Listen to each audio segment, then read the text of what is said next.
Hi, welcome back guys. This is your friend, Cabbage Head Fanfics, back with amazing fanfiction. This is the first part of What If Deku Was Reincarnated as All for One Son. Now before starting, please give this video a like and subscribe to the channel if you want more videos like this. Now let's get into the fanfic. The sound of tires screaming as the driver of the truck desperately hit the brakes. The feeling of a body being frozen by surprise instead of fear. The lights of the truck, blinding. He didn't as much wake up as he catapulted himself out of his bed, gasping and breathing air that had no business being in his lungs, a hand clutching at his chest. His heart was beating madly under it, but it was intact, unlike what one would have expected after being run over by a truck. Bile started to rise in his throat, but he forced himself to remain still, then leaned down, breathing very slowly. He was alive. He had died and now he was alive. With trembling fingers, he found his cell phone left on the floor by his bed, and turned it on, using the light to orient himself. He got out of bed, walking on trembling legs and ignoring the room that wasn't his, full of treasures that didn't belong to him, and he dragged himself to the bathroom. Memories that didn't belong to him, at least he thought so, had started to rise to the surface, painting a world where fantasy had become reality, where people had power, while his own memories were disappearing. He looked at his reflection, staring at a freckled face with big green eyes and just as green hair. He didn't remember if it bore a resemblance to his real face, but he still recognized it, for he had seen it 1,000 times through angsty fanarts. His legs suddenly informed him that they weren't no longer inclined to carry him, and he had to grab the sink with both hands in order not to fall. At the same time, the glacial realization hit him, cutting straight through the denial, bargaining, and anger, and forcing him to acknowledge the terrible, no good, awful truth. He had died and reincarnated in the novel he literally had in his hand when he had been hit by a truck. The teenager took deep and slow breaths, trying to jugulate one impressive panic attack. Symbol of victory followed Bakugo Katsuki, a gruff protagonist with an opus power and a challenging personality, on a hero journey that would lead him to become the #1 hero.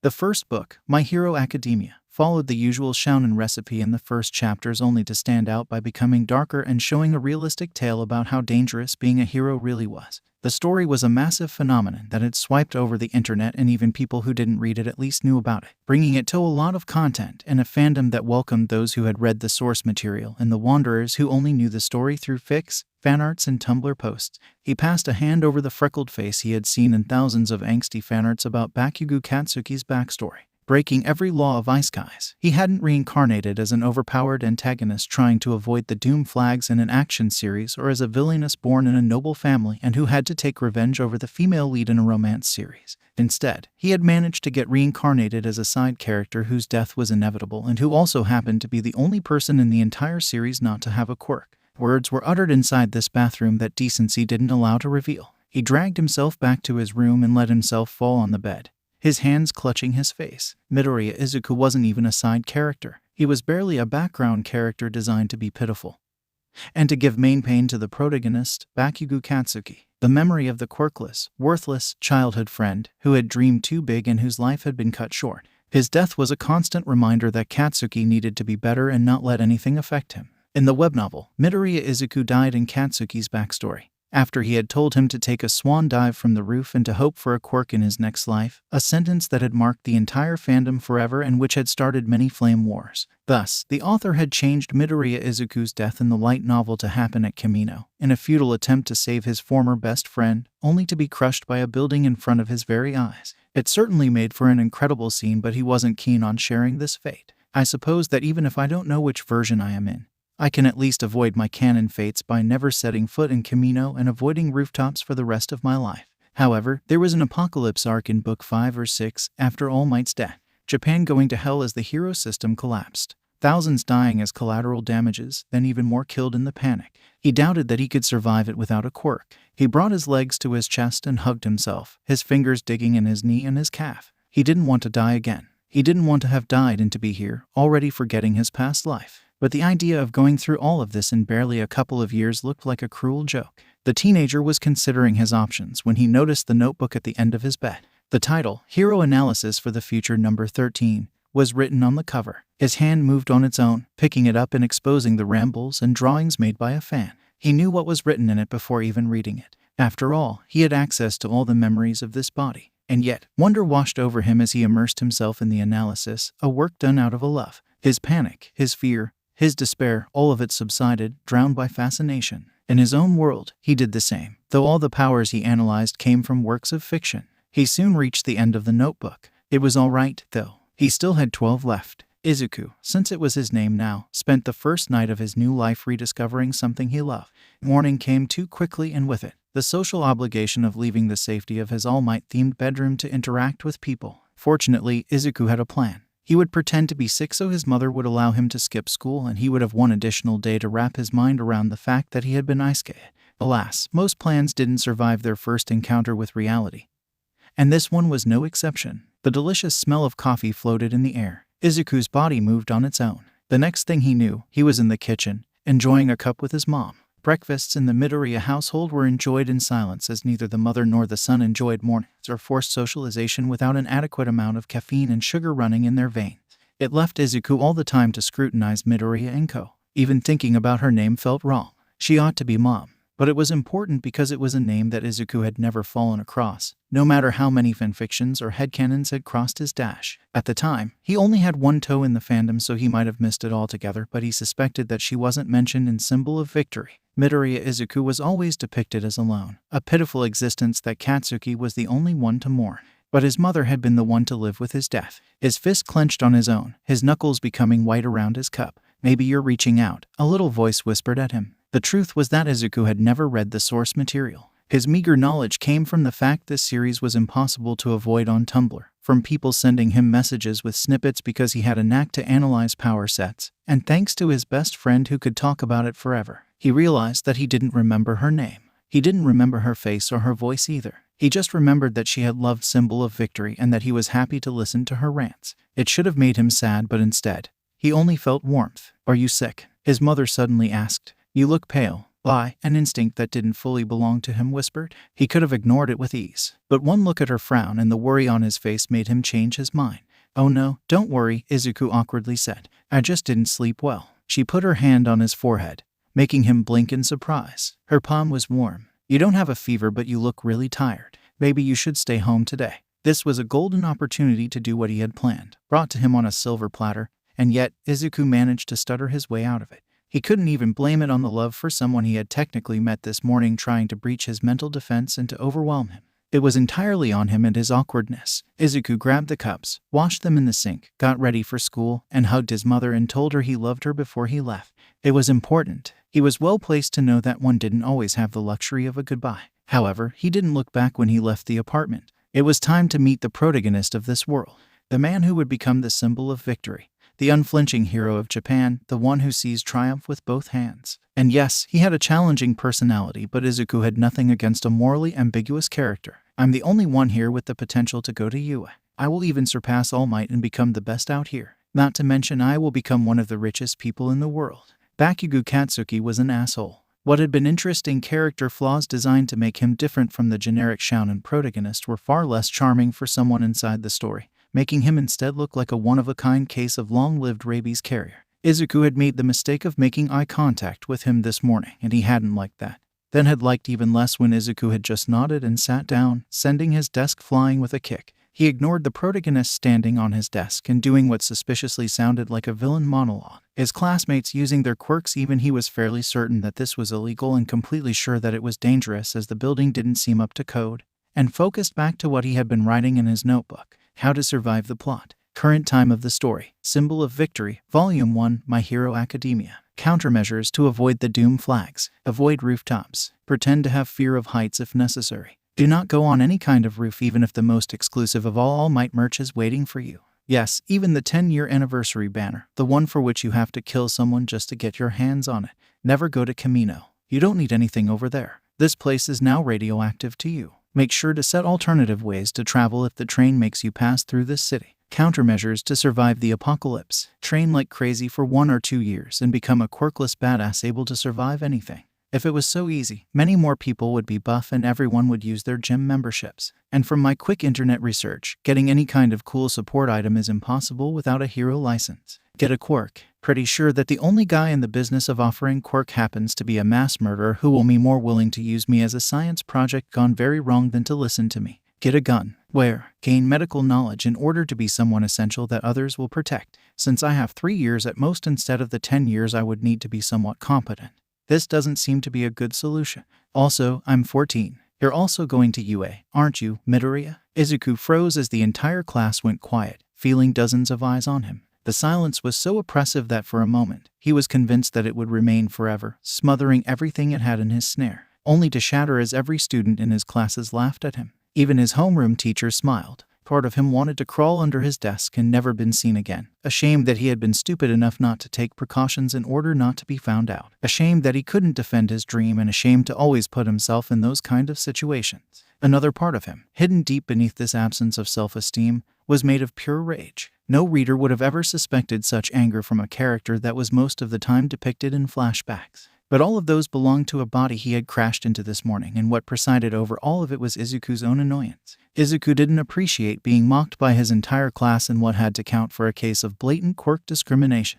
He didn't appreciate Kaken blasting his desk away and screaming at him, only protected from being sent to the principal office by what had to be blatant plot armor. Their eyes met once again, but instead of curiosity confronting unwarranted rage, this time Kaken's red eyes met Izuku's full disdain. Kaken froze, his expression now completely neutral, which was the sign that anger was quickly building inside him to create what promised to be an explosion of nuclear proportions. Izuku glanced at the door, wondering if he would have the time to reach it before the protagonist made a classroom-sized hole in Aldera. But instead, Kaken tilted his head. "You bastard, are you possessed or something?" Izuku blinked, a little impressed now. That was surprisingly perceptive of him. Fortunately, their homeroom teacher saw the danger of being turned into the collateral damage of someone's tragic backstory and finally decided to intervene as he gently advised Kaken to go back to his seat. Only a monumental effort of will prevented from shaking his fist at the author and booing their ability to shatter their readers' suspension of disbelief. The rest of the day was uneventful and quite boring.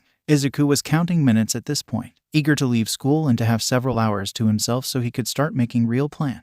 But Kaken didn't manage to resist insulting him one last time, even managing to snatch his notebook and burn it before throwing it in the direction of the window like it was trash. The only reason why Izuku didn't scream the sacred texts was because he had jumped to catch the notebook, half of his body passing through the window. He clutched the scorched notebook to his chest like a mother would hold her firstborn, while Katsuki was warning him not to go to UA because he was genre-savvy enough to know that a diamond in the rough narrative had to be crafted carefully. If you want to be a hero so bad, why don't you take a swan dive from the roof and pray for a quirk in your next life? Kaken, he said the line, the one that will haunt him for the rest of the web novel. However, Izuku had died once already and that was enough for him, so he just said nothing, letting Kaken and his minions leave. Kaken glanced back at him one last time. Izuku's body immediately stopped obeying him as he felt the weight of something bigger than him, bigger than the world around him, all over him. He stayed immobile, unable to move, his head looking down, and no matter how hard he tried, he didn't manage to lift it up. His legs moved on their own, leading him to his desk, and he sat there.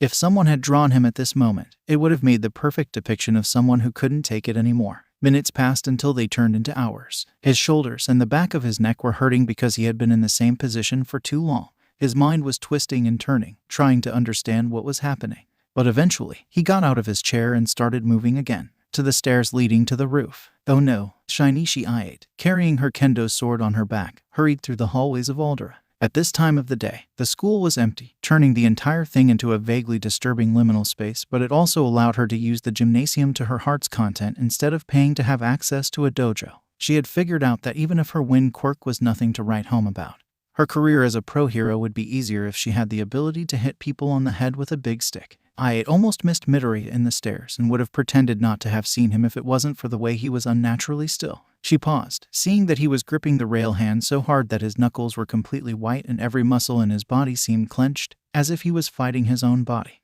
"Are you okay?" The more she looked at him, the more concerned she became. He was horribly pale and sweating a lot. But he didn't answer her, so, after a moment of hesitation, she climbed the stairs and looked at him. She saw raw terror in his eyes. "Please, help me get out of the building," he begged her. "Drag me if you have to." Midoriya wasn't a friend. He was someone she pitied sometimes, forgot most of the time. And she was extremely aware that being friend with him was social suicide. But in this moment, she became convinced that if she didn't help him right now, something awful was going to happen. Iate grabbed him by the arm and the jacket and pulled him to her. He resisted, so she made him lose balance and practically dragged him behind her before he could regain a decent footing. It wasn't easy. He was stronger than he looked and she was exhausted, but she refused to let go of him. Even when she passed in the classroom to get his backpack, she had one hand firmly gripping the collar of his jacket. After a small eternity and a lot of swearing her parents wouldn't even suspect her of knowing, she finally managed to cross the outer gates of Aldera with him. The effect was immediate. Midoriya's body went limp and he fell to his knees like a puppet whose strings had just been cut loose, breathing hard and looking like he had gone through a near-death experience. Ai opened her mouth to ask him what the hell was going on, but Midoriya threw himself on the side, avoiding a large stone that had fallen from the wall and which should have landed on his head and cracked his skull if he didn't have amazing reflexes. Midoriya looked at the stone with wide eyes for a couple of seconds, then looked around, only to jump on his feet. "Thank you," he said as he was leaving. "Don't follow me. It's dangerous to be around me right now." "What?" But he was already running like he was Ingenium's secret brother. And as he did, she watched a car lose control and almost take him out, a dog chasing him until its owner managed to tackle it down, and once he was out of sight, she saw smoke. A lot of smoke. Izuku had managed to escape his canon demise, so now the plot was hunting him down for sport. Countless catastrophes tried to take him out. From a wasp nest falling on him out of nowhere to a stray quirk almost taking his head off, and that wasn't even talking about everything on wheels, including a granny's walker, was trying to take him out. But he survived all of them, out of sheer stubbornness. Right until he reached the bridge and the sludge villain, Kaken's first villain, fell on him. As he drowned, Izuku cursed this stupid contrived plot with his dying breath. When he woke up, a familiar face was right above him. It was so familiar that for a moment, Izuku actually believed that he was back in his room and looking at a poster of the #1 hero. The part of his brain vaguely in charge of his survival and with the ungrateful task of remembering the plot informed him that this was indeed All Might, the #1 hero and symbol of peace whose death had shattered any illusion of safety society still had at the time. His death was considered by most, Izuku included, as far more poignant than Midoriya Izuku's death, as the fight had revealed that he had been a shadow of himself for years, a physical manifestation of how fragile peace had really been. There had also been a storyline in the latest books about his quirk being transferable and his successor threatening the Kaken's status as most opus protagonist, but the general consensus was that it was a cheap plot device, and most people had rejoiced when the Tintin lookalike had died because the quirk was too strong for people who already has a quirk. Plot device. Why does this seem important? But the part of Izuku's brain that was truly in charge, also known as the fanboy part, acknowledged several things that hadn't quite clicked between his reincarnation and seeing him with his own eyes. He adored the symbol of peace. All Might also ought to be protected at all costs. Izuku was willing to do it. He was willing to crush this man's enemies with his bare hands. He wasn't sure of how, but the motivation was right there. "Kid, are you okay? Can you please say something so I know if I have to bring you to the hospital?" His last two brain cells that had been deprived of oxygen for too long finally rubbed together, and Izuku realized why he was blocked on the concept of plot device. "Fuck," he roared. "Eori." At the same time, he catapulted himself into a sitting position, in such a way that he would have headbutted All Might if the #1 didn't have prodigious reflexes. A small child being tortured by the bad guys wasn't the worst thing Izuku had read, but things became more urgent now that said small child was a being of flesh and blood who could feel real pain. Izuku scrambled to his feet, not caring about the plot for the first time since he had appeared in Symbol of Victory. There was a child who needed help, and he was the only one to know.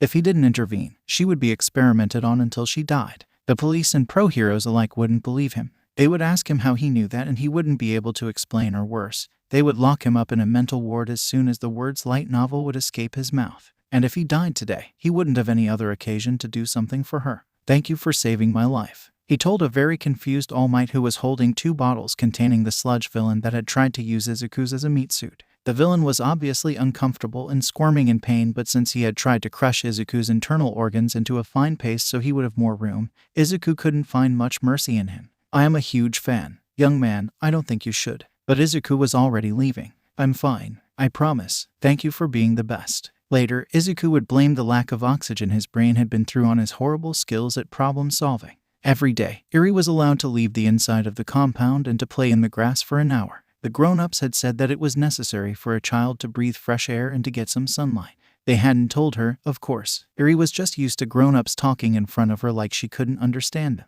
But today, as she was pulling the grass because she wasn't sure of what else to do, something different happened. Today, a policeman entered the compound. It had happened a couple of times before, and like every time, he looked at Eri with cold eyes only to be intercepted by Chronostasis. They talked some more, and Chronostasis took money out of his pocket and gave it to the policeman, who touched his cap and smiled. Eri looked away and continued playing. She was right next to the high wall of the compound, in the shadows of the trees. It was her favorite spot because even when the grown-ups were watching her to make sure she didn't do something stupid, she was half hidden anyway. But this time, Eri noticed something odd had appeared on top of the wall. At first, she assumed that it was some bush or tree, but there was no vegetation on the other side of the wall. She knew it because Overhaul insisted on it, not wanting anyone to be able to climb. Soon, what she had mistaken from dark leaves appeared to be hair, and a face, then a someone, appeared. "Hi, Eri. Do you want to leave?" She didn't even wonder how he knew her name. So many grown-ups in her life seemed to know about her while she knew nothing about them that it no longer surprised her. "I can't," she said. "I'm cursed," she didn't say, because she was afraid he would leave if he knew that she brought misfortune to everyone around her. "Yes, you can," he smiled, "because I am here to help you. But if you decide to leave, it has to be now." Eri looked back at Chronostasis, who was escorting the policeman outside, then back at the strange person still waiting for her answer. She was too young to truly understand how incredible and slightly insane this entire situation was. She only knew one thing: if she stayed here, they were going to hurt her again. Even if she was cursed, even if she deserved it, she wanted it to stop. She nodded, not daring to voice her wish out loud. The green-haired grown-up jumped from the wall and into the compound. When some of the uncles moved, they were fluid and gracious. This boy didn't move like that. He fell with the grace of a potato sack but jumped to his feet as if it was no trouble, knelt with his back to Eri, and asked her to climb on. He used one of the little trees to climb on the wall again, grunting under the effort. Eri didn't dare to look back at Chronostasis. They reached the top of the wall and Eri saw that the green-haired boy had put a trash can against it in order to climb down more easily. "Hey!" Chronostasis suddenly screamed, making her cry out in fear. "What do you think you're doing?" But the green-haired boy didn't even flinch, jumping down to the ground and kicking the trash can so. Then, he started running, with Eri still hanging to his back. Only the pure bloodlust choking him prevented Chisaki Kai from screaming in pure, impotent, undiluted rage. After 30 minutes of chasing the brat who had kidnapped Eri, 4 members of the Shy Hasekai were gone. Chrono had fallen into a manhole. Nemoto hadn't survived the minefield of banana peels. Katsuki had been hit by 2 trucks and Sakaki had tripped on Legos and fallen down some stairs. But the worst was that the green brat wasn't spared from the bad luck. On the contrary, every coincidence that had taken Chisaka's men one by one had started by attacking him, but the demented teenager had narrowly avoided all of them. With a blasé look, as if he expected the world of the Looney Tunes to manifest around him and took everything in stride, Chisaki couldn't let this chase continue any longer. Heroes would soon notice them, and unlike the policemen who showed up once in a while to ask about Eri, they wouldn't be easy to bribe. A shadow appeared above them as something extremely heavy fell from the sky. Chisaki negligently overhauled the piano that was about to fall on the 3 of them and was so close to overhauling the green brat into a chair, but the little shit managed not only to find but also to kick a trash bag at him. His body jerked back in order to avoid the disgusting abomination full of germs. His feet didn't get the message. He crashed on the asphalt and bounced back several times, leaving blood all over the dirty ground. He stayed there for a moment, realizing something. He wasn't just going to kill that kid. He was going to keep him alive for as long as possible, and every day until the end of his life, he would turn him into a different piece of abstract art. A blonde skeleton wearing clothes too big for his scarecrow frame and holding an unopened can of Coke ran to him. "Are you okay? What happened?" The Yakuza slowly got back to his feet, his head pulsing with pain. He didn't think he had a concussion and he didn't want to risk using overhaul on his head anyway. "I am going to torture that brat to death and add his screams to my Spotify list," Chisaki growled. "What?" But Chisaki had no time to waste with stupid civilians. Goody Two-Shoes who really thought that everyone could be a hero and tried to help random strangers, so he started running again. The brat was slower than before, obviously tired now. Chisaki cornered him in an alley. Eri looked at him, her eyes wide with fear, but she should have thought about it before. He was going to teach her the price other people paid every time she acted out of line. Whack! The Yakuza crumpled to the ground as something that Izuku had mistaken for a missile and which turned out to be only a can of Coke hit him on the side of the head. Stupefied, the teenager, still carrying the kidnapped toddler on his back, looked around to see if a magnetic storm of soda cans was about to drop on him and lapidate him. After all, he had learned to expect anything from the plot that seemed set on killing him. Collateral damages be damned. Instead, a familiar figure popped his head in the alley, looking at the sad spectacle they were offering. Immediately, Izuku sighed in relief and his little fanboy heart wept from joy. All Might, the symbol of peace, was startled at this, immediately tensing. This might have something to do with the fact he wasn't looking like the prime and glorious symbol of peace, but like a man who desperately needed a warm meal and maybe to be burrito blanketed.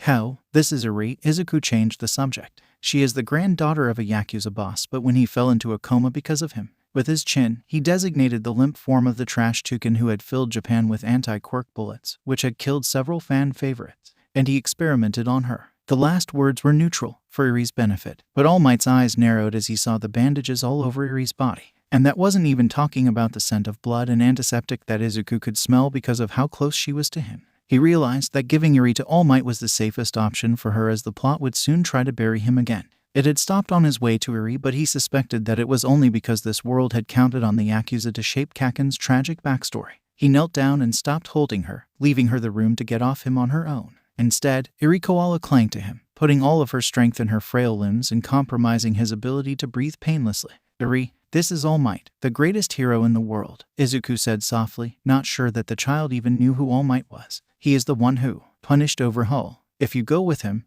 nothing bad can happen to you. I know it's scary, but it's the best thing to do." Eri hugged him tighter, refusing to ever let him go. All Might stayed right where he was, looking a little sad and lost, which wasn't something Izuku would have ever expected to see on him. "He saved my life," Izuku insisted. This seemed to do the trick. Eri let go and stood behind Izuku. All Might, taking back his buff form, slowly walked towards them, then knelt to be at her eye level. Except that obviously, Eri still needed to raise her head. "You can call me Toshinori," the symbol of peace said with his patented smile. "As long as you're with me, nothing bad will happen to you. Now, I would like you to explain to me what happened and what you're doing here." "Why are you here?" Eri asked in a tone that had to belong to a Yakuza. All Might took it in stride. "Honestly, I am here because the JAXA called me to tell me a small meteorite had appeared from nowhere and was going to land here and erase the entire neighborhood. I had just finished punching it when I saw a trail of catastrophes and you." He looked at Izuku.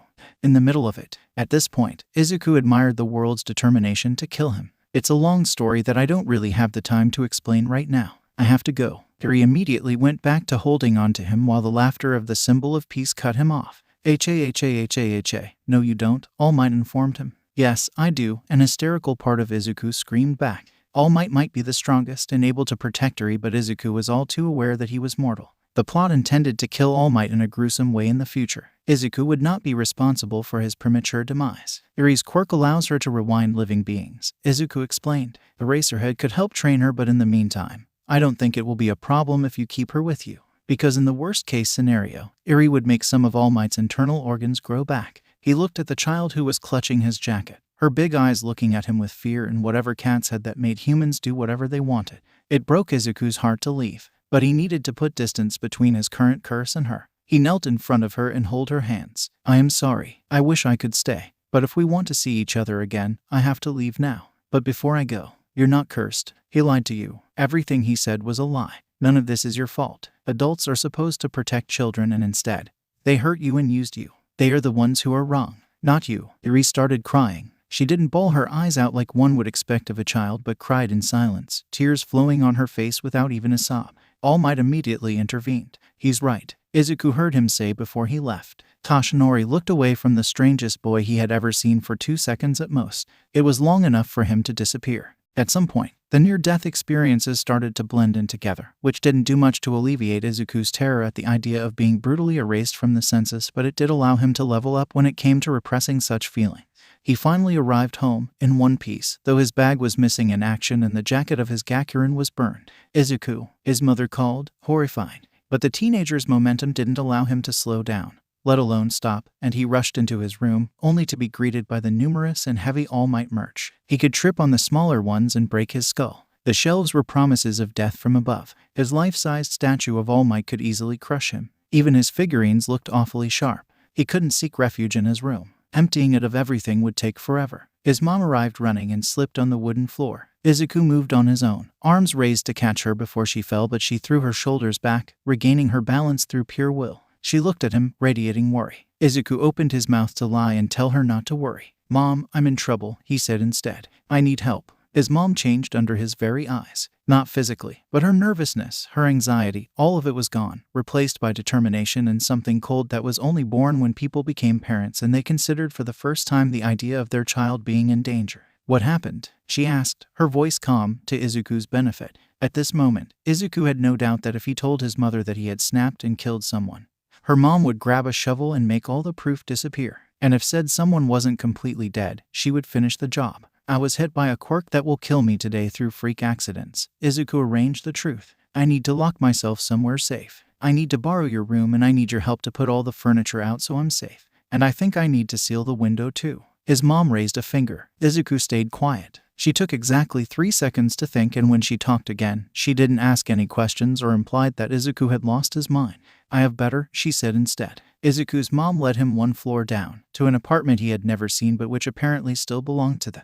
It had the same layout as his home, but apart from that, it seemed empty except for a massive panic room where the second bedroom and adjacent bathroom should be. There was no window, but the walls were 15 centimeters thick. Unless the building fell on him, Izuku should be safe. The teenager marked a hesitation as he realized that the mechanism to open the door was on the outside. "It's a modified bank vault," his mom explained. "We can keep it open." Izuku considered it. Spending the night in a box wasn't an experience he was eager to have, but it was the safest option and he wasn't claustrophobic.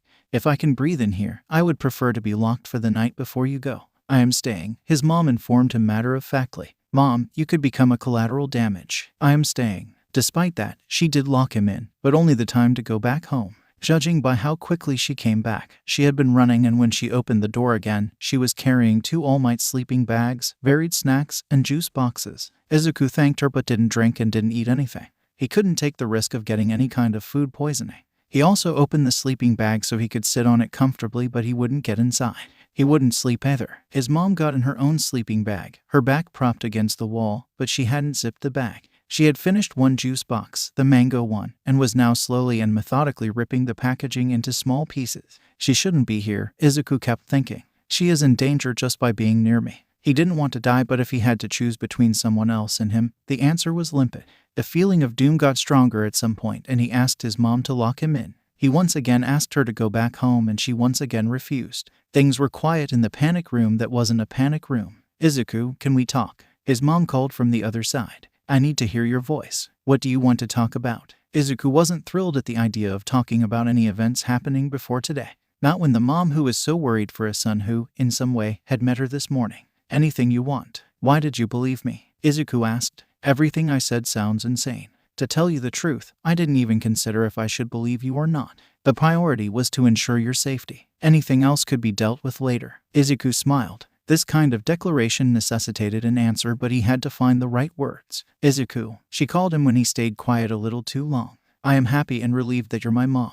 "Thank you, Izuku." He could hear the smile in her voice, and that she was probably about to burst to tears. Not that he could throw her the first stone on that one. His own eyes were especially hydrated right now. The teenager looked at the panic room, still standing and not wanting to sit or to touch anything in there. However, since he was going to spend the entire night here, he ought to ask what had been on his mind since his mom had led him to a creepy vault in an apartment he didn't know. "Can I ask you something, and can you tell me the truth?" "Yes," his mom finally answered after quite the long hesitation. "That's not ominous at all. Is that some kind of dungeon for adults?" Izuku asked. His mom burst out laughing. The kind of laugh that came from deep down and left no place for breathing, feeding unto itself until it was almost painful. There was a note of hysteria here, a note of relief there, and even something that sounded like a "no, you're wrong. It's a legitimate question." Izuku defended himself. "It's not a panic room. It's a vault. And honestly, my next guess was that Dad is a serial killer." But since the answer seemed to be no, he allowed himself to sit down. His legs thanked him for it.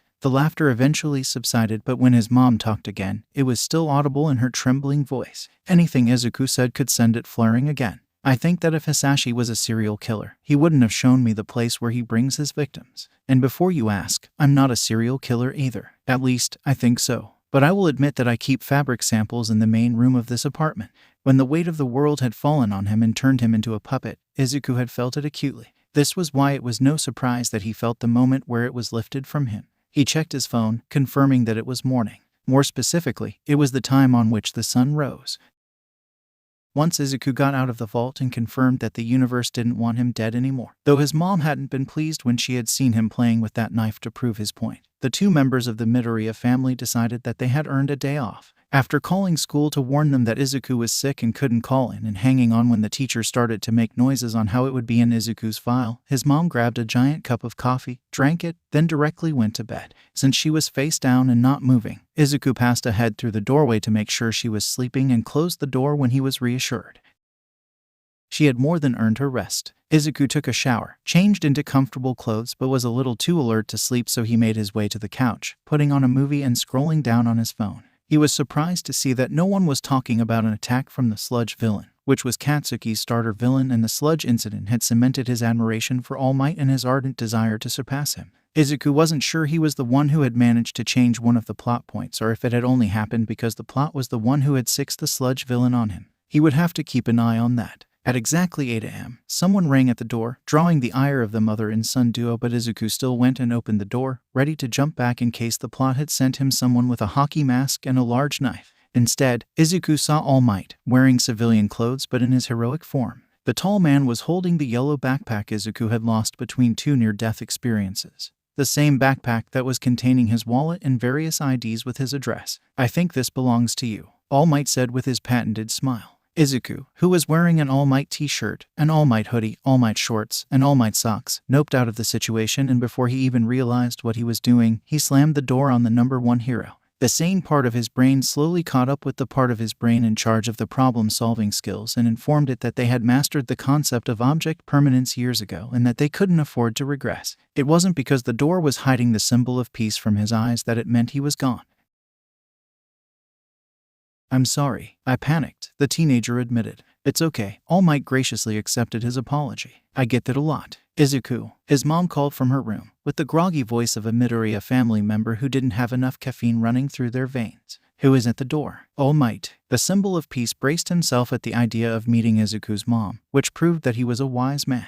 "Really funny, Izuku," his mom grumbled. "Well, I tried." Izuku shoved his feet in his red sneakers, walked out the apartment, and closed the door behind him. "Now, would you mind explaining to me what happened yesterday?" All Might asked. "Because I have spent the entire night trying to make sense of it and I still do not have the slightest idea of what this was." Izuku lied, of course. He had to. No one would believe that he got ice-skated by a truck and that the universe had been trying to kill him yesterday because he had gone OOC. And that wasn't even talking about how people would react to knowing that they were living inside a story, plot holes and shifting characterization included. Izuku certainly wasn't happy to be aware that he was in a story. He doubted that All Might would appreciate it more. He pretended that he had been hit by a bad luck quirk from an unknown person and that he had been too panicked to even think about mentioning it when he had seen All Might.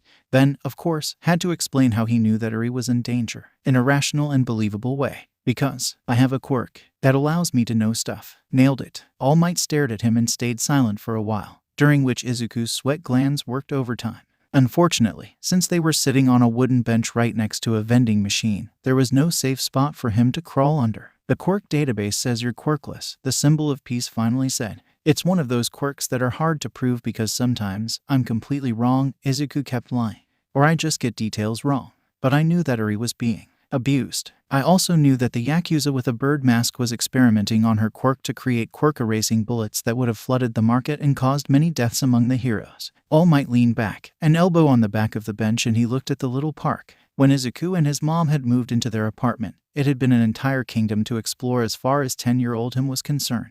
Now, it was more of a square. "And this is thanks to your quirk that you knew what I truly look like," All Might finally said, something strange in his voice. Izuku nodded, glad that he was believing him. "I also know about One for All. And your time limit." "Oh, I see." This time, Izuku recognized the faint note of je ne sais quoi in All Might's voice. It was hysteria. "You don't just randomly know state secrets. You know things even more secret than that." Stress was now merrily drowning Izuku's limbic system. He was sitting next to his favorite hero, covered in merch, and had casually revealed that he knew state secrets. Tartarus was only supposed to welcome people with destructive quirks, but they would probably make an exception for him and his stupidly flawed knowledge. But in the end, All Might shrugged, as if he was well past that. "I used to have a coworker with a similar quirk. However, the more clear his vision of the future was, the more impossible it was to change it." Izuku's fist clenched on its own as his anxiety disappeared, replaced by cold anger and raw spite. "I can't accept it," the teenager almost growled. "I can't accept that my story will end up like that."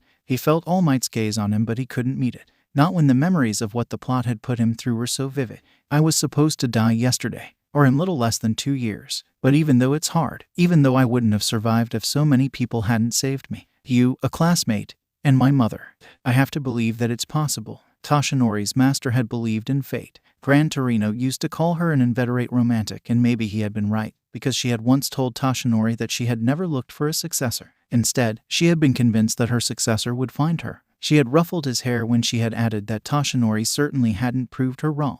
Today, Toshinori had come to find the boy he had seen risking his life to save a little girl and to find out if he was the right candidate to pass One for All to. He had already studied his school file, saw that just like him, he used to be quirkless, but in the end, none of it mattered. Young Midoriya had thought that he was going to die. But when faced with the knowledge that someone was in danger, his body had moved on its own. But even if that should have been more than enough, it wasn't what made Toshinori decide that this boy, if he accepted, would be his successor. As someone who had been told that he was going to die a horrible death, how could he witness someone in the same situation but determined to survive, determined to break the shackles of fate, and not give him the opportunity to do so? "Do you want to be a hero?" Toshinori asked. Young Midoriya paused, his eyes widening as if the question had taken him by surprise. He paused, thinking about it for a second. Then when he looked back at Toshinori, his eyes were burning with quiet determination. "With all my might," Toshinori smiled.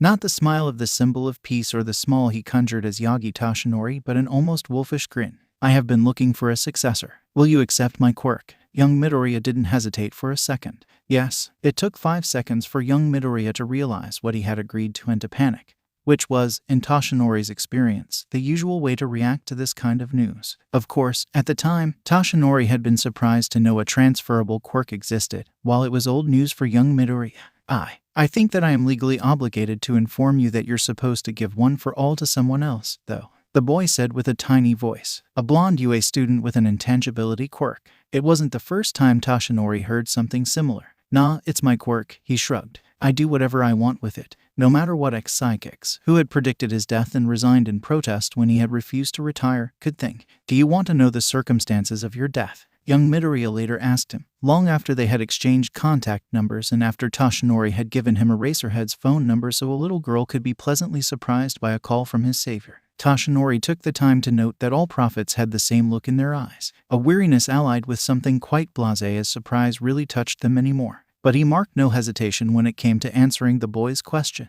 Never, no matter what happened, he wasn't interested in knowing how he would die. All for One was in hell. He had been trapped there for a while, long enough for his memories of a time where quirks were only a rumor to start fading, but he didn't think he could ever find a way out. Every time, he was forced to play his role, to act in this puppet play where all of his plans, all of his actions didn't amount to anything in the grand scheme of things. When he came back to a day he had learned to hate, always in the same lab, always planning for a future he had no chance to live through. And oddly enough, always in the middle of a conversation with Kyudai, he didn't call home like he had done so the 21st times. He had learned that half of the time loop in which he was trapped started at the moment a boy who had lost all hope crashed into the ground. But sometimes, his son didn't kill himself. Sometimes, life went on, only for him to die through an even more futile end. Always on the same day. Always during the same fight, and All for One always failed to do anything to save him. For the last 8 loops, All for One had given up, simply going through the motions. So he didn't call Inko, didn't ask about Izuku, because he had learned to grant her the mercy of ignorance. Every minute she spent not knowing was an additional moment where she didn't have to live in a world where she had outlived their son. Izuku fell face first into the sand of the public dumpster known as the Dagaba Beach and stayed there. Ropes were digging in his shoulders. Every muscles in his body were screaming in agony, and it was a small miracle he hadn't fell on broken glasses or even syringes. But at least, down there, he didn't have to look at the abject failure manifesting under the form of a fridge refusing to move. It didn't prevent him from mumbling, though. All Might, who had been sitting on the fridge like an especially buff gargoyle, jumped from it and landed next to Izuku, trying to make sense of what he was saying. "What was that?" All Might asked. "Training montage," Izuku begged after he raised his face from the sand so he could be intelligible. "My kingdom for a training montage." All Might's laughter boomed across the beach, bringing warmth and soothing with it. It allowed Izuku to ignore the pain all over his body and to sit in the sand. I remember saying something similar when my teacher was training me, except that I was counting my teeth at the time and my jaw was too numb for me to form words." All Might laughed it off. "But don't worry, in 10 months, you will be a perfect vessel for my quirk and you will look back to this moment with fond memories." Young Midoriya,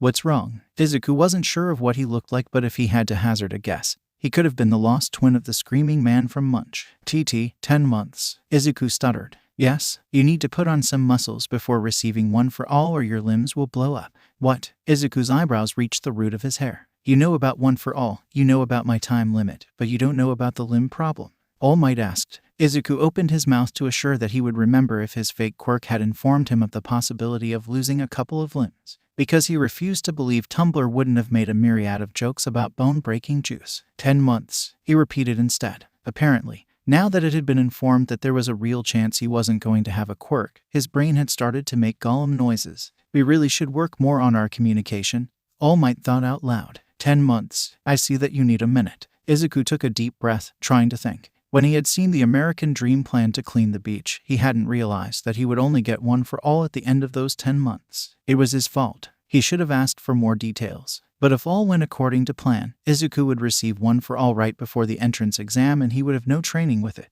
One for all was, by its very nature, a dangerous quirk. All Might's successor had been in a very sorry state when he had appeared in the story. All Might's own time limit might be due to the nature of the quirk. There was a time where Izuku wouldn't have minded taking the risk. But he had died once and that had left him with some survival instinct that made him cautious. And he was going to compete with people who had their quirks for at least 10 years. Improvise, adapt, overcome. Izuku jumped to his feet, grabbed his phone, opened the Google app and started to type.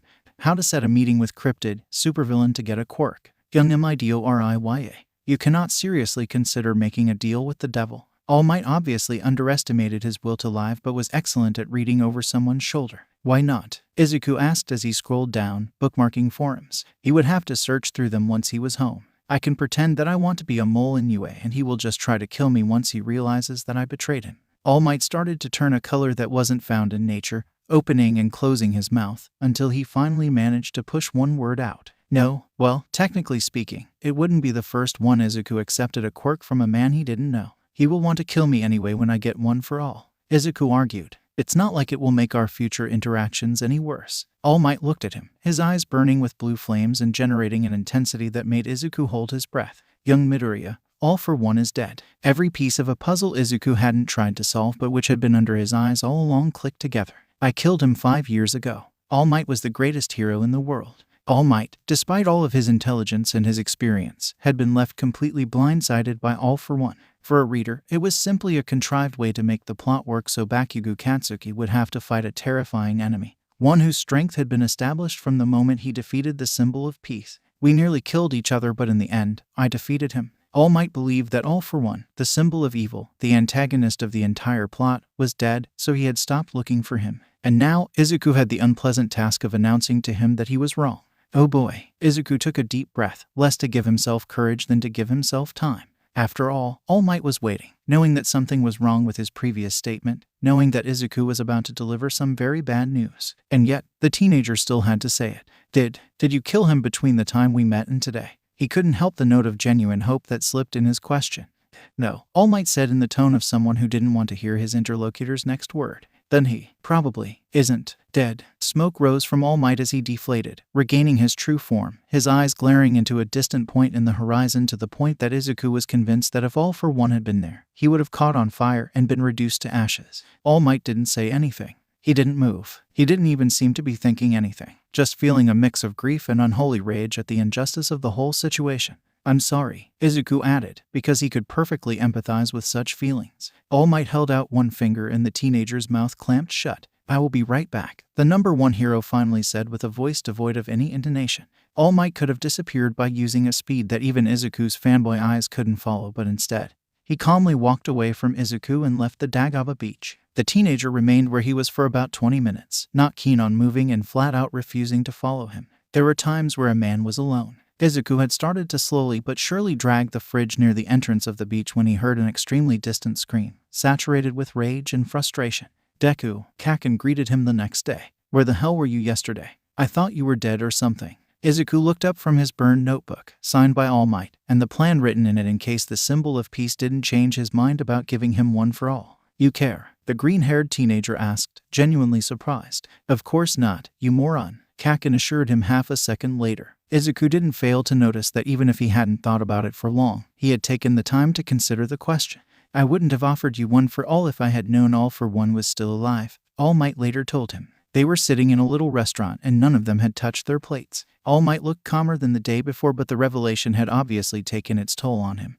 His true form gaunter than usual and his eyes darker than ever. Izuku didn't let anything show on his face. His fists were clenched under the table and the hurt was digging into him, but as All Might had said, it was his quirk. He had the right to do whatever he wanted with it. One for all is a target on your back. All for One killed all of my predecessors before me. You cannot be at peace as long as he lives, and accepting one for all means accepting one for all means accepting the heavy duty of ending the life of a monster who, yes, Izuku answered as he poured some soda in his glass, has lived for almost 200s. What did you just say? All Might coughed up some blood. Izuku leaned forwards, every cell of his body electrified at the possibility of actually receiving the quirk. I said it's not a problem. The teenager smiled brightly. If killing all for one is the condition to keep your quirk, it's something I am willing to do. I can't promise I will succeed, but when the time comes, I will fight him.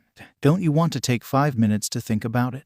All Might asked, dumbfounded. I am living on borrowed time. All for One will be responsible for my death, and killing him will not only save many people but also has a reasonable chance of keeping me alive, Izuku informed him. And there was something else. There was someone else who was fated to fight All for One and to defeat him. Kaken was the protagonist of this world, and as such, the plot couldn't let its symbol of victory be defeated by centuries-old cryptid. All Might grabbed his own glass and drank from it like he was hoping it was something a little stronger than soda. I suppose I can't blame you, the symbol of peace said once his glass was empty. It's not like I hesitated when my master made me a similar offer, and I didn't have half as good a reason. In another world, the girl is alone as she reads, the raindrops falling heavily on the umbrella she is holding in her left hand. In her right hand, a book, an expensive paperback that concludes the end of the series of light novels in which she invested years of her life and allowed her to find a community of fellow fans. Her bag is at her feet, barely protected from the water, but she doesn't care, just like she doesn't care about how her high school uniform is slowly but surely failing to keep her warm. She doesn't care. Instead, she keeps reading. I wish I could say that your biggest mistake was to think that someone like you, someone who reveled in violence and doesn't care about others, could pretend to become a hero, she says, adopting the voice of someone cruel but who can't hide the sadness despite his rage. She doesn't have to fake the feeling. But that's not it. Your mistake was that you thought that this boy you let die was nothing, a footnote in your story, when he belonged to me.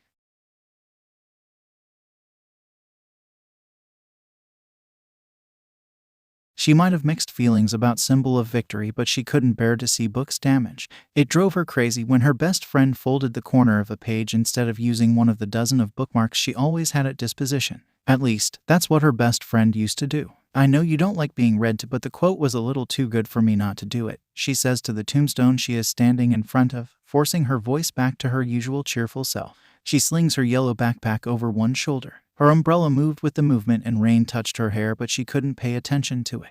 I never thought the author would have the courage to kill the main character. But I understand, she admits. Katsuki has been a deconstruction for a while, and everyone who complained about his lack of character development was validated because they were right. He wasn't a hero. There is a lot of foreshadowing she missed, which she isn't able to admit, even to a ghost. But the smuggest of them all had to be the dad for one theorist. Yesterday, I've read a fanfic that predicted the entire reveal, Katsuki's gruesome death included, and it was written 5 years ago. I don't know if I have to be mad or impressed, or both. She smiles at the tombstone where the name of her best friend is engraved. Even if everything seems so gray, the smile is genuine. I'm sure you would have loved it. Every time Toshinori left Japan, he always felt uneasy at the idea of leaving all the people counting on him unprotected. Of course, he was aware that he wasn't omnipotent, but while this was a feeling he would always be struggling with, he had learned to control it. Until he had met young Midoriya. He would need to run to the airport to catch his plane, but every fiber in his body was trying to convince him that he could remain on the beach, with the boy who was sitting on a washing machine and patiently waiting for him to finish warning him away from the danger. Young Midoriya was wearing the thick work gloves Toshinori had offered him after the boy had cut himself on a ragged piece of metal and immediately been driven to the hospital for a tetanus shot. Young Midoriya didn't know, but Toshinori had commissioned them from Dave. Don't approach the remaining high piles, Toshinori was saying. They are too unstable, and don't try to carry away anything heavier than a desk, please. And don't forget to always have water on you. Visions of young Midoriya being crushed by piles of trash or cutting himself and the wound getting infected or a meteorite falling on the beach when Toshinori wasn't there to punch it away from his boy or him passing out from dehydration kept appearing to him every time he closed his eyes. It wasn't even the first time he left young Midoriya alone on the beach, but back then, he had managed to control the panic with the knowledge that he was only one phone call away from saving him.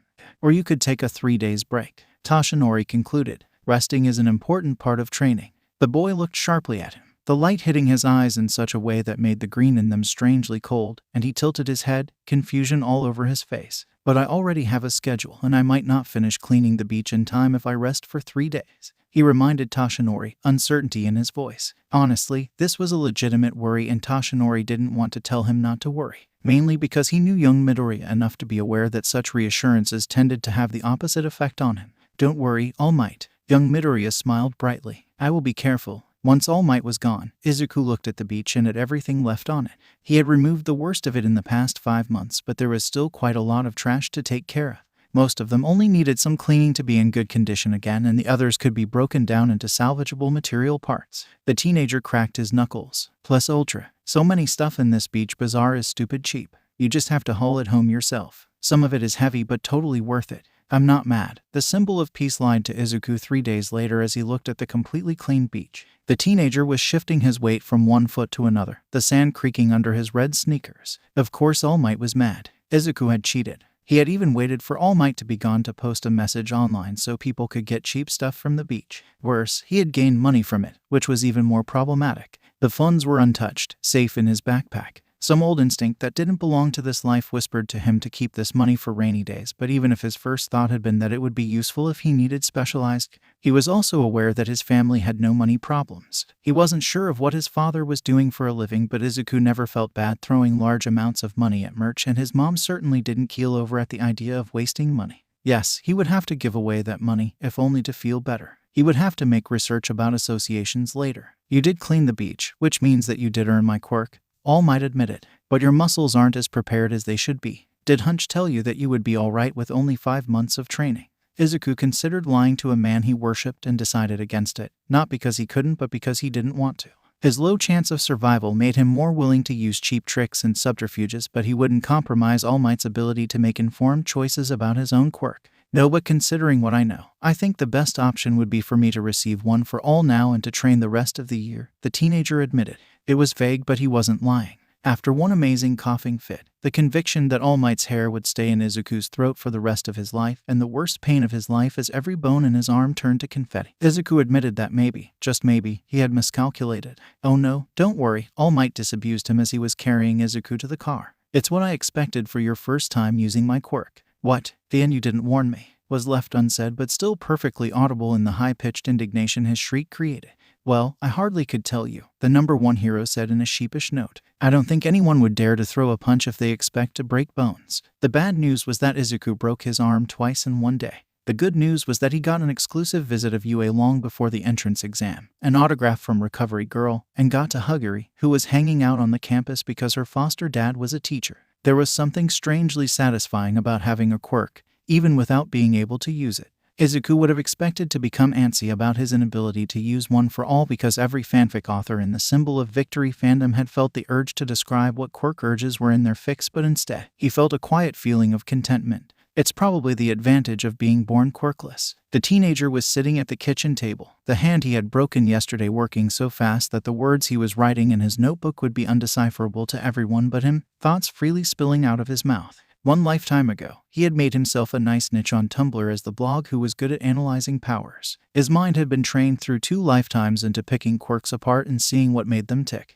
Izuku would discover the secrets of one for all. It was only a matter of time. Well, that certainly reminds me of someone. His mom's voice dragged him out from a dark and comfortable place where whatever wasn't a quirk was inconsequential. Izuku blinked and looked at his mom, who was looking back at him with a fond smile. The teenager forced himself to put down his pen, then let it go. It felt like he had been interrupted during a sprint and all the momentum was catching back to him. His mother glanced at his notes, not needing any explanation to know what Izuku was obsessing about. Why don't you call your father? She asked him. He is excellent when it comes to analyzing quirks and he would love to talk to you. Izuku stared at her in pure incomprehension. Why wasn't he calling his father? Well, obviously because if he did that, his father could pick up the phone and there was a high risk of them talking to each other. His mom smiled at him, grabbed the phone, called her husband and put the phone in his hand as she left, followed by a trail of smugness. The first ring passed while the teenager was praying for his father not to answer the phone. During the second ring, which might have lasted centuries, Izuku tried to remember the last time he had a conversation with his dad. Unfortunately, the phone was picked up before he could get anything other than a footage not fine from his brain. Inko, his father's voice surprised him. It was both deeper than he remembered, like he had been smoking a lot while abroad, and startled, like he was surprised. Hi, father, dad. He wasn't even sure of what to call him. Dad, it's Izuku. Are you busy? Please, say yes. Izuku crossed his fingers. No, not at all, his father said instead. Is there a problem? Why can't I never have nice things? The teenager whined, imagining himself shaking his fist to the sky. I am trying to analyze someone's quirk. She has an energy-based quirk where she can generate energy from every point in her body, but it hurts her even though it shouldn't. Izuku weaved the lie with the efficiency of someone used to finding good excuses to explain away the signs of bull. No matter how hard she tries, she keeps getting the same painful result. Well, tell her to stop because her body isn't suited to her quirk, his father said. Better to stop using the quirk altogether. Izuku's forehead slammed against the kitchen table. What was that? His father asked. Nothing, Izuku lied while trying to ignore the pen above his left eyebrow. There was apparently something under his notebook. Is there nothing to do? Think of some bullshit. Mother had a similar quirk and could use it just fine. All Might wasn't Izuku's father, despite a 67-long completed fanfiction on his computer, but he was his predecessor.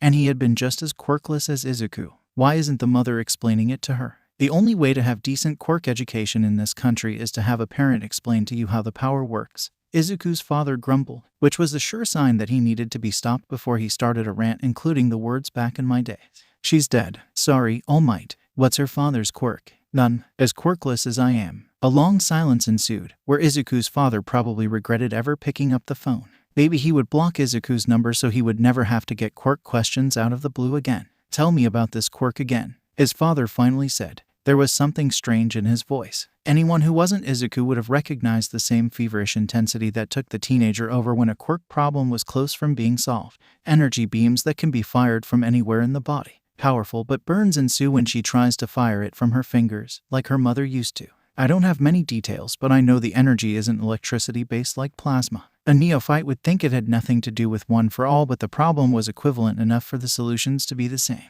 If the solution existed. But a miracle happened. A character whose name wasn't even mentioned in Symbol of Victory, an ordinary salaryman who just liked to ramble about quirks, like his son, found the answer Izuku was looking for, about a quirk he couldn't even suspect to exist. And the eventuality that it's not just a problem of her body having no resistance to her quirk. She needs to turn the power down and increase the surface on which she produces the energy, whatever it is. Then, from here, she must train to slowly raise her quirk resistance. Something clicked in Izuku's brain. What do you mean by increasing the surface? I mean the best start for her is to dial down the power she's emitting and to emit it all over her body. It means that instead of a finger having to bear the heat and whatever else is produced by her quirk, it's distributed evenly through her body. Children don't have any control when they use their quirk. It's after that they learn finesse. I will hazard a guess and suppose that she didn't use her quirk when she was younger.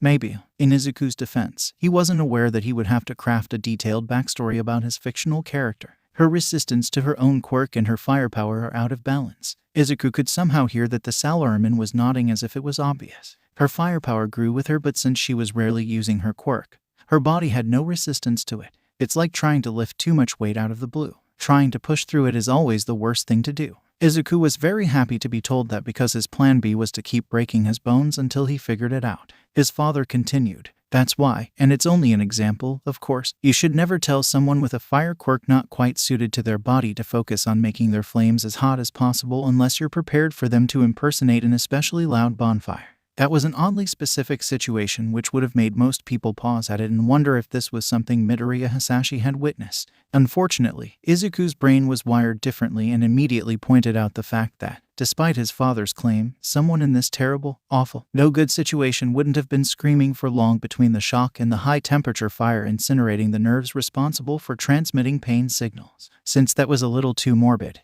Izuku moved on. It took Izuku an hour for him to settle on a percentage of One for All that wasn't hurting him like his bones were about to break. 5% wasn't much, but a serai of experimentation confirmed that it gave him quite the amount of power. And yes, all that jumping around like a Duracell bunny was indeed scientific experimentation, because he had written it down. The problem was that jumping around was all he could do. Using One for All took so much of his concentration that it was a miracle smoke wasn't escaping from his ears. It might be something that could be solved with time and a lot of training, but he wondered if there wasn't some kind of shortcut. In Symbol of Victory, when the 9th holder of One for All appeared, he was accompanied by Naida, who was the fandom's perfect bashing target since he had apparently declared Bakugo Katsuki inapt to become the #1 hero in Gran Torino, who was a background character. Just like Midoriya, Izuku appeared in sad fics about Bakugo Katsuki to tug at the reader's heartstrings. Gran Torino appeared as All Might's father figure in any fics where the symbol of peace was mourned.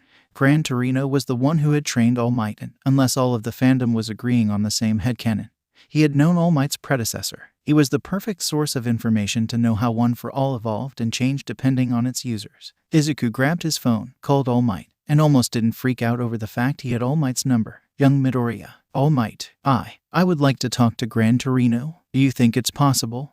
You do not want to talk to my teacher. If you talk to him, he might train you. I don't mind that. Isn't training a good thing? Yes, that's also what I said before the 12 hours coma. After All Might's enthusiastic approval of his plan, which absolutely didn't instill any doubt in Izuku, the teenager took the train, got lost for a while but eventually found Gran Torino's house. He was expected, because he didn't like the idea of showing up unannounced into the house of an old hero. Someone was watching a TV series inside, the sound loud enough to drown Izuku's careful then stronger knocks on the door. He thought about calling Gran Torino, but as he fished out his phone from his bag, he found out that the door was closed but unlocked. He didn't think. He opened the door and took a couple of steps inside. All he had the time to see was a very small and fragile-looking old man being startled awake. Then a blur, then his ribcage asking if they were allowed to shatter because of the impact that had just hit them. "Oh, you're Toshinori's boy. You shouldn't wake up people so suddenly. You scared me. So, how do I die?" The little old man who had kicked Izuku's ass asked while eating a taiyaki. Izuku, still holding the back of his head, sat down on the floor and made sure not to do any sudden movements. He should have expected All Might to warn Gran Torino of the nature of Izuku's fake quirk.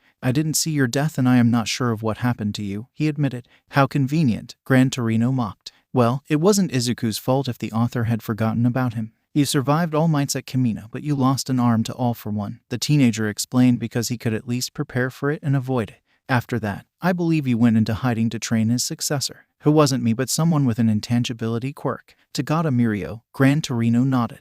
"His quirk is called permeation, by the way." Izuku would remember the quirk, but he didn't have much hope for the name. As soon as he was done here, he would have to do some research to see if there was really a difference between intangibility and permeation. He had memories of the sport festival and a very naked student, but it wasn't enough. "Not everything I know is reliable," Izuku warned Gran Torino. "For example, I doubt that All for One would call you darling to taunt you." Hiko had been one hell of a crack pairing, upon which the fandom had jumped on, but even if it was ludicrous, it was perfect to explain to the old hero that Izuku's intel could be spotty, though he didn't have to know it was because it had been deformed by horny fans. Izuku realized that Gran Torino was now very still and that his face was carefully expressionless. "Oh my god," the teenager whispered. It turned out that Gran Torino knew how to fix Izuku's problems, drilling fighting moves into him until he didn't have the luxury to think of his percentage anymore. All Might would then claim that Gran Torino had been downright adorable with Izuku compared to what he had gone through in his youth. It was probably the difference that blackmail material made. 5 months later, usually, on the day of the entrance exam, Izuku should have spent his prep time by making his second set of vocal cords work out through a pretty intensive session of internal screaming. However, he was a fanboy to the core and practically ran to the legendary high school. Not to prove All Might that he had made the right choice, of course. No, just thinking about All Might's disappointed face was enough to make Izuku keel over in abject horror. But Izuku wasn't thinking about that. Instead, he was focusing on the fact that today, if he was lucky, he was going to meet his favorite character, Aosuke Sora. Izuku had once told his best friend from another life that he saw no point in reading Symbol of Victory when the author had so obviously misunderstood who the real main character ought to be. It was said in a joking way, of course, but Sora was Izuku's favorite character, the hidden little sister of a top hero named Hawks. She had been trained by the Commission since birth to be the best underground operative ever. Her mission was to pretend to be a double agent, working with All for One as the so-called UA trader in order to gain insight in his organization. However, soon after the school year started, tired with the propensity of the Commission to throw her in danger for no good reason, she became a triple agent. She was probably the most efficient villain in the entire series and the main reason why UA had been destroyed. Izuku's head went in every direction as he tried to find a blonde girl with black wings whose feathers could turn into hundreds of telekinetically controlled knives in a pinch. He was still looking for her after the written exam, surprised because he knew that she wasn't getting into UA through a recommendation. His foot tripped over something, breaking his balance and sending him on his way to violently kiss the ground. "This is it," he thought. "This is how I die." Which was of course ridiculous. He already knew how he was going to die. Now that the occasion to jump from a roof had passed, he would die at Kamino, crushed by a building. Even if the plot wanted to kill him early, the childhood friend turned bully victim dying because he didn't look where he was looking wouldn't have much of an impact on Kaken's character development. He had been negotiating his fall when a light tap on the back stole all of his momentum, along with his gravity. He looked up to see a really cute girl with short brown hair and pretty eyes smiling at him. Sorry for using my quirk on you, she apologized. It's just such a bad omen to fall here. Her name was Uraraka Ochako. She was. Izuku hesitated to use the word love interest because he had read entire essays on Tumblr on how Uraraka subverted the common tropes that came with this role, but also because everyone who had read the novels agreed that Uraraka Ochako had stopped being an important character when Bakugo Katsuki had left UA. Moreover, Bakugo Katsuki had quickly evolved past the need for any romantic relationships or even meaningful platonic ones. However, there was one thing that made Uraraka Ochako special as far as characters and symbol of victory went. While there were many differences between the web novel and the light novel, Uraraka Ochako was the only person whose quirk had changed in her introduction. If Izuku remembered correctly, in one version she had a gigantification quirk while in another she had the gravity quirk she had just used on him, to the point where about everyone wrote her as one of those rare people who had inherited both of her parents' quirks. And of course, Izuku was aware that it was impossible, but this headcanon was kinda dear to him, something that had always been around, to the point where he didn't mind if it passed to Ascended Fanon. After all, there was someone with the ability to take and give quirks around, and if Uraraka had called upon his service, Izuku wasn't one to judge. If he had access to all for one, he would shake him upside down until all the shiny quirks fell from him. Maybe I shouldn't have done that without asking you, she admitted, and Izuku realized that he had been staring at her and making everything awkward. He blushed, his feet back on the ground, clutching the straps of his backpack. At the same moment, Kaken passed next to them, managing to both glare at Izuku and to convey that he found him pathetic. He didn't spare a glance towards Uraraka. That's your not quite love interest. Kaken, would it kill you to make a good first impression? Not at all, Izuku shrieked at the girl. Thank you for helping me, Uraraka. And because he was blushing and just wasn't used to talking with girls, he decided to make a strategic retreat towards the site of the entrance exam.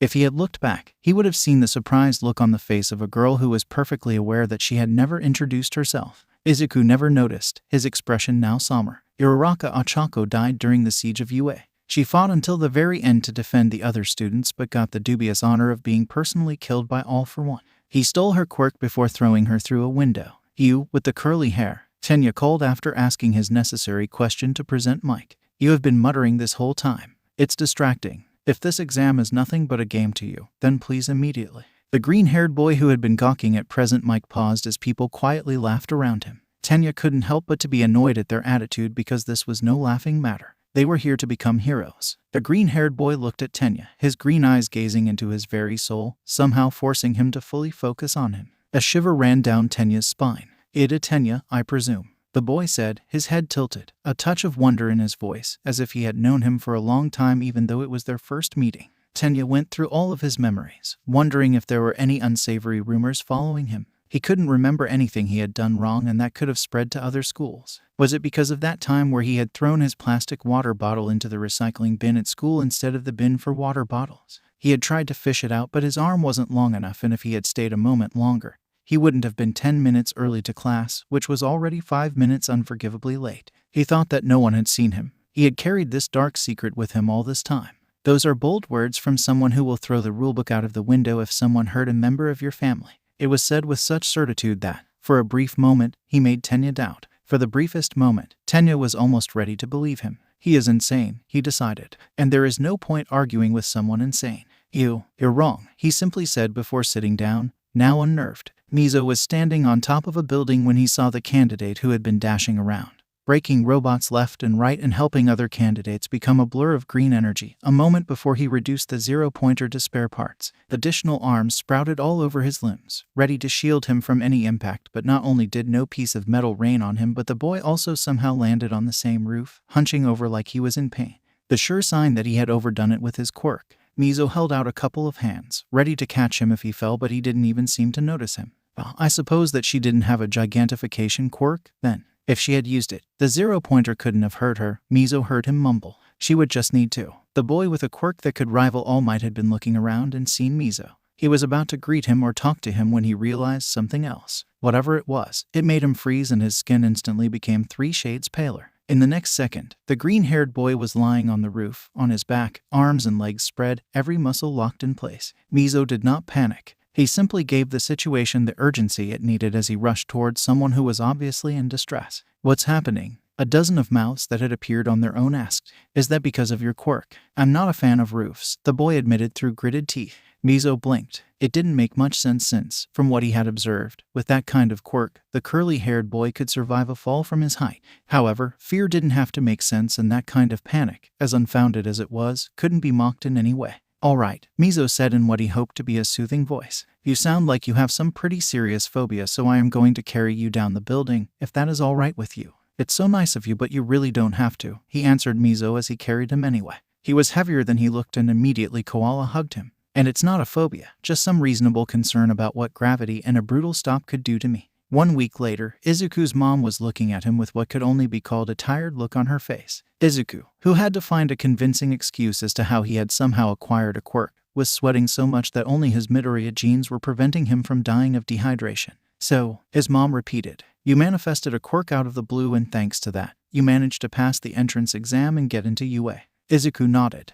"Okay, nailed it." Once again, after telling the good news to his mom, Izuku made a quick run to the grocery store. They were almost out of coffee, which was plainly dangerous in this home. When he returned, there was a pair of men's shoes in front of the door. Izuku's first thought was that those were All Might's. In his civilian life, the symbol of peace preferred wearing sneakers. But if he was here to explain to Izuku's mom about One for All, it would make sense for him to dress the part. Of course, Izuku would have preferred for All Might to warn him so he wouldn't be caught in a lie, but the teenager accepted his mistake and the ineluctable moment where his mom would lock him in the vault for the rest of the month in the vain hope, teaching him not to accept quirks from strangers. As his body moved on his own and he entered the living room and realized that this wasn't All Might, Izuku wondered who this white-haired man was and why he was sitting in Izuku's chair, the one he always used but, for some reason, wasn't allowed to customize with very respectable All Might stickers. The man turned his head towards Izuku and smiled, the expression radiating such warmth that the teenager was taken back for a moment.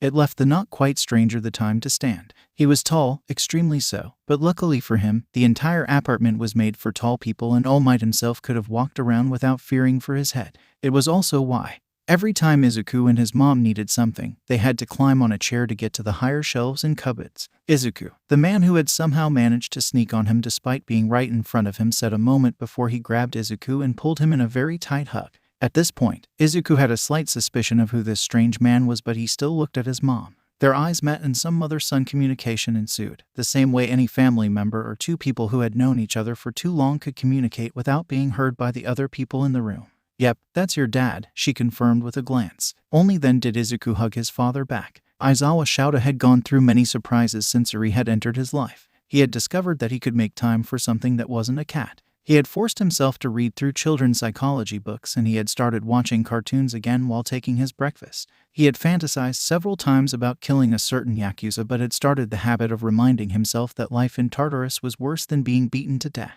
And when he saw the little girl he was responsible for, in their home, eating a lollipop he didn't recognize, he learned a new type of fear. "Eri," he somehow managed to calmly say. Eri was extremely sensitive to any change of moods in the adults around her and always assumed that it was her fault. "Where did you find that lollipop?" The 5-year-old, unaware that he was nearly going through a heart attack induced by parental fear, kept sucking on the candy that Aizawa hadn't offered to her. It might be from Mike or Midnight, but they spoiled Eri rotten when she was at UA.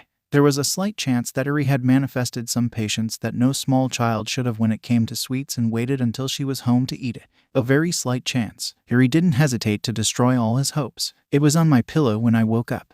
Nedzu brought his paws to his mouth, trying not to say anything too undiplomatic. Words such as "have you finally lost your mind? Is that it? Or what drugs have you been indulging in and would you be inclined to share?" floated in his genius mind, but with a tremendous effort of will, he managed to look away from the written request and to look at the erasure hero. His hair was wild, and not because of his quirk. His left hand was trembling because of the unholy amount of caffeine he was using to keep himself awake. And there was madness in his eyes, the awful parental brand that would refuse to listen to logic. "Aizawa," the principal said with the voice he used during high-stakes negotiation, "I understand your concern, but you cannot carry Eri in a sling until whoever broke into your home is arrested.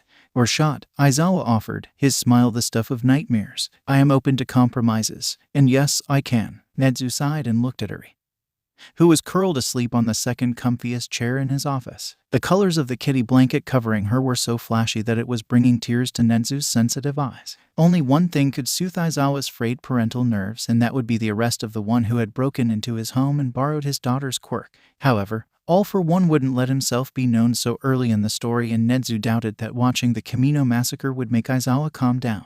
But Nezu couldn't afford the students of Wana being distracted by Eri's cuteness, so he had to find a solution. Find a new apartment, the principal told him. I will secure it myself. In the meantime, Eri and you can live on the campus. My security measures should allow you not to be taken by surprise by a villain. Aizawa agreed, now reassured and completely unaware that Nezu had chosen his words very carefully. After all, he was all too aware that UA was not the sanctuary it was supposed to be when it came to villain intrusion. Izuku arrived late to UA because it had taken him 15 minutes to escape his father's hug. It was his fault, though. What the last weeks had taught him was that Midoriya Hisashi was both extremely tactile with his family members and generally didn't believe in the concept of letting go. There was a world between reading about the school and glimpsing at the occasional images from the light novels on Tumblr, and actually walking through the hallways and experiencing it for real. UA stuck out like a sore thumb in a setting that wasn't supposed to be too different from the modern one Izuku and the readers were used to. The campus in itself was probably bigger than Izuku's neighborhood. The walls were reinforced in such a way that they could withstand most quirks. The glass of the windows were also reinforced. And there were the robots, roaming through the campus, registering everything, with a feed that had to be watched by someone. Izuku's innate sense of wonder was slightly cooled down by all those details. UA now felt like a military school wearing a mustache in order to pretend that it was just a goofy school of adventure. But in any case, he did find his class, entered as the protagonist, and the guy who would fail to murder Stain were arguing about the lack of respect putting one's foot over a desk showed, and he looked for Sora. 19 hero students who were already in their seats, except for Ada who was in front of Kaken, stared blankly at him. If Izuku hadn't been so focused on finding Sora, he would have noticed how their expressions were carefully neutral and how weird it was that they were all looking at him. But instead, he searched for the blonde girl with black wings who was nowhere to be seen. Hey, you're Raka, Kaminari tried to whisper, startling the girl with a gravity quirk. Is that the one with the ability to read minds? What? Izuku looked behind him to see if he wasn't blocking the path of a telepathic student, but he only saw a dirty yellow sleeping bag. I said maybe, she protested, a blush spreading all over her face. I said he might have the ability to read minds. It finally dawned on Izuku that they were talking about him, and obviously making tremendous efforts and not thinking about anything stupid. I can't read minds. He can't read minds. Kaken and him had talked at the same time, one with far more contempt than the other. Izuku's relationship with him hadn't improved much since the day the plot had tried to revoke his breathing permit. In order to focus on the American dream plan and then on not breaking his bones, Izuku had developed the somewhat unfortunate habit of tuning Kaken out. It wasn't like he was losing anything. Kaken always repeated the same things, and one quickly got bored with being told how his face was annoying and how he would never amount to anything because he was supposedly a loser. Deku. But in any case, Izuku was pretty amused by the wave of relief those words created and that spread through the entire class as each student seemed to substantially relax. How the fuck did you manage to get into UA, you nerd? You pulled some trick again, didn't you? Izuku was a little impressed by them. If he had learned that a fellow student was a telepath, he would have skipped any attempt at controlling what he was thinking and would have just directly apologized to them for whatever they would hear. And then, he would have asked them 1,000 questions about their quirk, his notebook already in hand. I fucking hate you so much, with that stupid look on your face like you're not even listening to me. His desk was between Kaken and Mainta Minoru, a character hated by the fandom, which was proof that the universe had a sense of humor and that Izuku's life was its best joke. He put his backpack down, sat at the desk, and pretended to be invisible, only for someone to kick in his chair, startling Izuku. Hey, you bastard. The protagonist screamed. Stop ignoring me. Oh, sorry Kaken. Izuku apologized and turned towards him. He had the feeling he had missed something important. You were saying something to me. Kaken looked at him, his face oddly serene for a moment, which was enough of a warning for Izuku to jump out of the way just as the explosion boy lunged across the desk, probably to strangle him. Izuku had just landed on his butt and was doing a strategic retreat when the tough teacher archetype entered the class, a yellow sleeping bag under his arm. If you're done acting like elementary school children. The quirk apprehension test was the arc that introduced UA to the readers, conveying very clearly that UA encouraged a freestyle educational system and a cutthroat competition between its students. It was also commonly acknowledged that the hyper-competition encouraged by the perspective of being expelled out of the blue had contributed in destroying any hope of making the students work as a team, and it had obliterated any trust they could have in their homeroom teacher. Now, if Izuku had Kaken's sheer audace, he could have told Aizawa why his teaching methods weren't aligned with any goal involving the continued health of his students in the long run. But Aizawa had grabbed him right as he exited the locker room and warned him that Eri liking him wouldn't make the teacher less impartial when it came to his evaluation.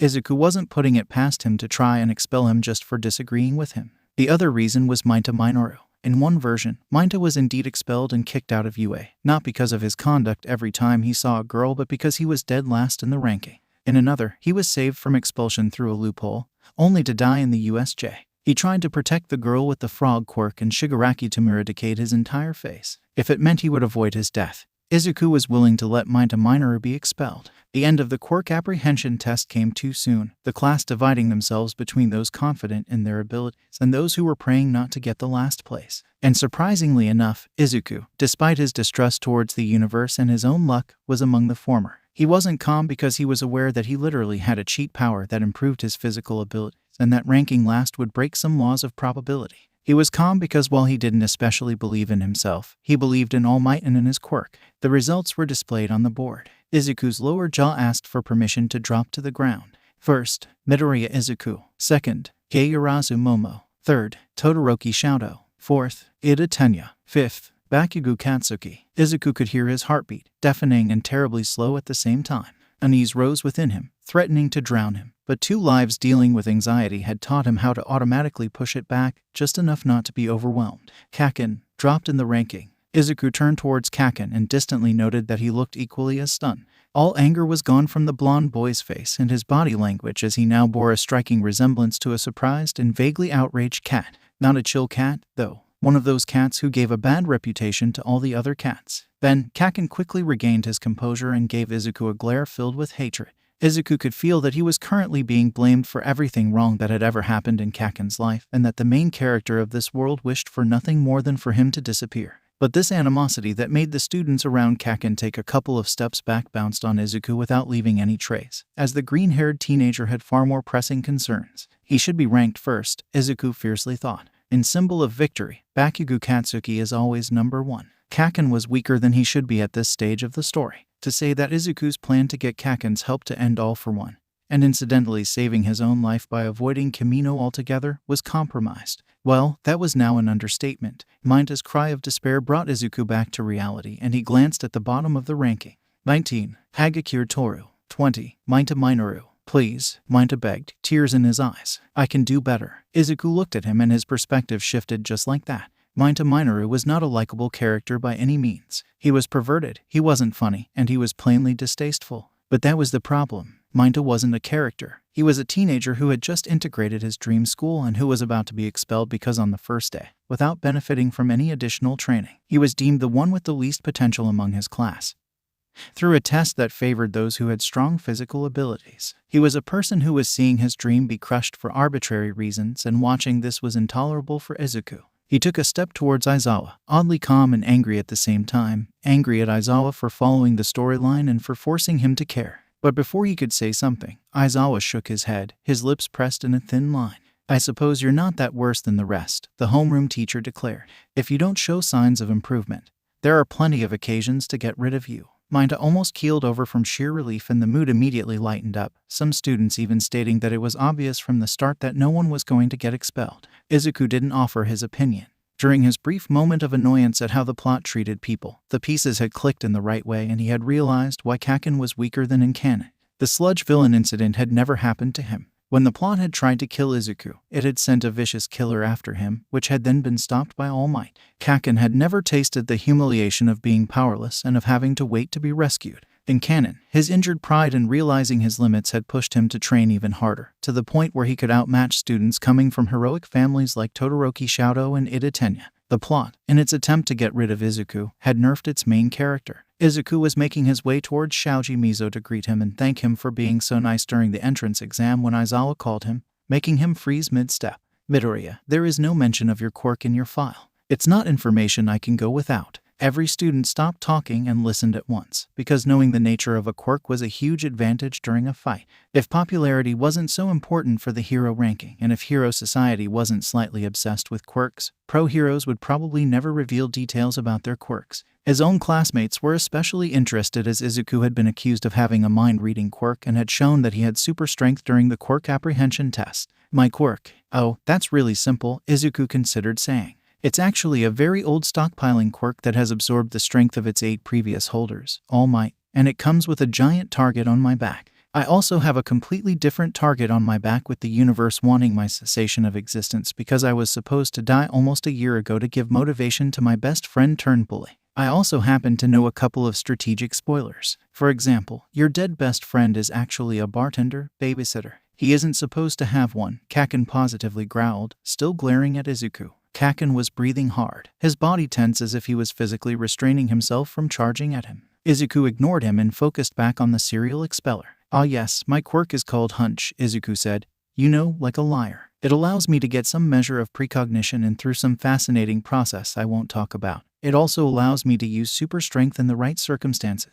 Ada Tenya's head whipped in his direction, and he gave Izuku the look of a bird of prey who had just noticed a mouse. Uraraka Ochako frowned. Kaken started to turn a color not found in nature. "I won't reveal more because it would allow anyone knowing the exact mechanism of my quirk to neutralize it," Izuku concluded. He was amazed at the bullshit he could pull from nowhere when he needed it. "That's actually rational," Aizawa declared. "What the hell? He is quirkless. He is lying to you." Izuku bravely tried to resist the need to mess with him. He did. No one could prove otherwise. "You're right, Kaken," he managed to say with a straight face. "I am truly quirkless. What I am doing is actually magic." Hiding behind Kirishima Ijiru turned out to be unnecessary, as Aizawa was kind enough to stop Kaken with his capture scarf before he could blast Izuku. However, Izuku had the sneaking suspicion that if he had been the one to attack another student, even one of the strongest ones, while using his quirk, he doubted that Aizawa would just tie him up and scold him for 20 seconds before moving on. Freaking main character privilege. Someone tapped him on the shoulder while he was standing behind the very nice teenager who would fall into a very deep depression because of the canon events, but who would also keep masking it behind a mask of heroism.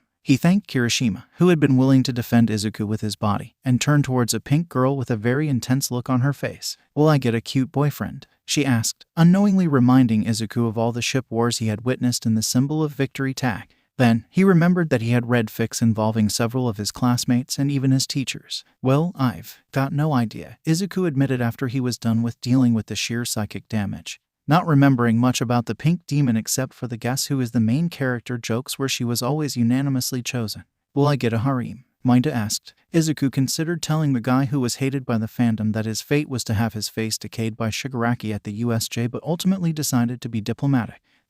Probably not," the teenager carefully said. "But do you take constructive criticism?" "Sure." Izuku put a hand on Minta's shoulder and looked him in the eyes. "Minta Minoru, if you do not start treating women like actual human beings instead of dolls that are supposed to welcome all of your sexual fantasies, one day you're going to be found dead in an alley and no one will bother investigating the crime because you will be that guy everyone despises for always bothering your female coworkers. People will not only rejoice at your death, but they will also make fun of you at your funeral. Am I clear?" Minta, now paler, gulped down and nodded, his eyes huge and terrified. "Will one of us become the number one hero?" Kamarari asked next. "Actually, only answer that one if it's me. And please, don't tell me how I am going to die." Izuku hated to disappoint the potential Meta Liberation Army mole, but he had to stop the questions now because he could see the tsunami of questions about to be unleashed on him. And he didn't want to be the one to tell them that before they even graduated.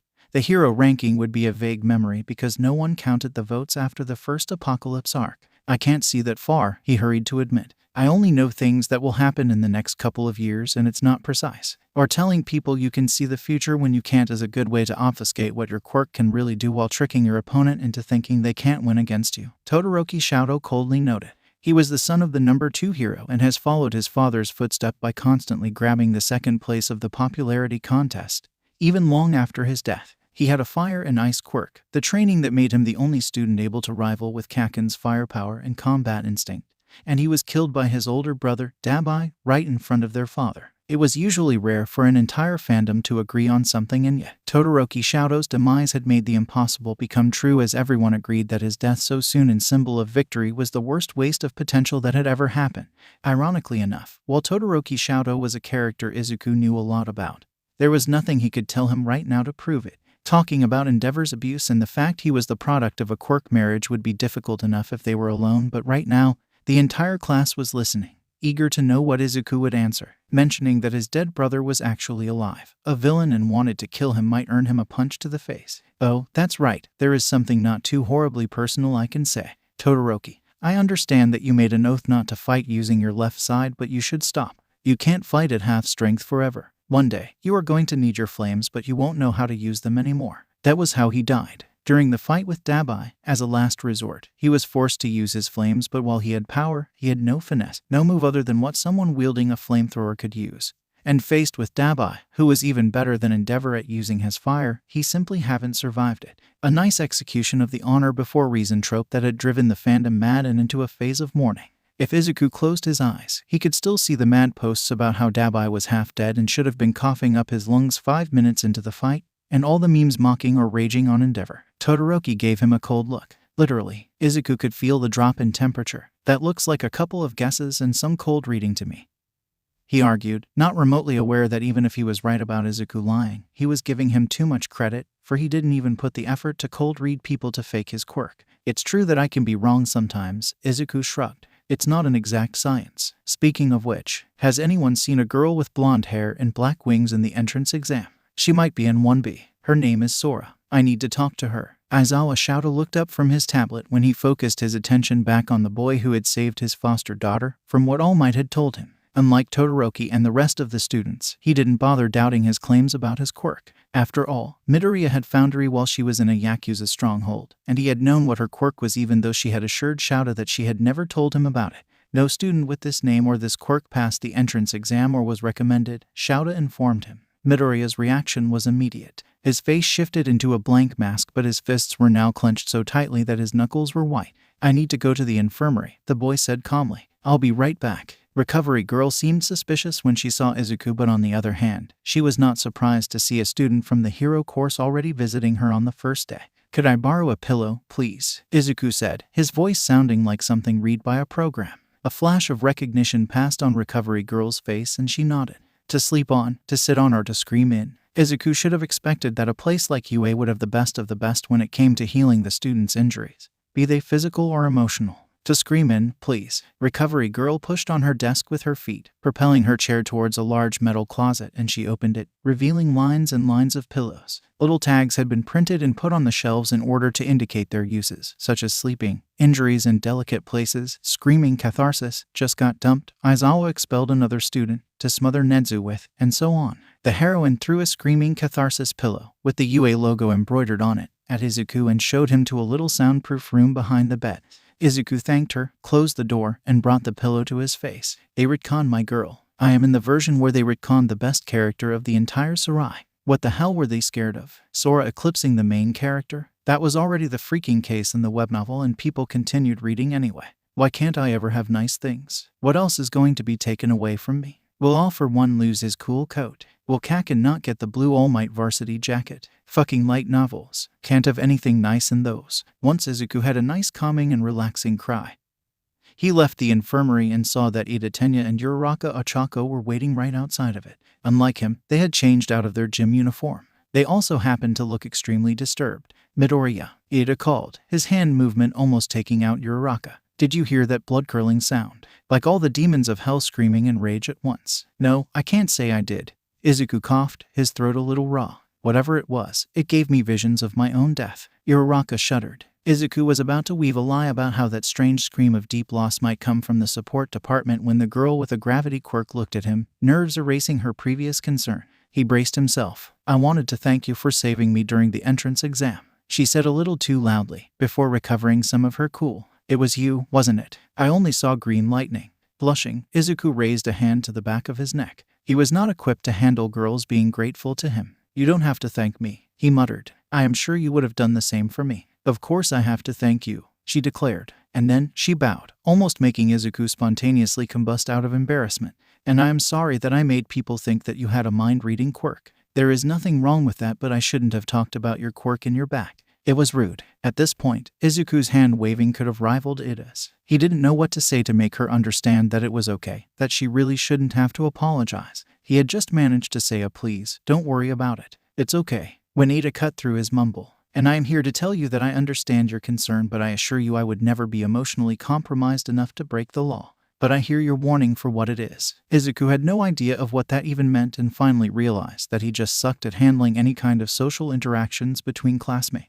I am here. All Might found Izuku hiding in the woods, his phone in hand, still frozen because of his interactions with Ida and Uraraka, to congratulate you on ranking first at Aizawa's test. I am so proud of you, my beau. What happened to you? Izuku tried to gather his thoughts. The number one hero apparently thought he was taking too long because he poked him on the shoulder, threatening to make him fall. Ada and Uraraka found me and talked to me, Izuku explained in a little voice. We exchanged numbers. We are having lunch together tomorrow. Ah, All Might nodded, immediately understanding the problem. There was a reason why he was number one. You're in this state because despite your quirk and common sense, you didn't see the fact that you would be making friends in high school coming. Izuku nodded. In his defense, he had never considered the possibility of making friends. His mind had developed a specific kind of tunnel vision where his survival, for him and for the people he cared about, were his absolute and exclusive priority. Unless All Might merch was involved, of course. All Might patted him on the head to comfort him while his anxiety was enumerating all the reasons why the lunch tomorrow could lead to a disaster, and Izuku pretended not to notice the hint of mockery in the symbol of pieces their sounds. Then, Izuku remembered that he had a question about the plot and someone who ought to know the gossip in the teacher room. All Might. Izuku raised his head to look at him, and raised his head more, and some more. Do you know why Mr. Aizawa didn't expel Maita? From what I understand, it was because he found that none of the students in his class were devoid of potential this year. All Might immediately answered, deflating because they were out of sight. Izuku didn't fail to notice that his answer had been a little too quick. A decade watching his interviews had taught him to differentiate his tones, and this one was often used when All Might was hiding the truth with another truth. Do you know if there was another reason? The teenager insisted. What I am going to say will stay between us, All Might said. He was smiling, but Izuku could recognize that he wasn't being asked a question. Young Maita and young Hagakure had the same score. In the spirit of fairness, Aizawa was supposed to either expel both of them or keep both of them in his class. He showed leniency. The quirk apprehension test was an arc with no surprise. Izuku had read it too many times to have missed something so important and clearly explaining why Aizawa would let Maita Minoru in 1A. And yet, he had never heard of this before. It meant that Bakugo Katsuki was an unreliable character. And there were secrets no one in the fandom had pierced. I take it that young Maita was supposed to be expelled. All Might guessed. There was a 50% chance of it, but I couldn't understand why Mr. Aizawa would change his mind about expelling a student. Even now, I am surprised he was so lenient, Izuku said, not wanting to use the word OOC. You don't think you might have something to do with it? Izuku frowned, not understanding what All Might was trying to say. You saved Eri and brought her to Aizawa, making him a father, All Might reminded him. He is now responsible for the well-being of a child, which makes him more aware of what children think and of what they are going through. Following this logic, it's not surprising for a father to be nicer towards children. The teenager blinked, too surprised to react in any other way. Every act you do has an impact, young Midoriya. When you rescued Eri, you initiated a change that brought good into the world. And just as cruelty begets cruelty, kindness begets kindness and positive changes on a scale you can't seem to understand for now. Izuku didn't say anything. There was a version of this story where Aizawa had decided to let Maita stay, even though he didn't know Eri. But he wanted to believe in what All Might was saying. Once he was home, Izuku barely had the time to take his shoes off before his father abandoned whatever he was doing in the kitchen, grabbed him and held him in a bear hug, the teenager's feet dangling above the floor. Even though he had put on a lot of weight thanks to All Might's American dream plan, his father's arms never trembled or showed any sign of strain. Izuku suspected that his father could have held him forever, as if he didn't weigh more than a couple of grapes. The teenager bravely didn't squirm away and hugged his father back. The awkwardness between them was still there, but Izuku was making an effort. He had noticed that when his father thought no one was looking at him, he looked sad, as if he was putting on a mask with them. And Izuku hadn't been the only one to notice. His mom and him hadn't talked about it, but they made an effort to make Izuku's father feel appreciated. 5 minutes later, Izuku hugged his mom, asked her if she wanted help to cook, and was promptly chased out while his father took place on the couch. Both of his parents liked to cook but didn't tolerate anyone else in the kitchen, so the cohabitation was always entertaining to watch. How is school? His father asked, an arm on the back of the couch, a slight note of mockery in his voice. He had never said anything, but it didn't take a genius to know that Midoriya Hisashi didn't have much respect for heroes. Izuku told them about the quirk apprehension test, what Aizawa looked like, and how he had decided not to expel Maita. He talked at length about his classmates' quirks and that he might have made 2 friends today. His mom beamed at that one. Not because of the cool quirks, but because the last time Izuku had friends, he had been 4 and was still waiting for his quirk to show up. His father didn't exactly ask him his rank in the test, but Izuku still found himself telling them that he had been in first place. Congratulations, Izuku, his dad said, and even if he didn't like heroes and hero schools, there was real pride on his face. It's impressive. Izuku shrugged, uncomfortable. It was a physical test disproportionately suited to people with power-type quirks. I have no merit.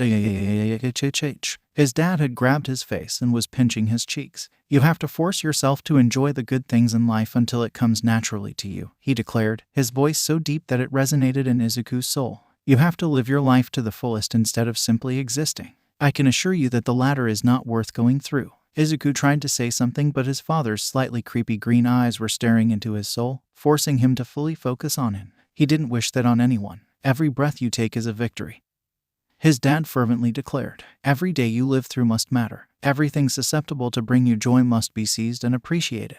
And with that, he finally let Izuku go. Since we are giving each other deep truths, Izuku managed to say when his face stopped hurting, could you tell me why you have a vault? His father considered the question for a moment, then sighed. Do you want me to answer that question, or do you want your own vault so you can put your most precious possessions there and no one, not even a spiky-haired bast? Hisashi, don't swear in front of the baby, Izuku's mom warned her husband. I'm not a baby. Yes, you are. His father waved his answer away while his mom was laughing. He continued like he had never been interrupted.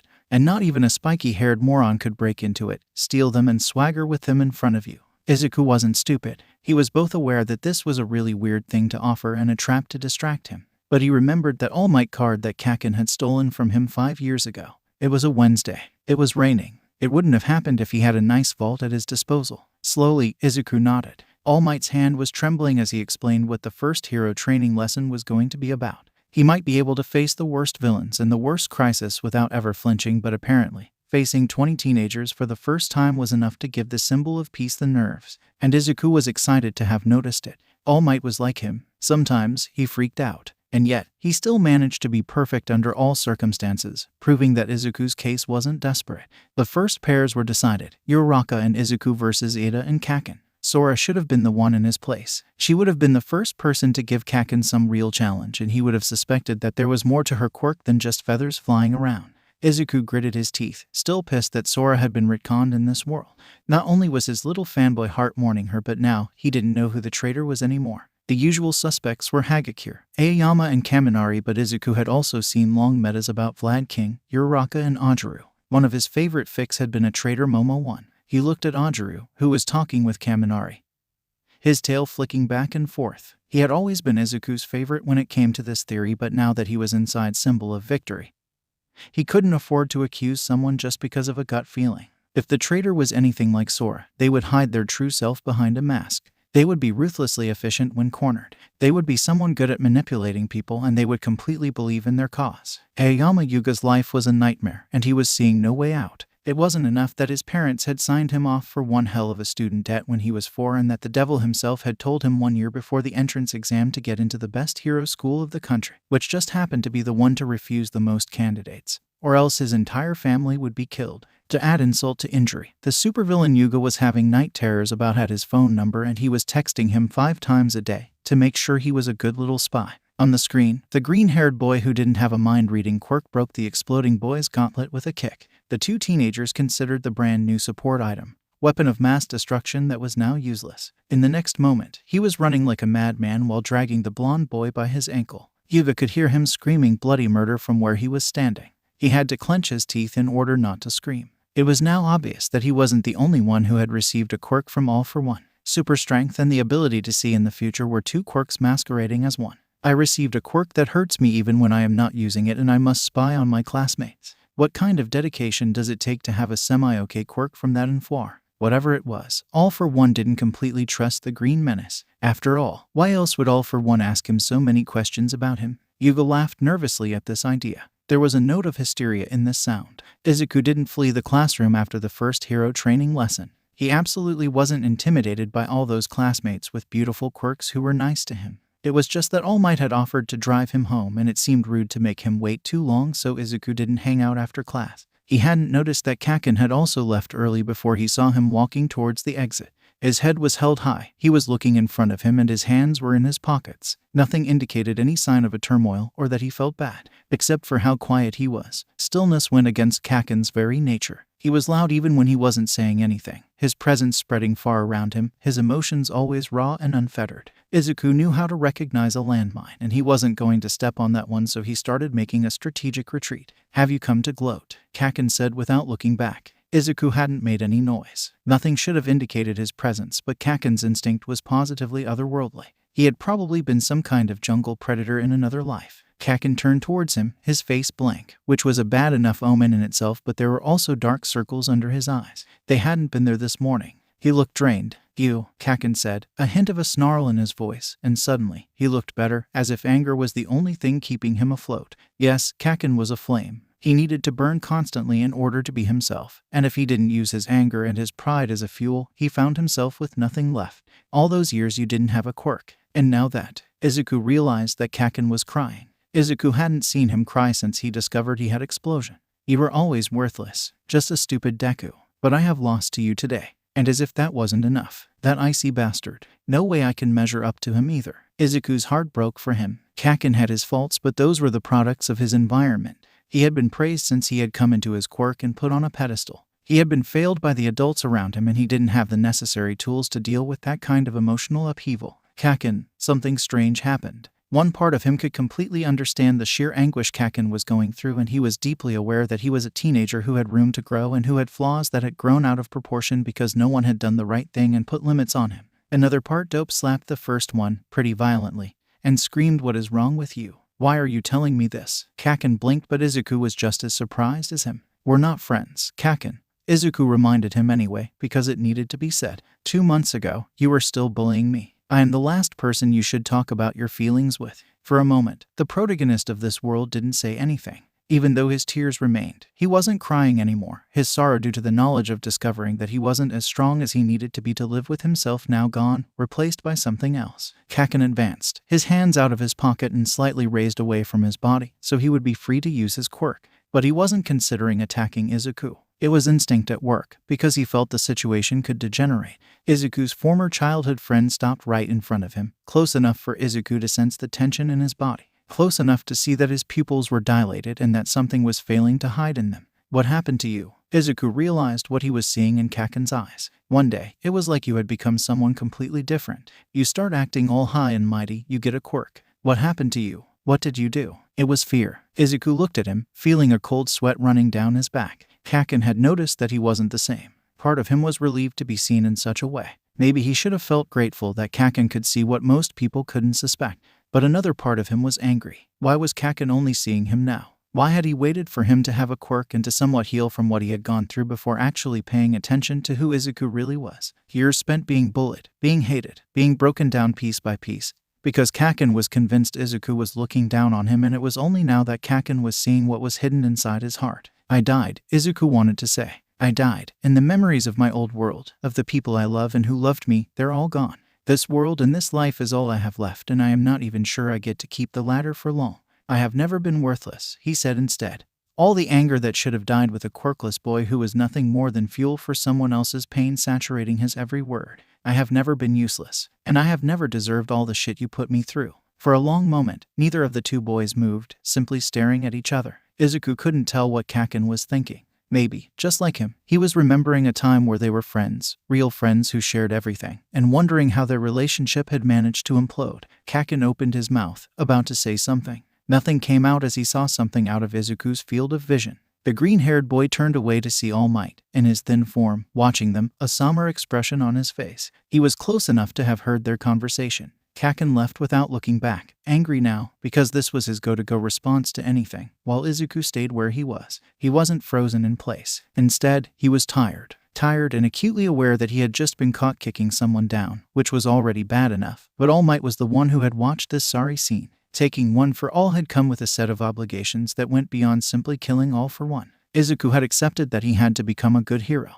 and a good hero would have been there for Kaken, no matter what had happened in the past, because he needed someone to listen to him, and that was enough of a reason to be helped. A good hero wouldn't have let anger distract him from the right path. And yet, Izuku opened his mouth, not to apologize but to try to explain, to try to make All Might understand that Kaken and him had a complicated past. No words came out because there was no word to describe the sheer complexity of a relationship based on hatred and admiration, on the memory of a friendship. And that wasn't even talking about the complex layer that Izuku's reincarnation added to the whole thing. All Might hugged him. He didn't say anything. He didn't need to. Izuku hugged him back, having the absolute certitude that he was safe in All Might's arms and that no judgment would be coming from him. On the next day, Izuku woke up to see the head of his father hovering over him, with an anxious look on it to boot. It surprised the teenager so much that he catapulted himself in a sitting position, and only a prodigious reflex from his father prevented both of their heads from colliding. "What's happening?" Izuku asked, groggy. He had no idea of what time it was, but his alarm hadn't woken him up, which meant it was far too early. There had to be some kind of emergency, like someone's death or a national coffee shortage. Izuku prayed that it wasn't the latter. "I am concerned," his father declared. "You look exhausted. You should skip school today and get some rest." The teenager in his all-might onesie frowned, not understanding what was happening. Some laws of the universe had to be broken because, usually, it was the child asking for his parents to skip school, not the opposite. Though, the Midoriyas, or at least Izuku's mom, had a very tranquil approach when it came to taking an impromptu day off. Not only did his mom not care when he skipped class to go to a con or an important event, but he was free to do whatever he wanted during the day and he had no curfew. It was the first time that the thought of such a level of independence being unusual crossed his mind.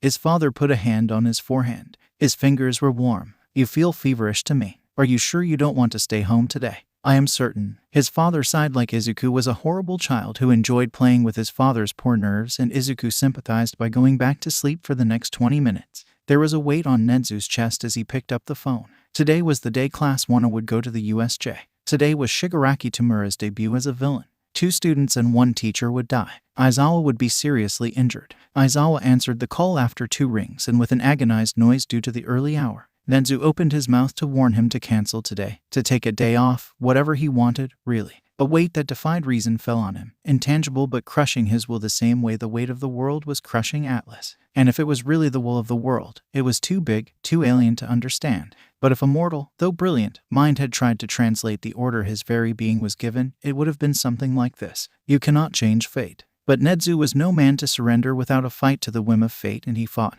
even as his mouth opened more on his own, and warned Aizawa in a cheery voice not to forget his lesson with all might. And 13 at the USJ. He fought as Aizawa complained about him calling him so early in the morning. And when the will of the world finally let go of him at the end of the conversation, the principal put his head on the desk, exhausted and defeated. Nothing ever changed, no matter how hard he tried to save them. Nezu was no man to pray to a higher power, but nothing prevented him from hoping that, this time, things would be different. Hasashi had just finished putting the last modification on the Naomu when Tamura entered the lab. 20-year-old but looking older thanks to a mix of malnutrition and lack of socialization. All for one's air was trying to hide how nervous he was and had escaped the reunion of cheap villains that were going to follow him into the USJ today. He pretended not to notice his arrival and removed his hands from the Naomu. It was an inconsequential change, because that was all he was allowed to do. He could tinker, he could slightly push, but if he tried to implement a real change, the universe stopped him. But at least, Izuku wouldn't get injured at the USJ. Whatever would happen later, at Kamino, today, he would have a protector. "Sensei," Tamura said, trying and failing to hide the emotion in his voice. "I didn't know if I was going to see you today. How could I miss your big day?" Hasashi lied, his warm smile hidden by his helmet. "Put this morning specifically so Yujiko Kirigiri and Tamura wouldn't ask questions." The truth was that Hasashi had missed this day many times, sometimes because he had more important things to do, sometimes because he didn't have the motivation to get out of bed. "I will make you proud," Tamura promised after a substantial hesitation, because he was scared of disappointing him. What Hasashi did then meant nothing. It was just another inconsequential change that he was allowed to do. His hand found the top of Tamura's head and he gently ruffled his hair, injecting warmth into his body language then into his words. "I am already proud of you." The touch-starved boy who would be punched 100 ways into Sunday by All Might to mock his grandmother's legacy leaned into the touch, happy and believing that Hasashi had his best interest at heart. Izuku was sitting in the bus, his mind swirling with thoughts and bouncing on the walls of his skulls as he tried to remember the content of a novel he had never read. He had messed up previously. He hadn't seen the intrusion in UA coming. When Uraraka had asked him if he knew something about it, some vague memories had hit him, but he hadn't been able to tell if there were journalists or a villain attack. Because of that, he had lost some credibility, which was a problem since he wanted Ida to introduce him to Ingenium so he could warn him to avoid Hasu like the plague. And now, Izuku was sitting on a school bus between Uraraka and Ida and wondering what was going to happen next. He was almost certain that the USJ was the next big event. However, it was only the 3rd day of school. It seemed way too soon, especially for a story like Symbol of Victory which knew how to space itself. If there was a risk of a villain attack, logic dictated that he ought to warn them. But if he was wrong, just like the little boy who had cried wolf one too many times, they wouldn't believe him again. Izuku got to his feet, the bus taking a turn just at this moment, and he almost landed on Ada's lap, who ordered him to sit back because it was dangerous to walk in a moving bus. Izuku apologized and made his way to Aizawa, who was sitting behind the bus driver. "Sensei," the teenager asked, "where are we going?" The erasure hero, in his sleeping bag, didn't even open his eyes. "You will see." "Yes," Izuku nodded, "but I would like to know first. Midoriya, go back to your seat, sit down, and stop bothering me." Izuku capitulated. He supposed that he would know soon enough if he was right. Aizawa Shouter realized he should have paid more attention to his one student who could see the future when he stepped down the bus. However, asking for clarifications now meant admitting that he had made a mistake and he simply wasn't a good enough person before 10 a.m. to do such a thing. It's only when Midoriya started to look around with a worried look on his face that he started to have an extremely bad feeling. He would tell me if something was wrong, wouldn't he?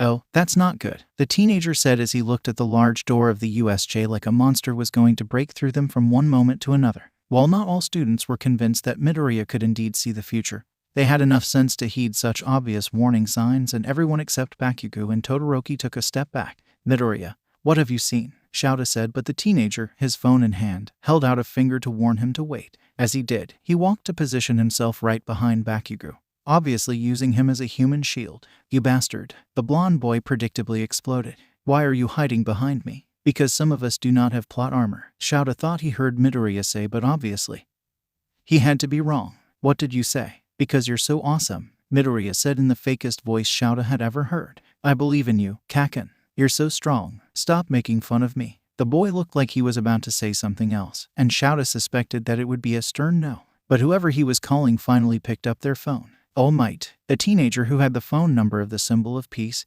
no less, said. He didn't see either how Todoroki sharply turned his head towards him, like a shark who had just smelled blood in the water. "I am sorry for bothering you, but I think it would be a good idea for you to come to the USJ immediately. No need to stop 3 times on your way here. There are other heroes who can rescue those hostages and handle the villains." "Villains? Why villains?" 13 repeated, their voice reaching a pitch so high that it was a miracle it didn't shatter any glass. "Deku," Bakugo said quietly, now looking actually panicked. "What freaking nonsense. There is a 50% chance that a bunch of villains are going to warp in here, separate us in different parts of the USJ, and do their best to eliminate us," Midoriya casually informed All Might. "Oh, and if that happens, Aizawa will get a pretty big concussion and his 2 arms broken." Shouta blinked, unsure if he ought to get mad that he was already assumed to be defeated by hypothetical villains before they even showed up, or simply very nervous because that was too many details for comfort. Worse, Eri will probably get very sad about it. It cut off. Midoriya winced again. He leaned on the side, doing his best to remain hidden behind Bakugo, and picked a rock left there in the dirt. "Okay, since they already cancelled the lines of communication, it's happening. Ada, you might want to run to UA to warn the teachers so they can help." He never had the time to finish his sentence, and Ada never had the time to inform him he was probably insane because a dozen villains appeared through a massive black fog inside the USJ. Shouta was acutely aware that there were only 2 pro heroes to protect 20 untrained and vulnerable hero students. They introduced themselves as the League of Villains, and one of them threw a spike at Bakugo. A warning shot, as the blonde boy stared the villain with a porcupine spike down, not even bothering to dodge as the spike barely missed him. It took nerves of steel and amazing senses to react this way when targeted by villains. Shouta, as he advanced towards the villain, a hand on his capture weapon, his goggles down, and his quirk already active, couldn't help but to be appreciative of such keen instinct. And he almost had a heart attack when Midoriya, still hidden behind Bakugo, threw his rock at the warper. The projectile, propelled with a power comparable to All Might's, shattered the warper's neck brace, immediately neutralizing him. Suyu didn't exactly remember how the villain covered in hands got so close to her.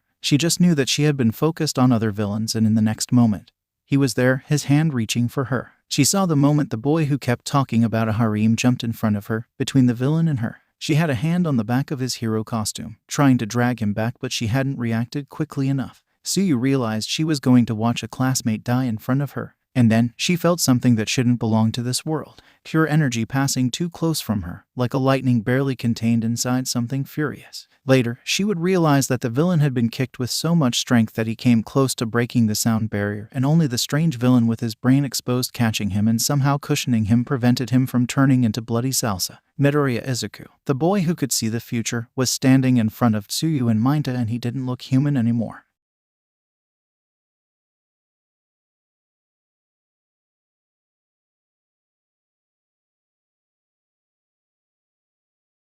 I won't let you take them, he declared, green energy crackling around him, and Tsuyu had no doubt that this was less a warning and more a threat. But strangely enough, in this moment, Tsuyu had the certitude that the leader of the League of Villains wasn't the one Midoriya Izuku was talking to.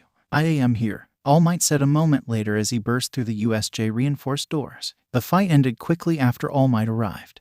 Every villain witnessing the sheer presence of the symbol of peace realizing that they never should have gotten out of bed this morning. Izuku would have been content to stay on the side, his phone in hand to immortalize the whole thing. But a villain with dragonfly wings almost managed to escape before making the mistake of calling All Might, who was finishing off the Namu, a poser. Since Izuku didn't tolerate no slander, he chased him all the way up the USJ and caught him right as he was flying past the roof. Of course, Izuku then realized that he was not only stuck on a roof, which was bad enough, but he didn't even have a good angle to keep taking photos of the All Might vs. Namu fight, except for the one he took of the Namu being thrown through a roof. He would have to survive with the extremely limited amount of photos taken at the start of the fight.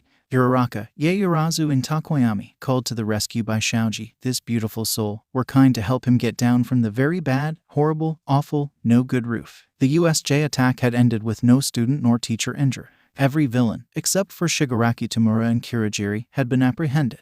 Young Midoriya had taken about 1 billion photos of Toshinori's fight with the Namu and he was currently sending all of them to Toshinori. Checking his phone during a crisis meeting was probably rude, but his successor's last phone call had made Toshinori inclined not to miss any of his messages, in case young Midoriya would once again casually announce a catastrophe about to happen in the next 30 seconds. No pressure to get there in time. I know we are all thinking it, but we are too scared of All Might to say it, Present Mike suddenly announced. What are you talking about? Why would you all be scared of me? Had they learned about what he had done to the president of Bright Future? Because not only was nothing he had done technically illegal, but he had extenuating circumstances. First, they were a quirk supremacist group. Second, they had used his image to promote their stupidity. And last, in a feat of absolute lethal stupidity, the man had approached him at a gala and confided that he thought quirkless people shouldn't have the same rights as normal people. But Present Mike said something even more shocking than the possibility of his colleagues discovering how petty the symbol of peace could be when pushed far enough. The Midoriya kid is sus. What? Toshinori looked around the round table, waiting for someone to defend his boy, or at least for someone to tell Present Mike that he was wrong and maybe to go to Recovery Girl for a potential concussion, but everyone, except Nezu, avoided looking him in the eyes. I hate to consider the idea of a student being a traitor, Midnight sighed. But the way he knew that a brand new organization was going to attack the USJ. What? Toshinori was usually more eloquent, but right now, his only thoughts, some horrible shrieking sound echoing inside his brain, could only be translated as, "You accuse my boy of being a traitor. You accuse my boy of being a lying liar who lies. Tartarus for all of you. Tartarus for 1,000 years. It's not the first time Midoriya sees the future in a chaotic way," Aizawa reminded them while Toshinori was trying to get his mentor instinct back under control. "It's how I got my daughter." "I agree," Nezu added. "Midoriya is no traitor. Shouldn't we call him and question him to learn more about his quirk?" Snipe asked. "Principal, aren't you curious?" Nezu put down his teacup on the table with so much strength that the fine china shattered, fuming tea spilling everywhere. No one dared to move. "You are going to listen carefully to what I am saying because I am not going to repeat myself," the principal said, still holding the handle of what was once a cup, his voice low and his eyes too intense for comfort. "Midoriya Izuku is free to do whatever he wants. We are not going to ask him anything about his quirk. And if any one of you puts me in a situation where I am forced to interact with that delightful, smart and full of potential student, I will make you pay for it."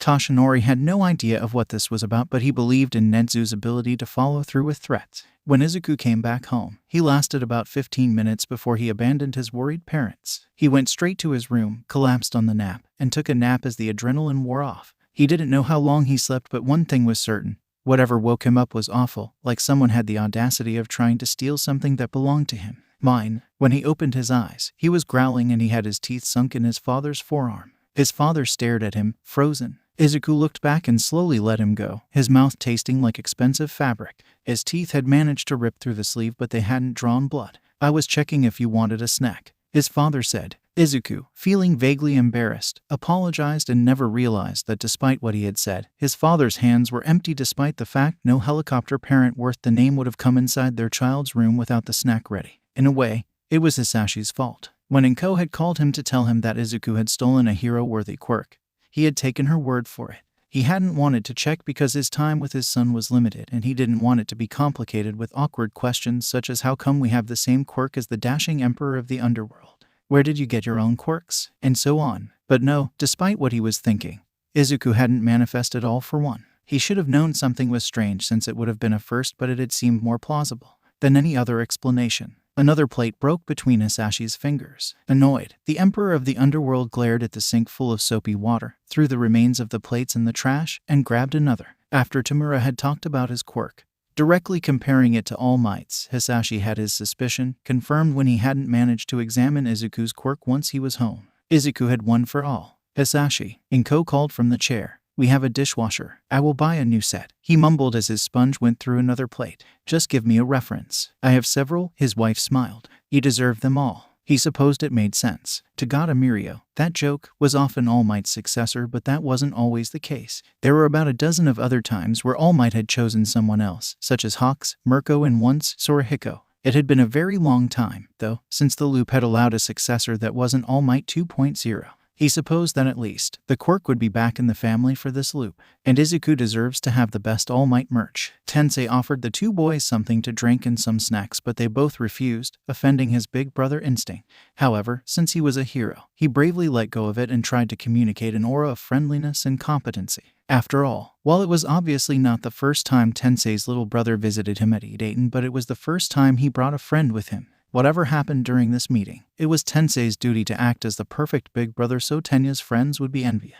Tenya and Midoriya Izuku shared a glance, not sure of how to start. While Midoriya seemed nervous, Tenya looked downright anxious and a little green. I suppose this is not a courtesy visit. Tensei smiled. It wasn't difficult to know why they were here. Tenya had told his big brother about his friend who could see the future and who had even predicted the villain attack of the USJ. The green-haired boy took a deep breath. I need you to listen to me, he said, his eyes burning with an intensity that made Tensei slightly uncomfortable. You're fated to die in Hasu. The hero killer will ambush you and kill you. Tensei took a moment to assimilate this information. Usually, he wouldn't even have taken this kind of warning in consideration because yes, even if quirks that could predict the future existed, they were exceedingly rare and most of the time, people were lying about their abilities. But this was Tenya's friend, who seemed really worried about him and who had a confirmed precognition quirk, so he immediately believed that Midoriya really thought he was in danger. I don't know exactly when it will happen, but I am certain it will be right before the sport festival, the boy continued. Please, don't go in Hasu for a week until the festival is over. Edaten wasn't in Hasu, but it was the town right next to it and he was often patrolling there. I will be careful, Tensei promised.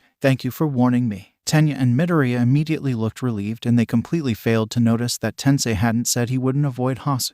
He was warned. He was a trained pro hero. Stain was so efficient because he attacked by surprise. He would be fine. After all, Tensei didn't believe in fate. One created their own future. After a productive morning where Aizawa explained to them that the sport festival would still happen for what Izuku suspected to be monetary reasons, the class exit was blocked by a horde of students from other courses. Izuku panicked for half a second, convinced that he had forgotten another emergency, then took a closer look at the students and realized that this was just the typical shounen posturing scene before a big event. Some of them were going to challenge students from Wana and Kaken was going to remind them that they had already failed to get into the hero course once, so why did they think they would do better this time? All right, you extras, Kaken declared, obviously not caring a bit about a crowd wanting to evaluate the competition. If you think you can integrate this course, be my guest. As far as I'm concerned, any loser who gets their places taken by one of you never deserved to have it in the first place. He did it. Izuku's inner nerd rejoiced. He said the canon line. I have to say, I'm a little disillusioned if that's all you have to offer. Someone answered in the crowd. Since Izuku wasn't needed, he grabbed his notebook and went through his notes while waiting for the exit to be cleared out. Yaorazu didn't share that wisdom and vainly tried to pass until Jiru, small but fierce, marched and stomped her way out, her friend right behind her. This will be the perfect chance for us to knock you out of your pedestal. Consider this a declaration of war. Izuku raised his head from his notebook as he recognized another canon line. The one who had been talking to Kaken was a student from Gen Ed, with wild purple hair and dark circles under his eyes. Melancholy hit him like a truck. If Sora had been his favorite character, his best friend had been a Shinsu Hitoshi fan through and through, and she had written a 97 chapters fanfiction where he was the main character. She had been fascinated with his quirk, by the implications about his backstory, and really could actually be considered a stan. Izuku didn't remember her best friend's name or face, but those details were engraved in his memory. But I don't see why you're acting so arrogant when you're not even the valedictorian, his Blorbo-in-law added. Don't you think that you should at least be the strongest one in your class before you call others extras? Kaken became very still and Izuku mentally made a whistling noise because both Shinsu and whoever the valedictorian was this year were going to be Kaken's #1 target now. Who was it again? Todoroki, Ieyasu, or one of the others recommended students in 1B? It took him a couple of seconds to realize that everyone was now looking at him and even longer to remember that since recommended students were out of the ranking, he was the one who had ranked first at the entrance exam. Those stares slightly overwhelmed him and he clammed up, wondering if he could go back to write in his notebook or if escaping through the window was the most polite alternative that didn't involve any sort of social interaction right now. Fortunately, another student opened his mouth, moving the script forwards without Izuku's help. "Hey, I'm from 1B, next door." A student, with amazing eyelashes that had to be the future Iron, yelled from the back. "I heard you guys fought some villains and I wanted to find out more. But all I see are arrogant bastards who are letting the fame that comes with fighting villains already get to their heads." Izuku put his pen down and gave Tetsu a flat look. Coincidentally, all noises of conversation died down, silence taking hold of the class in the hallway, but Izuku didn't notice any of it. His undivided attention was focused on one person and right now, the rest didn't exist. What Izuku next said was something he could only immediately answer to because he had read dozens of fanfictions giving him a script, so to speak, on how to react to that kind of stupidity. Kaken might be arrogant, brash and have the social grace of a starving lion at mealtime, Izuku admitted. "You bastard. But I find you far worse, as a hero student, for forgetting that a villain attack is not a chance to get famous. It wasn't a fun experience for us. We were outnumbered by people who wanted us dead. We're not lucky to have defeated villains. We are lucky to have survived those villains. I am not expecting any empathy from you, but if you can't understand this key difference, I would suggest you reevaluate your career choice." To his credit, Tetsu, when he was finally able to speak, did apologize for his poor choice of words. The rest of the crowd was finally starting to leave and Izuku was back to his notebook because under all this Isuke'd side character bravado, he was made of anxiety and not used to social interactions. There are moments where quirks were simply better than people and this was one of those. "Midoriya?" Ada asked since the green-haired teenager had accidentally stared at him with too much intensity. "Are you okay?" "Sorry, I was wondering what would happen to your quirk if someone tampered with your orange juice." Ida made a funny face. "How do you know I need orange juice to fuel my quirk? The rest of my family needs to consume grape juice. I have approximate knowledge of many things." Izuku summarized his superpower in the most honest way possible. Curiously enough, this got people moving. Takoyami, Ashido, Kaminari and Minta surrounded him like a bunch of teenage members of the mafia while what looked like an empty set of girl uniform dashed across the class. War Council, Hagakure screamed at the top of her invisible lungs before slamming the door of Class 1 shut, almost cutting the arm of someone from Gen Ed, which probably was not going to make their reputation any better. "Does that mean that you know everyone's quirks?" "Not everyone," Izuku shrugged. "Just 1A, 1B and 3 people in the other courses, mainly the people who made it to the last round of the sport festival." There was very limited wisdom for a hero student to broadcast their quirk. The advantage of surprise was very real and it was often what was winning fights. Back when this whole thing was simply a story, the consensus was that UA, whose students often ranked high once they became pro-heroes, deprived them of said advantage early so they would learn to fight in the same conditions as a top tenor who would have their quirk known by all for a while. Izuku's best friend has a simpler explanation. UA didn't care. Most students in the hero course had simple and straightforward quirks and it simply didn't matter if people learned about how they work. Can you make us a list?" Minta asked. Oh no, I can't," Izuku vehemently refused. "That would simply be too cruel. That is already an unfair advantage for me to have, so if I told the whole class." "No, just no. Are all those secrets written in that notebook of yours?" Kaminari asked. Many of those quirks were indeed written in there, and Hagakure managed to snatch the notebook from Izuku's hand, but, to their hilarious disappointment, they found out that everything in this specific notebook was written in Steno precisely so he wouldn't accidentally reveal some crippling weakness to the wrong person. The rest of his notebooks weren't encrypted in any way, but that was why they were left at home, on his nightstand.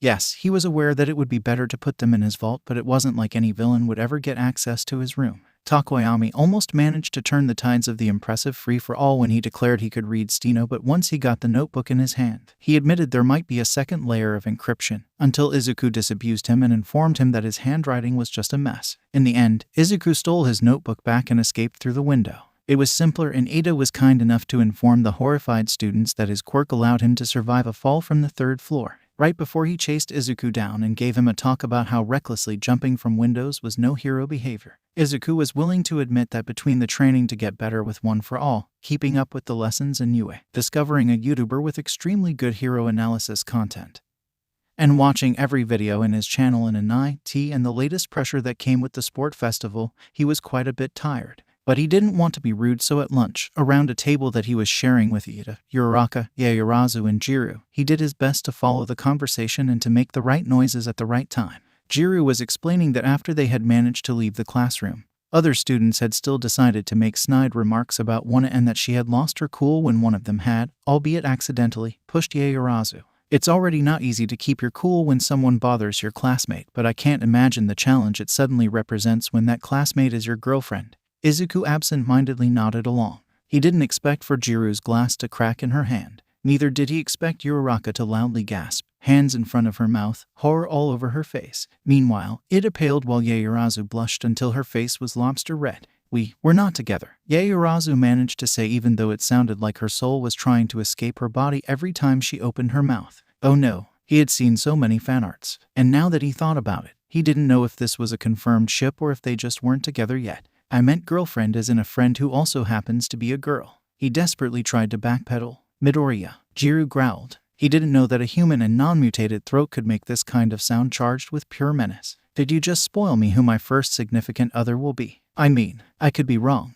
It's worse, Jiru roared. Izuku was once again forced to escape through a window. Sadly, since they were on the first floor, Jiru chased him down. Of course, since Izuku had a legendary quirk that granted him incredible strength and speed, she didn't manage to catch him, but alas, she had the ability to find him wherever he stopped, and she simply refused to stop chasing him down, showing remarkable stamina for someone who had thrown up at the last PE class during the test of effort. Izuku didn't have the luxury to stop until it was time for the next class, and even then, he could feel her staring holes in his back during the math class with ectoplasm. The teenager was considering the witness protection program when, as the class ended, Yaoyorozu and Jiru disappeared for a short moment. Izuku didn't know what they talked about, but they came back with their fingers brushing together, and Jiru was smiling for the rest of the afternoon. Tensei was on patrol in another town when he was called in Hasu to help grab a villain who had forced the local heroes in a high-speed chase. One of his sidekicks immediately called for backup from Idaten because Tensei had mentioned Midoriya's prediction, and all of his coworkers had taken it deadly seriously and refused to leave him alone until the hero killer was stopped. And that wasn't even talking about his mom, who had threatened to ground him until he retired if he didn't take adequate precautions when he was near Hasu. The villain was caught quickly. The hero they had helped offered them to celebrate the capture, but no one in Idaten wanted to stay longer than necessary in Hasu. The night has fallen when they hurried out of Hasu, and as they did, they heard someone calling for help from inside a dark alley. On the day of the sport festival, Toshinori found young Midoriya hidden in a deserted hallway, yellow headphones over his ears and his eyes staring at a point in the distance. He would have seemed relaxed if it wasn't for his hands, moving as if he was taking invisible notes. Toshinori sat next to him, so they would be shoulder to shoulder. Well, in young Midoriya's case, his head to Toshinori's shoulder. Barely. They didn't say anything. They didn't need to. Toshinori could feel the tension going through his successor, just like he could feel him slowly taking control of the furious maelstrom of stray thoughts going through his mind.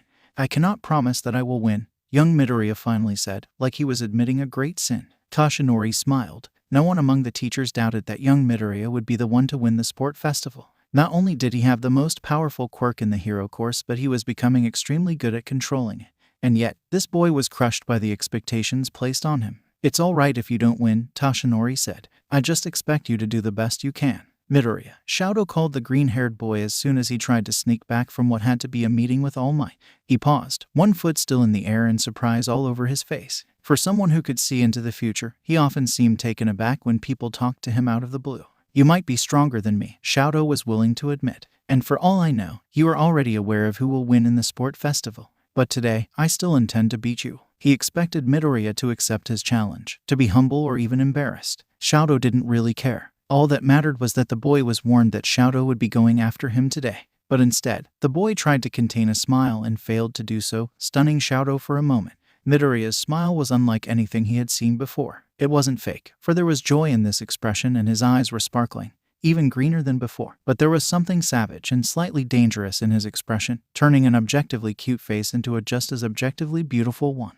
You're right, Todoroki. Let's all do our best today. In this moment, Shoto was certain of two things. Midoriya wasn't the one supposed to win the sport festival, but that apparently wouldn't stop him from trying to get the #1 spot. Every valedictorian was expected to give a speech before the start of the sport festival. Izuku had watched it every year since he was old enough to form lasting memories, and not a year had passed without him entertaining the thought of being the one on that stage. As he climbed, feeling the stares of thousands of people and being crushed by the invisible gaze of the entire nation watching him through their television, his fists were clenched as he tried to contain the nervous energy buzzing inside him. Some of it was anxiety, most of it was excitement, for he had realized something during his conversation with All Might. Yes, expectations were placed on him. Yes, people he knew and didn't want to disappoint were watching him. But in the grand scheme of everything, the sport festival didn't amount to much. The stakes were at their lowest. No one's life would be ruined through it, or if Izuku made a mistake, he was free not to worry about it. He was free to enjoy it. Izuku approached the mic, his heart beating madly in his chest. He was in a fantasy modern world, with the most beautiful quirk that had ever existed, in a hero school. How many people back in his own world daydream about living through something like this? We are lucky enough to be in one of the best hero schools in the country. Netsu's offended shriek echoed through the entire stadium, but he quickly put his paws in front of his mouth to smother it. I mean, the best hero school of the country, Izuku corrected himself. So I believe we must use this occasion to give our all and to have as much fun as we can.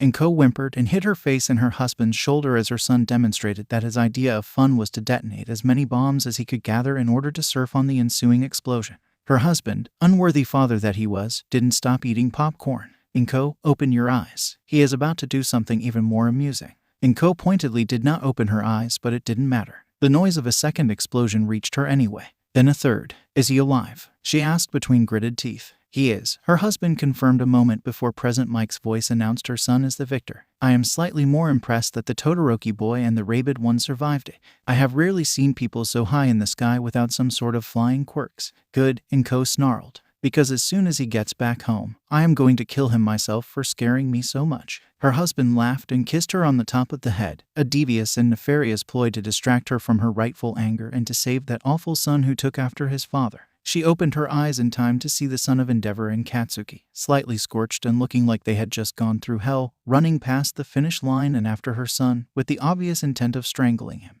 When Ida told him that he couldn't be in his team because he was considering a rival, Izuku didn't worry. When Uraraka informed him that she already had a team, he didn't worry either. When half of the class waved at him with mocking smiles and reminded him of his lack of team spirit when he had refused to share any information about the sport festival, he realized that he should have kept his big mouth shut. Bet you didn't see that coming, seer boy, Kaminari called as Izuku was still looking for teammates. It's too bad how you will manage to pull through in the cavalry battle only to immediately lose against Vine, the green-haired teenager informed him. You can't just say that to people, Midoriya. Monoma had just finished hissing at him for daring to suggest he got with people from 1B when someone gently tapped his shoulder. Izuku turned to see Shaoji towering over him. Midoriya, if you don't have a team, how about we become allies? Izuku barely refrained from jumping into Shaoji's arms and cried every tear in his body instead. And he was a Midoriya, so people quickly started to back away to avoid the flood. Once he was done thanking Shaoji a dozen of times, they acquired 2 other teammates with Asui and Takoyami.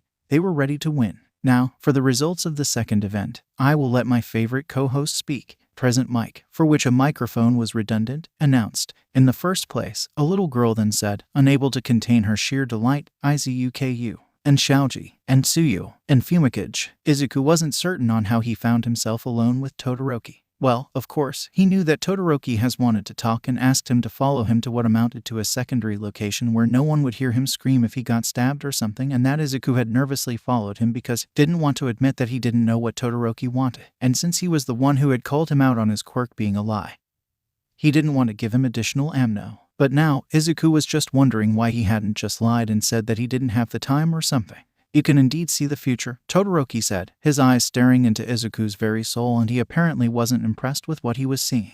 I suppose that you know about my family and my oath. Izuku didn't wish to tell him about Dabai right before the one-on-one tournament because it seemed underhanded to drop such an emotional bomb on someone at a time where they needed to be focused, but if Shoto straight up asked him the question, he didn't think he had it in him to lie to his face. Yes, Izuku admitted. I know. Hold on for just a moment, please. Izuku left, feeling Todoroki's gaze burning a hole in his back. But he still checked right around the corner, and just as he expected, he found Kaken right there. I'm afraid that this is a private conversation, Izuku gently but firmly told him. Kaken stared at him for a moment, then at where Todoroki would be if he could see through walls, only to scoff and leave. Back in the web novel, Sora had been the one to push Todoroki to open up and to lure Bakugo to this place so he would hear a tale about hero corruption. Izuku had very vague memories of Kaken and Todoroki talking in a similar setting, but he was certain that he knew this scene through Bakutodo fanarts and fanfics, which weren't known to be the most reliable. He paused, wondering if by chasing Kaken, he had broken a ship flag or something.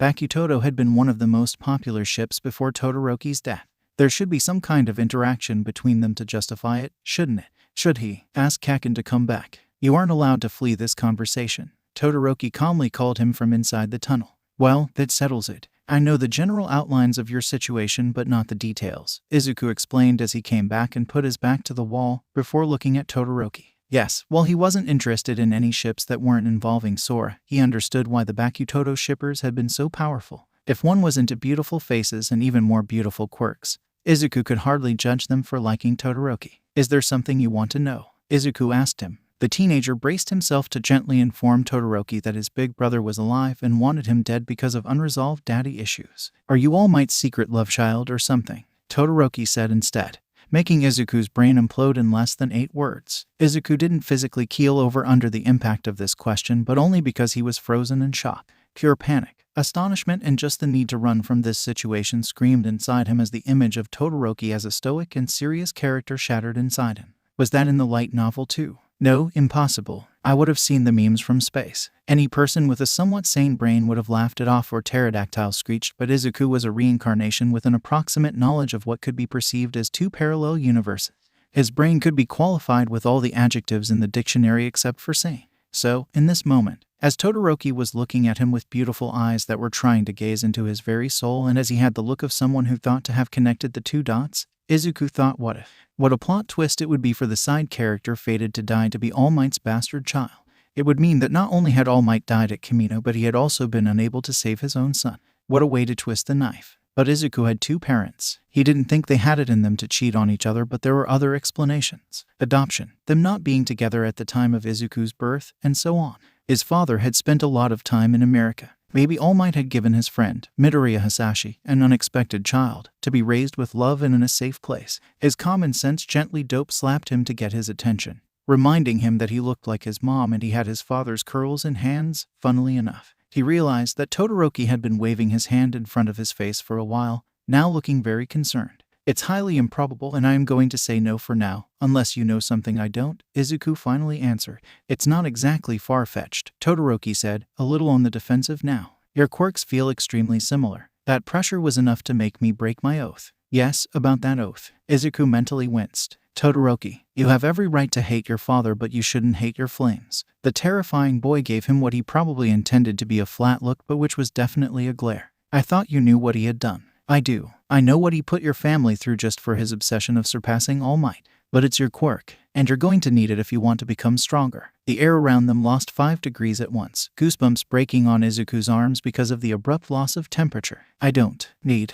it, Todoroki warned Izuku, furious like he had never witnessed the character of Todoroki Shoto before. Izuku had made a mistake. If they had just been arguing about the logic of the situation, Izuku would have easily convinced Todoroki that he was making a mistake in refusing his flames. But there was nothing logical about this. This was about trauma and self-hatred, and Todoroki not being able to live with his father winning in some way because he had ruined the lives of so many family members to make sure Todoroki and half-cold half-hot could surpass All Might.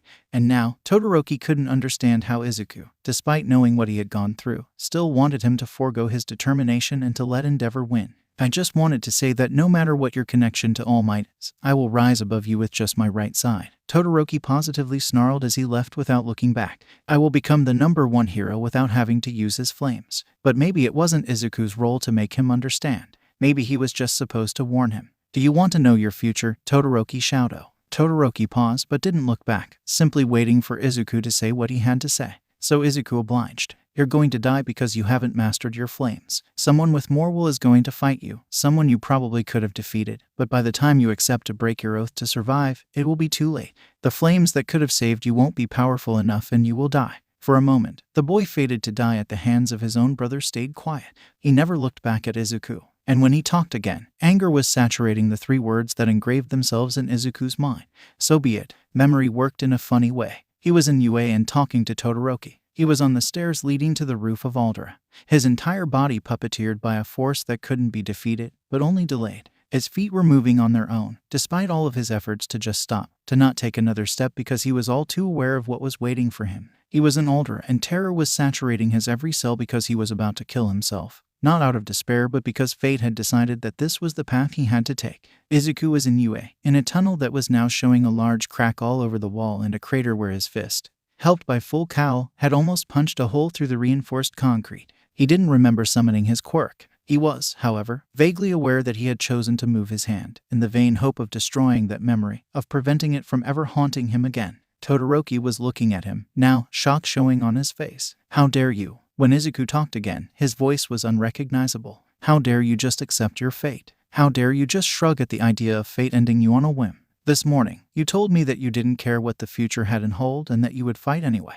And now this." He raised his head and whatever Todoroki saw on his face, it almost made him take a step back. "Prepare yourself, Todoroki. I am going to destroy you." Yaoyorozu Momo was not spying on her classmates. What she was doing was the opposite of spying on them. When Hagakure had pointed out that Midoriya and Todoroki were disappearing somewhere together and she had worried that a fight might break out, so Ishido and Hagakure had declared that they ought to spy on them in order to make sure nothing against school regulations happened, so Jiru had been forced to grab them by the back of their shirt and to drag them away from where the two boys were talking. Ishido, who was far stronger than she looked, had almost managed to break free when Todoroki emerged from wherever he had been, looking even angrier than usual. The three girls immediately started to act natural, but since Momo let go of them with no warning, it failed as the three of them fell to the ground.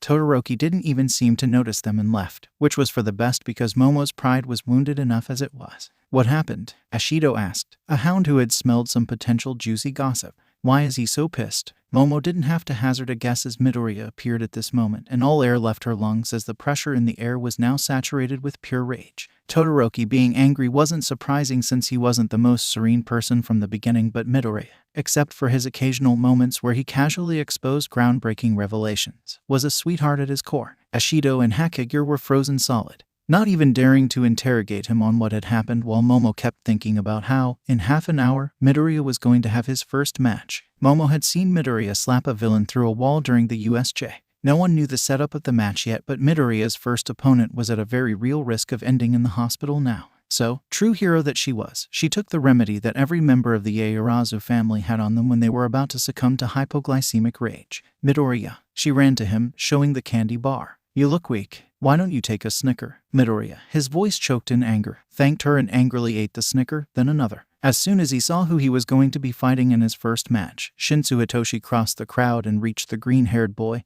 making sure to stay behind him, out of sight, as he called out to him. "Midoriya Izuku, that's you, isn't it?" Hitoshi asked, his quirk already active. Startled, the green-haired boy opened his mouth before he even turned to see who it was, only to stop himself. Slowly, he turned towards Hitoshi, his eyes glowing with amusement. Hitoshi's worst fears were now confirmed. The boy with the seer quirk knew how Hitoshi's quirk worked. "I just wanted to see who I was going to fight," Hitoshi lied. Yet again, Midoriya made sure not to answer him. On the left, Midoriya Izuku, the man who dominated the first and second events, versus Shinsu Hitoshi from the general studies. "Izuku, win. You can do it. Eri, please, try to pretend to be impartial." What does impartial mean? When Sora had fought Shinsu Hitoshi, she had fallen under his quirk in a second, but just as she was about to walk out of bounds, she had stabbed herself in the tights with one of her feathers. This was a moment that had marked Tumblr, as this was the first time her mask had fallen, revealing a predator and something a little too animal about her to completely succumb to brainwashing.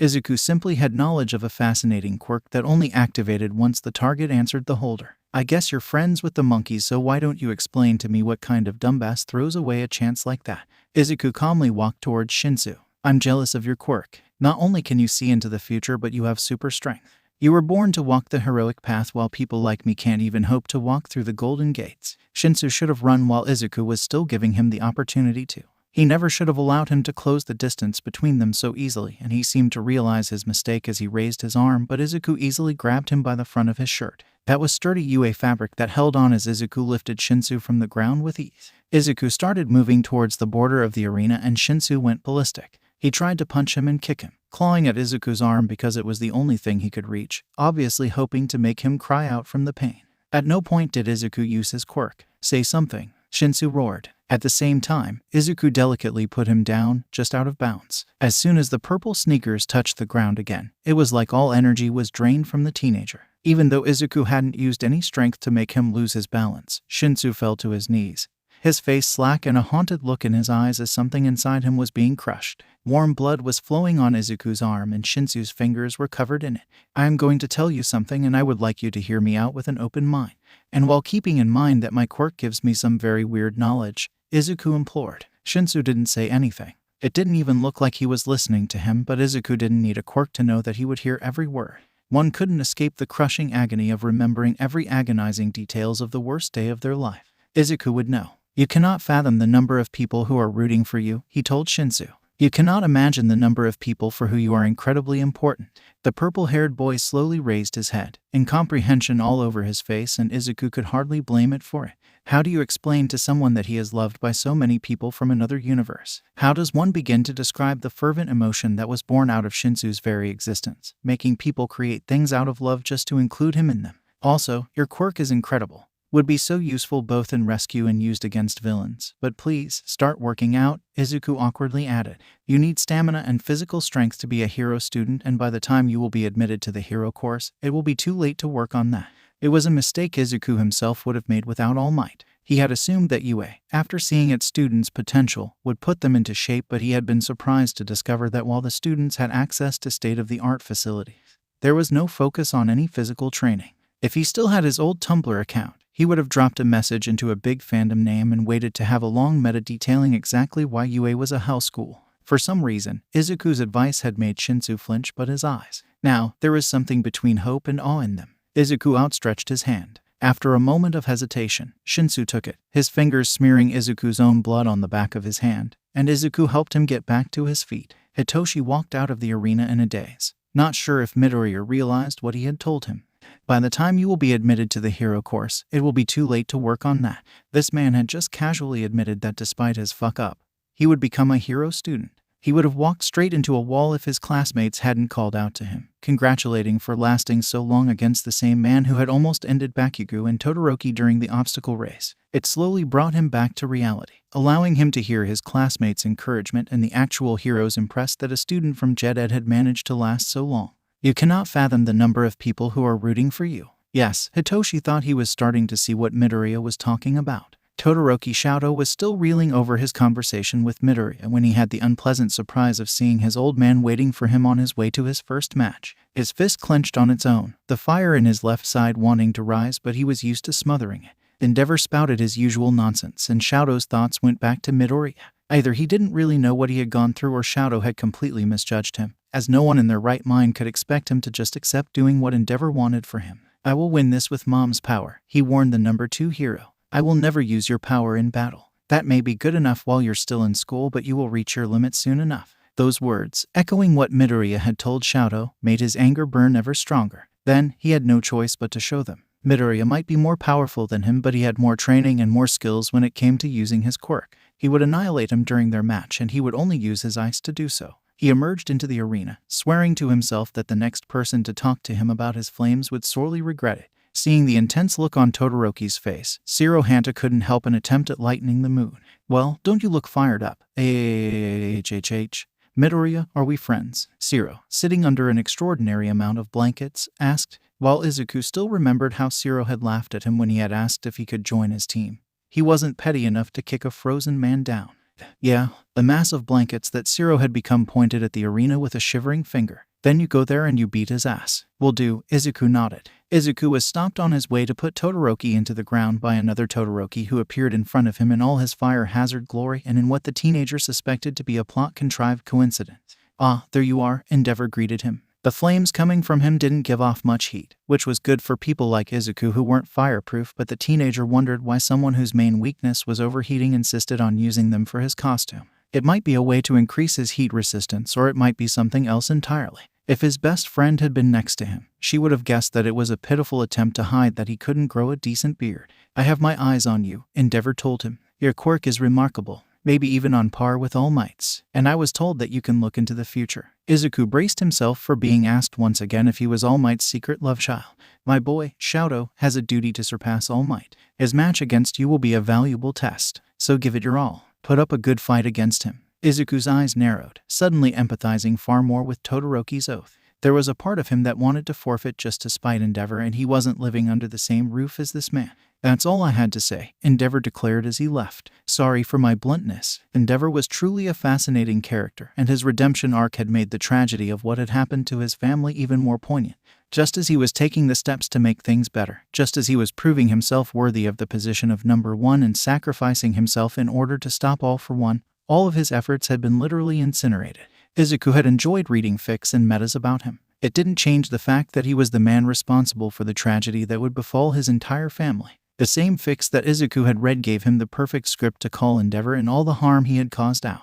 But since Endeavor would be needed soon enough, Izuku considered it was his duty to put him on the path that would make him pull his head out of his ass. Endeavor, Izuku called. The steps of the number 2 hero stopped, letting a silence charged with tension hang between them. While you will be useful in the future, I simply do not have the time for your character development to kick in, so I would get straight to the point. Your eldest son is alive, roaming around covered in scars, piercings, and whatever Hot Topic has in its goth section.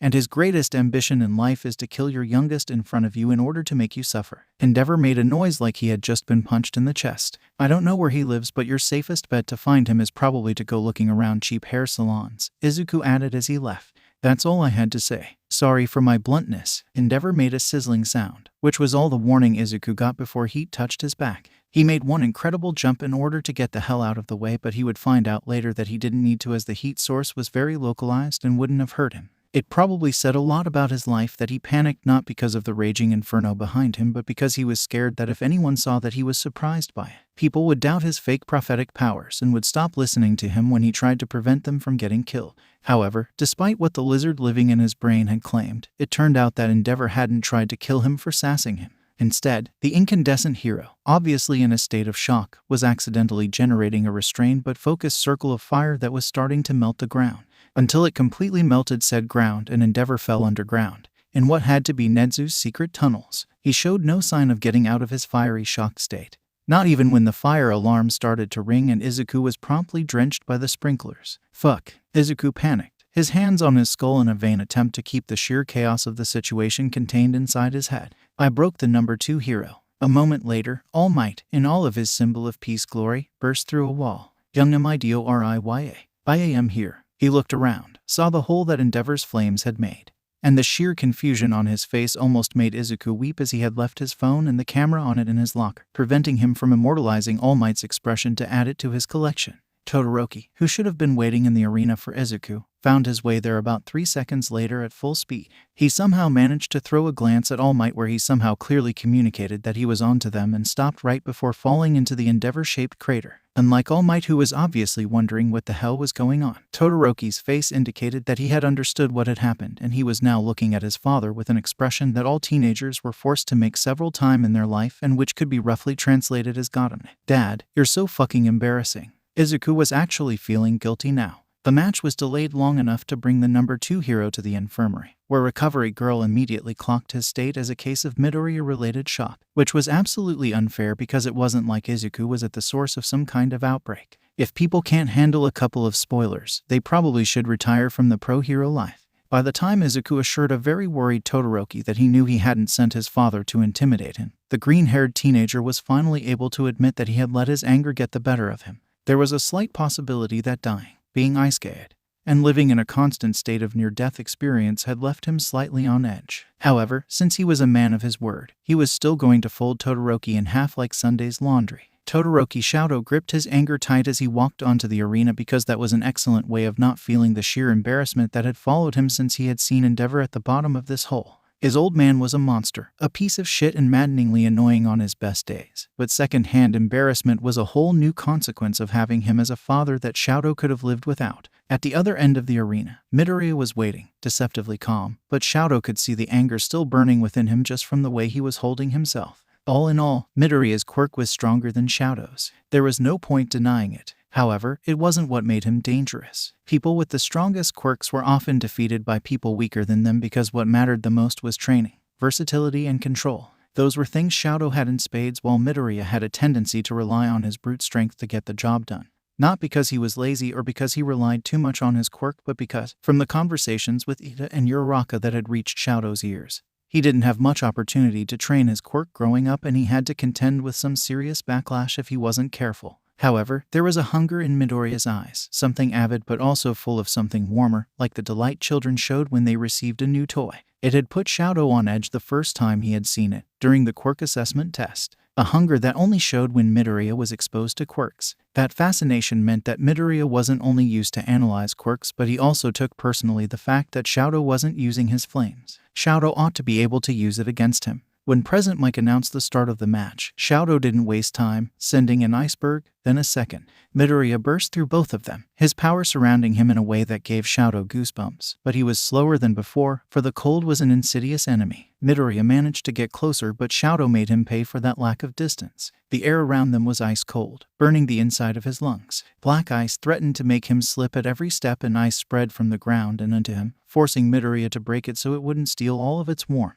But Midoriya still managed to land hits after hits on him, breaking through ice walls and ice barriers with a giddy determination. And to Shadow's horror, feeling this overwhelming strength so close to him was enough to make the slightest hint of flame burst from his skin. Midoriya danced around him, getting close, his punches slowing down just before they touched Shadow's flesh so he wouldn't end the fight in one hit, but with a power strong enough to hurt him, to make him flinch and to make his body react. Oath disregarded without a second though, while Shadow had to rein himself in.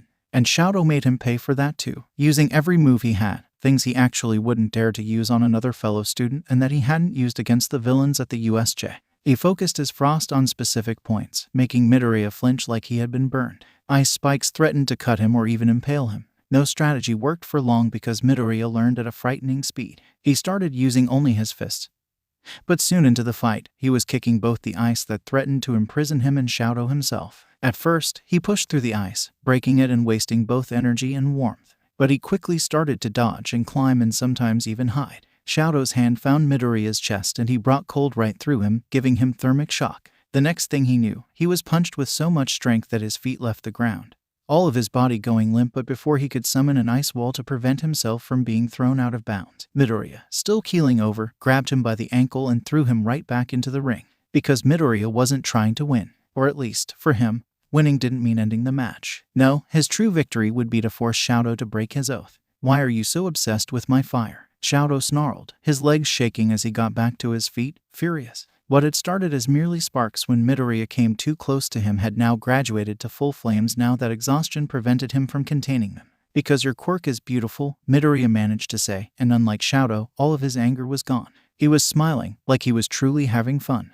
All of it. Shadow wondered if that insane man was even hearing himself, but he was thankfully distracted by a punch that threatened to take his head off. Midoriya had forgotten his anger and wasn't hiding that he was enjoying himself. His eyes were sparkling every time Shadow did something new. This hungry fascination showing on his face, and the way he fought, changed, adapting, clumsily mimicking what Shadow did. Midoriya could have ended the fight. He could have done to Shadow what he had done to the weird villain covered in hands at the USJ. But he didn't, not because he was playing with Shadow, or maybe he did, but not like a cat with its mouse before it ate it, but like this was a wonderful game and he was grateful towards Shadow for playing with him. Shadow felt something else, the weight of his past, the memory of his mother's face right before she had hurt him, all those training he had been forced to go through. They always accompanied him wherever he went, his pain crystallizing into an anger he eagerly carried with him. But at this moment, he couldn't think about it. There was only Midoriya and him. The past wasn't chaining him down. He hadn't realized how freeing being fully in the present could be until this very moment, and he focused fully in the fight.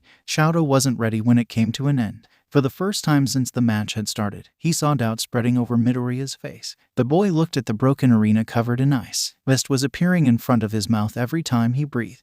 He frowned ever so slightly, a hint of guilt now showing on his face and the light in his eyes considerably dimmed, smothered now that he had decided to stop playing with a playmate who kept showing his lack of interest. He seemed to dim in front of Shadow's very eyes, and he saw the moment where Midoriya decided to end the match. Not because he had his fun yet, but because he thought this was pointless. Midoriya could have forced Shadow to fully use his flames. They both knew it. And there was something about someone who had been so happy a moment earlier willingly stepping away from that same happiness in order not to push him into something he didn't want to do. But this was something that ought to be examined later, for the most pressing matter was the realization that Shadow himself didn't want it to end that way. His oath was not sustainable. He realized it now. Midoriya had coaxed flames out of him through sheer willpower, and it would happen again, in a situation where he couldn't afford the time and energy to smother them. It couldn't end that way. Maybe it was because he was currently too tired to hate his father, or because of Midoriya's words, when he had fervently claimed that Shoto's quirk was beautiful. Whatever it was, Shoto longed for that place where only the present mattered, where he was only Shoto and not the son of endeavor or a legacy of pain. And if he couldn't achieve that, he felt that he could at least show respect to the one who had made this feeling possible. Using his right side didn't feel like too high of a price. Shoto didn't only use his flames. He used both sides. The sudden heat spreading through the thoroughly frosted air triggered a chain reaction that threatened to destroy the entire arena. He didn't notice Midnight and Cemento's screaming, but did see the cement of the ground move. Surprise, then wonder and awe were reflected on Midoriya's face. Then gratitude illuminated his eyes, like he had just been given the most beautiful of presents. Pride and contentment rolled over Shoto's like a wave, because this felt real, and for the first time since what felt like forever, his past didn't exist anymore. Shoto unleashed his full power and Midoriya did the same. Shoto wasn't completely sure of what happened, just that their combined powers had literally leveled the field. He passed through 2 ice walls. The third one prevented him from flying out of bounds, and after that, for a moment that lasted between a second and a small eternity, the world was completely silent. The mist dissipated quickly, and to his surprise, Midoriya was nowhere in sight, be it in or out of the ring. Shoto should have been worried to have accidentally vaporized a classmate on live television, especially one he had somehow managed to appreciate in less than a day. But his instinct assured him that nothing except maybe a city-wide catastrophe could kill someone like Midoriya. He took a step forward, trying to see what had happened to him. In the corner of his eyes, Midnight, who had been ejected from the platform where she had been standing, was slowly getting back to her feet, looking as confused as he felt. Something hit him on the head, hard. He staggered, refusing to pass out, but that was enough for someone to grab him by the back of his shirt and throw him like a rag doll right into that poor platform, who had gone through an explosion but didn't manage to survive Todoroki's landing. Later, he would learn that Midoriya had punched a hole in the ground and sought refuge there in order not to be blown away by the explosion, then had sneaked right behind Shoto before bashing his head with a piece of rubble. Hasashi didn't realize that his sweet and beautiful wife had put her shoes on until he heard the sound of the front door open, and he realized that it was it. His wife was going straight to Yue because their son had pushed her to her breaking point. She had 1 foot out of the door when he reached her, picking her up like she weighed nothing and reminding her that Izuku was really happy to be in Yue, was having a lot of fun with his brand new quirk, and that any grounding could wait until tonight. Shoto stayed long enough in the infirmary for Recovery Girl to confirm that he didn't have a concussion and quickly ran out of there because his old man was still on an infirmary bed, potentially shell-shocked, and he didn't wish to spend more time than necessary in his company. Recovery Girl had been worried about some potential hypothermia, but not only had his flames taken care of that problem during the match, but ever since, he had been feverish, his left side having come to life and his flames burning under his skin, something that had never happened before. Even when he got angry, his quirk tended to make the world around him colder. His mind immediately went to Midoriya. This had started with him. He wondered if it was a side effect of his quirk, but it didn't seem right to him. It was probably a side effect of not using his fire for so long, only to use it at full power back then. His steps led him on a natural trail among the trees in Yue, and his thoughts still came back to Midoriya. Unbeknownst to him, something more vast than the sky and with a grudge against the green-haired boy was rejoicing about Shoto being so focused on him, already shifting the narrative so it would have someone to stand against the force of chaos that had sneaked into its story. At the same moment, Bakugo appeared from around a corner and glared as if Shoto had appeared in his field of vision specifically to annoy him. Shoto was going to avoid him, then remembered he might be the person who knew Midoriya the most in all of Yue, except for All Might, of course. Bakugo, you're his childhood friend. Has Midoriya always been like this? Bakugo stopped, frowning and looking at Todoroki with open suspicion, but since he hadn't yelled at him to shut up, he was obviously interested. Like what? He asked like a man expecting a specific answer. Words like radiant, cute, kind, gentle, beautiful, and cute again immediately came to Shoto's mind, followed by him realizing something that should have been obvious, for he had just thrown away a very serious oath and an even more serious need to antagonize his father by refusing to use the quirk he had passed him down just to make someone smile. Oh, a wave of horror hit him as he realized why his quirk was hard to control for the first time in years. Oh, he should have seen it coming. He had been there when Fayumi had accidentally stumbled upon a basketball play where Maruko was and left a trail of ice everywhere she went. This was a crush. This was what a crush felt like. Somehow, despite spending years building tall walls nowhere could get through, he had managed to get a crush on someone he had antagonized at every occasion and who was now roaming in his mind like a bull in a china shop. Actually, a sound of mute horror echoed through the universe, on a register that Shoto couldn't have heard even if he had been paying attention to his surroundings.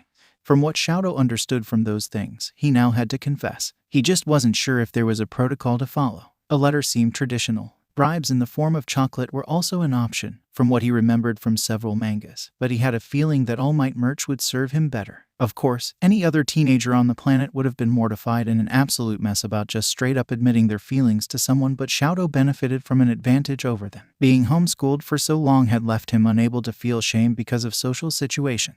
So yes, he was going to confess, right now, because he wanted to be sure, and the worst that could happen was Midoriya telling him he wasn't interested. If that happened, he would ask if they could be friends anyway. And from that day, it was like that nerd was something else entirely. Still, he had been trained to assess risks, so he still wondered about the probabilities of his confession working in his favor. This doesn't make sense. He had always been quirkless. And now, he has this. Midoriya had told him that his quirk was beautiful, which could be considered something flirty to say. He had been so happy to fight with him, which meant that he might not be opposed to spending time with Shadow. Also, Shadow found incredibly funny the idea that Endeavor might be catatonic because Midoriya had informed him that he would one day be in law with All Might. Hey, are you even listening to me? Izuku, standing in front of a vending machine with some suspicious indents here and there, was devouring M&Ms like a rabid hyena who hadn't eaten in a week when Todoroki appeared out of nowhere, almost giving him a heart attack. Midoriya, Todoroki said, looking even more serious than when he had lured him in a tunnel to ask him if he was All Might's bastard child. Izuku wondered how long he had been there and if had seen him rot the vending machine up when it had eaten his money without releasing any sweets. And if he had, was he going to tell All Might? I was wondering if you would agree to go out with me, Todoroki said instead. Izuku blinked, surprised. Well, sure, he still answered with no hesitation. If you want. Todoroki seemed surprised that Izuku had accepted so easily, but he also pounced on this opportunity, with the eagerness of a man who didn't want to leave someone the occasion to change their mind. I was thinking maybe not this Saturday but the next one. That sounds good, Izuku said, increasingly more confused. Todoroki visibly relaxed, like Izuku's answer had lifted a weight from his shoulder. The boy didn't have the time to wonder about it as Todoroki gave him an incredibly soft smile, which knocked all the air from his lungs and threatened to fry his brain. This had nothing to do with the beautiful but unhinged smile Todoroki had shown him during their match. This was something else that should qualify as a weapon, transforming Todoroki's already beautiful face into something even more dangerous, and Izuku couldn't understand for the life of him why he hadn't used it to win all of his matches. Todoroki thanked him and told him that he didn't want to distract him before his next match, so he would leave him so he could focus, but not before he took Izuku's phone number. He also said that he would cheer for him, which didn't make any sense, but Izuku's mind was under attack and couldn't analyze the situation. It's only when Todoroki left that he wondered where Todoroki wanted to go on a set and what he needed him for. He considered going after him to ask him some precisions, but he was distracted by what would be best described as a great disturbance in the force. He tilted his head, his ears ringing, as if someone, very far away, was shrieking in horror and frustration. Takoyami lost against Kaken and Izuku won against Ida, who genuinely congratulated him after their fight, and Izuku fled the company of his friends during the break between the matches. He wandered in the infirmary, pretending that it was because he wanted to check on Endeavor, but the truth was that he couldn't bear Ida and Uraraka genuinely encouraging him and rooting for him, for he wasn't going to win the sport festival. Since Izuku had reincarnated in this world, some sort of weight had always been there, subtle except during his first day, but omnipresent and impossible to escape. Like ambient noise, he had learned to ignore it until he didn't even have to make a conscious effort to do so, but he was always aware of what it meant. The plot was watching. While his first day as Midoriya Izuku had been like God, mistaking him for a puppet, then throwing a homicidal fit when the teenager had cut off his strings and ran like hell and straight into a vault. This time, it felt more like a terse warning. Do you really think you can get away with this? The warning had become stronger and crystal clear right after President Mike had announced him as the winner during his match with Now the only thing between Kaken and winning the sport festival was Izuku. The sport festival might have very low stakes in the light novel, but it did have ramifications for the rest of the story. Bakugo had to win the sport festival, proving that he was a suitable recruit for the League of Villains, which would make Shigaraki Tamura attack the summer camp, and it would lead them to Kamino. And it wasn't that Izuku was eager to follow the canon stations, but he had a feeling that there would be hell to pay if Kaken wasn't the one to win. He knocked at the door of the infirmary, and Recovery Girl informed him that Endeavor was gone while Takoyami and Dark Shadow were disappearing into the soundproof room with one pillow each. Recovery Girl, rubbing her temples, grumbled about how she couldn't wait for the moment All Might would hug the victors and this whole thing would be over. She hadn't finished that last sentence that a nervous laugh was escaping Izuku's lips. No one had told him that there was the possibility of winning an exclusive All Might hug. He took a deep breath, refusing to let his inner fanboy win. There is no way I am going to risk my life against an omnipotent personification of fate just for an all-might hug. He decided. I am smarter than that. Izuku had nothing to prove. He was going to forfeit. That way, the plot wouldn't throw a tantrum and Kaken would be really angry about it. The mark of a true compromise was, after all, that everyone should be a little unhappy. Later, Izuku would swear, his hand on the limited edition All Might Collector databook, that he had no idea of how that Molotov cocktail had appeared in his hand and that he didn't have the intention of setting his classmate on fire, which felt like an unfair question since no one had asked that question to Todoroki when he had tried to remove Izuku's eyebrows with his thermic explosion. The first place on the podium snapped under Izuku's feet like it was made of rotten wood and he fell face first to the ground. On live television, no less. Now, that's just petty, Izuku grumbled as Takoyami helped him get back to his feet. Kaken, standing right next to this podium because he had refused to share it with Izuku, scoffed. But it didn't matter. All Might appeared, made jokes, made sure that Izuku was alright and glared at the podium that had betrayed him, then gave him an exclusive All Might hug, the best hug in the world. Nothing could have ruined this moment. Inko's husband had put on his coat and helmet and had 1 foot out of the warp gate when Inko tackled him, or at least tried to. She didn't manage to make him lose his balance because, unlike him, she didn't have the benefit of multiple strength quirks, but she hung onto his head and somehow managed to stop him right before he did something that couldn't be undone. Hisashi.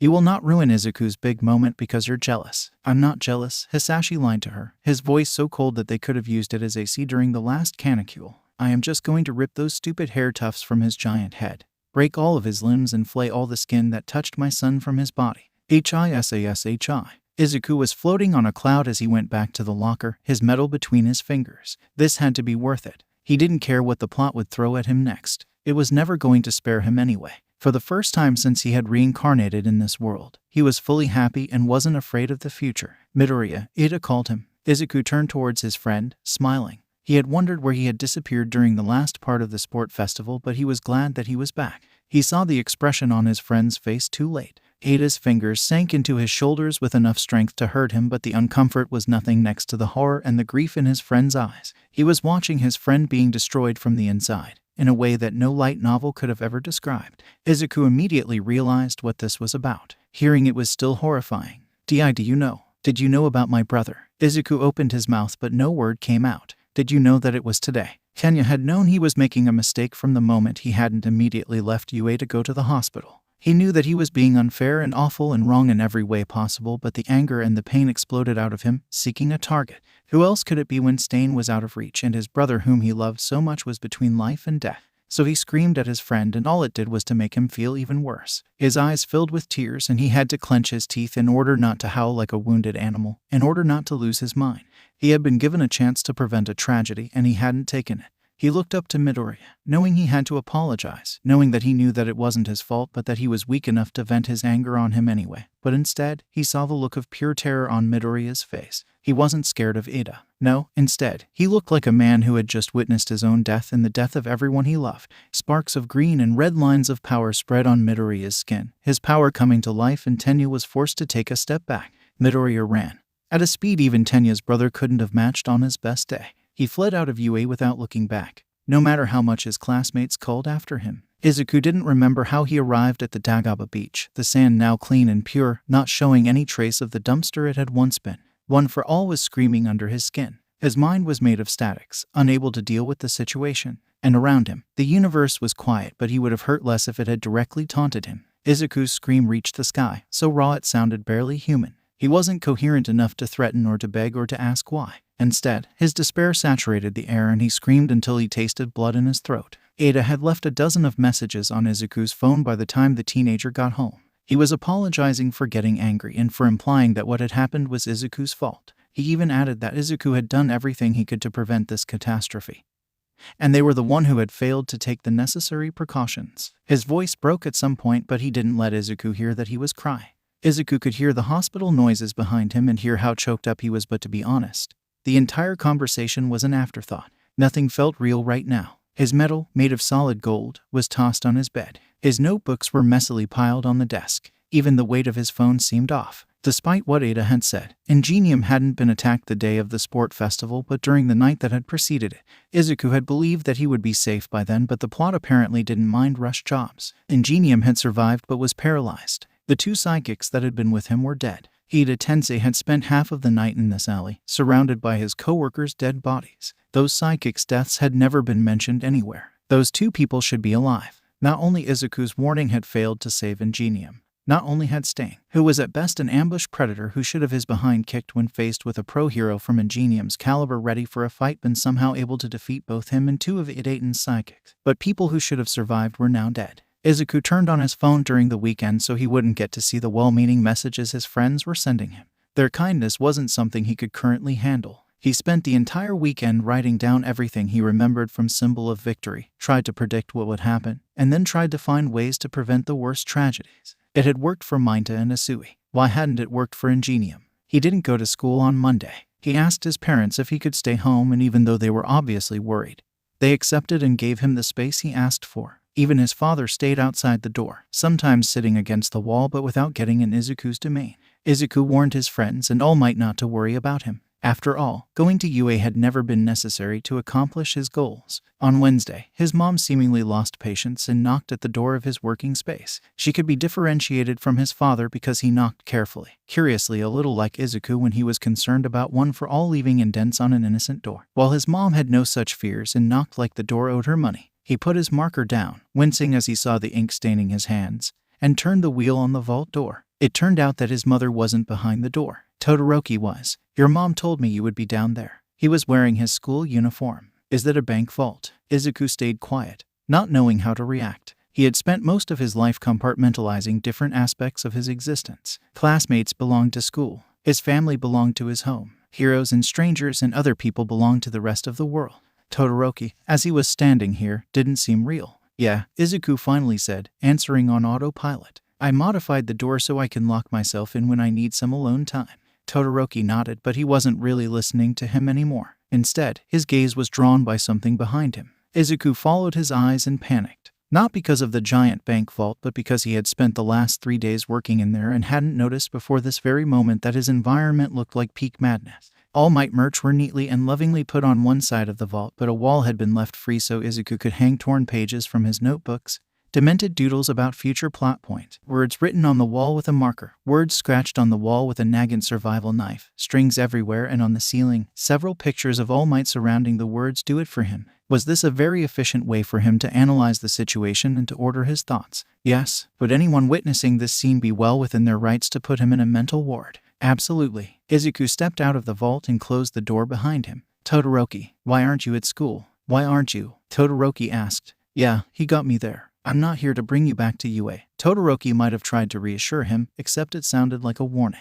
His people skills were apparently even rustier than Izuku's. I was wondering if you wanted to hang out today. Todoroki pronounced those two words like a man unfamiliar with the very concept. It was the very reason why the no died on Izuku's lips. Izuku was a loner. He had stopped minding being alone a long time ago, but he also needed moments by himself in order to recharge. And while he had his fill those last few days, he needed to be on his own to find a way to fight the plot. But Todoroki had never spent time relaxing with a friend. Actually, Izuku doubted he ever had a friend before. Todoroki was probably here because Izuku was the only person his age he had bonded with, and said bonding involved mostly a fight that had destroyed an entire arena and traumatized Cementos. Give me 5 minutes to change, Izuku said instead. Izuku didn't fix his hair and put on a slightly nicer outfit than usual for any other reason than because he didn't want people to mistake him for some gremlin who was bothering a nice UA student.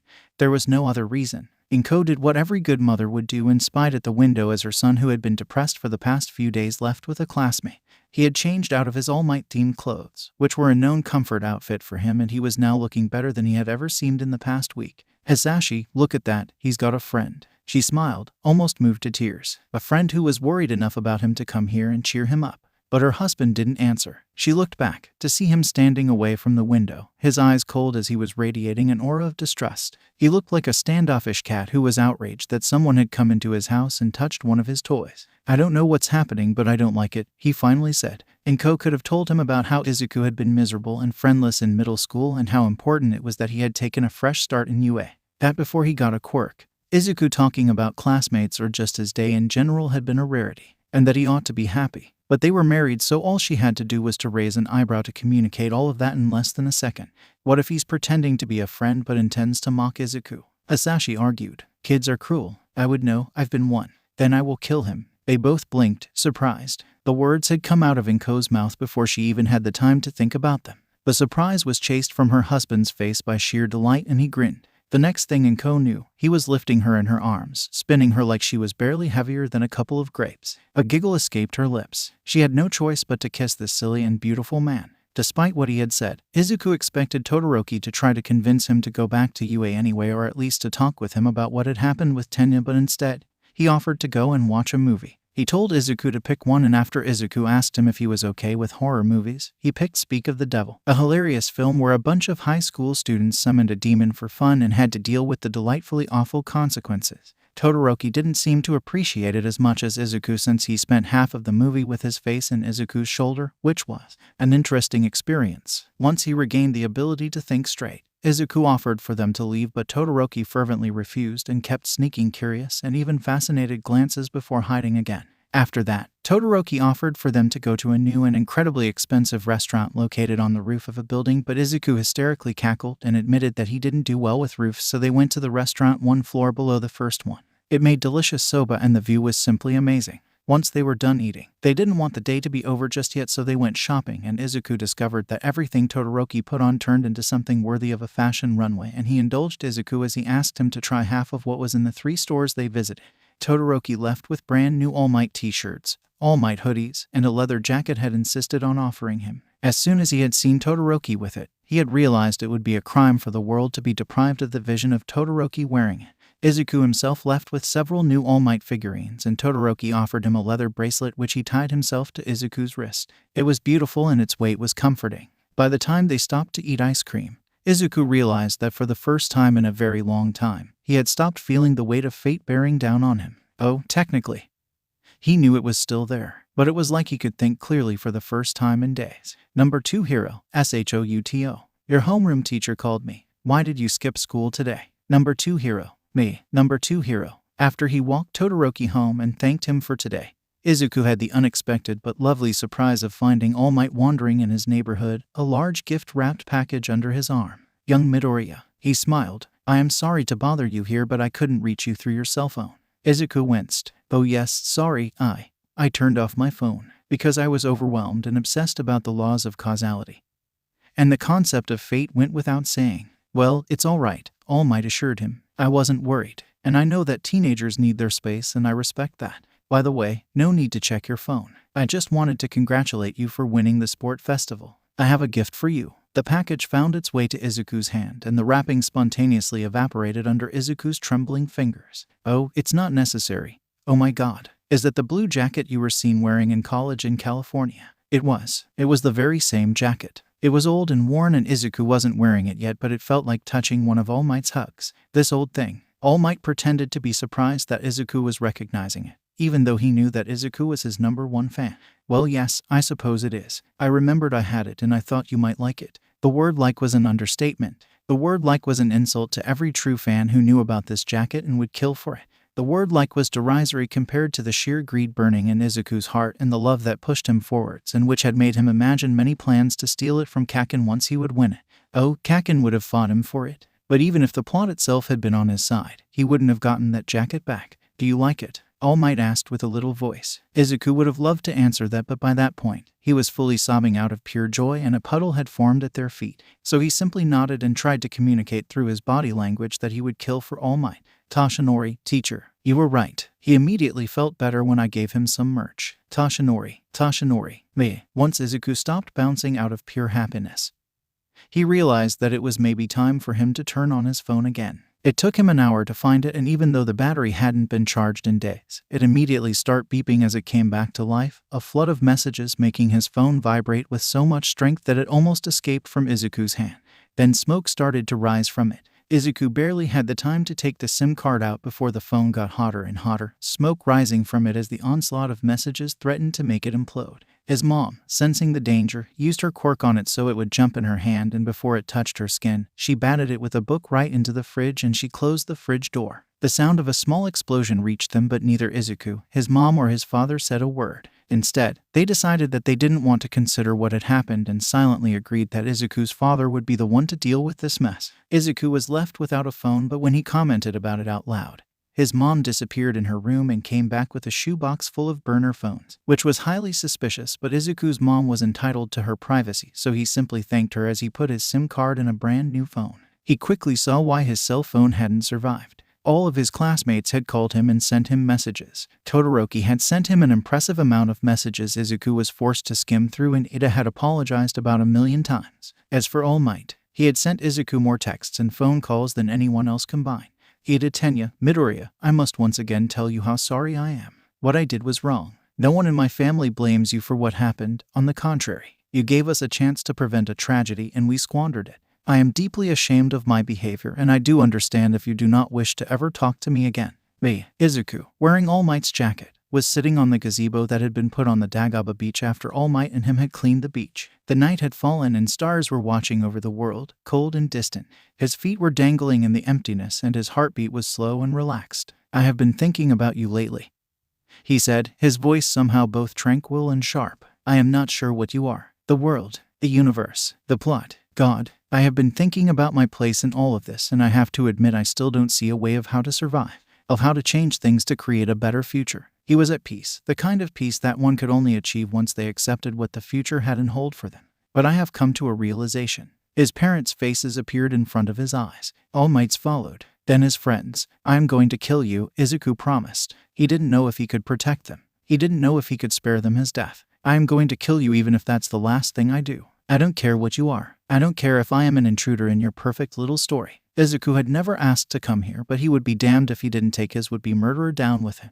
I am coming for you. I am going to kill you. And I want you to know that this is all your fault. Because you deserve to die. On Tuesday morning, Tenya was pacing in front of the massive UA gates, his stomach twisted into knots and worry making his head hang low. After 26 phone calls, 57 text messages and various cards and gifts given to All Might in the futile hope that he would pass them to Midoriya, Midoriya had finally turned his phone on and answered Tenya, accepting his apology. But this had to be a lie. He had been unfair and awful to his friend and nothing could ever erase it. Tenya would have loved for nothing more than to meet his friend face to face and explain to him how sorry he was, but he had first been thwarted by not knowing his friend's address. Then a conversation with All Might had made him realize that the least he could do was to respect Midoriya's boundaries. And yet, he wished he had the sheer audacity of Todoroki, who had broken into the teacher's room, stolen the information sheet Midoriya had filled, then proceeded to skip school for the rest of the day. So instead, he had been waiting every day since the beginning of the week to see if today would be the day Midoriya would come back to school. He had waited long enough that he had been coming to class only 5 minutes before the bell rang,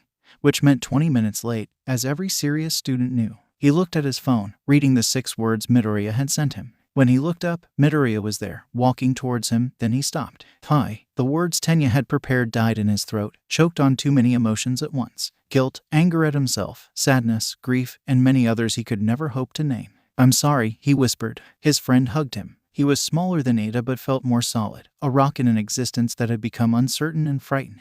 Ada hanged on to him and did his best not to cry, because in this moment, he knew that his friend had never been mad at him. He didn't deserve a friend like Midoriya. Izuku was going to class with Ida when he was the victim of something. It wasn't quite high school bullying, but he was fairly certain that it was some kind of ambush. The door to the 1B classroom opened just as he walked past it, and a student that Izuku had been introduced to once. It was at lunch. He should remember his name. Well, a student with a very cool beast quirk, since it was apparently all Izuku could remember, got out of it at the same time and at high speed, almost collided with him. Izuku avoided him swiftly and was about to apologize for not being more careful when the student with the beast quirk grabbed him and lifted him like a cat. My apologies, the student with a beast quirk said, sounding very contrite. It won't take long. Also, I am supposed to tell you that my quirk allows me to access a second stronger form, but at the cost of some of my rationality. The quirk-obsessed gremlin living in Izuku's brain made a sound. Really, you're already strong enough to lift me like I am not weighing anything. How much can you lift in your non-active form? Are your senses more developed than normal right now? Midoriya, Ada said as loudly as he could without actually screaming and breaking the rules of the Good Student Manifesto. Do not let him distract you. It's a trail app. And he was right, of course, because Izuku had been distracted by a cool quirk. He hadn't paid attention to more 1B students getting out of their classes and surrounding him. One of them was Vine, holding a giant silver cross, as big as her torso, and which could definitely be used as a weapon. The other was Momoma Nito, 2 books in his hands and with a doubtful look on his face, which made Izuku wonder if the plot had put a bounty on his head, because it ought to take a lot for the number 1 a hater to feel guilty about messing with a member of said class. One of the books was big and yellow, and the title was hidden by a massive Bible which could also be used as a weapon.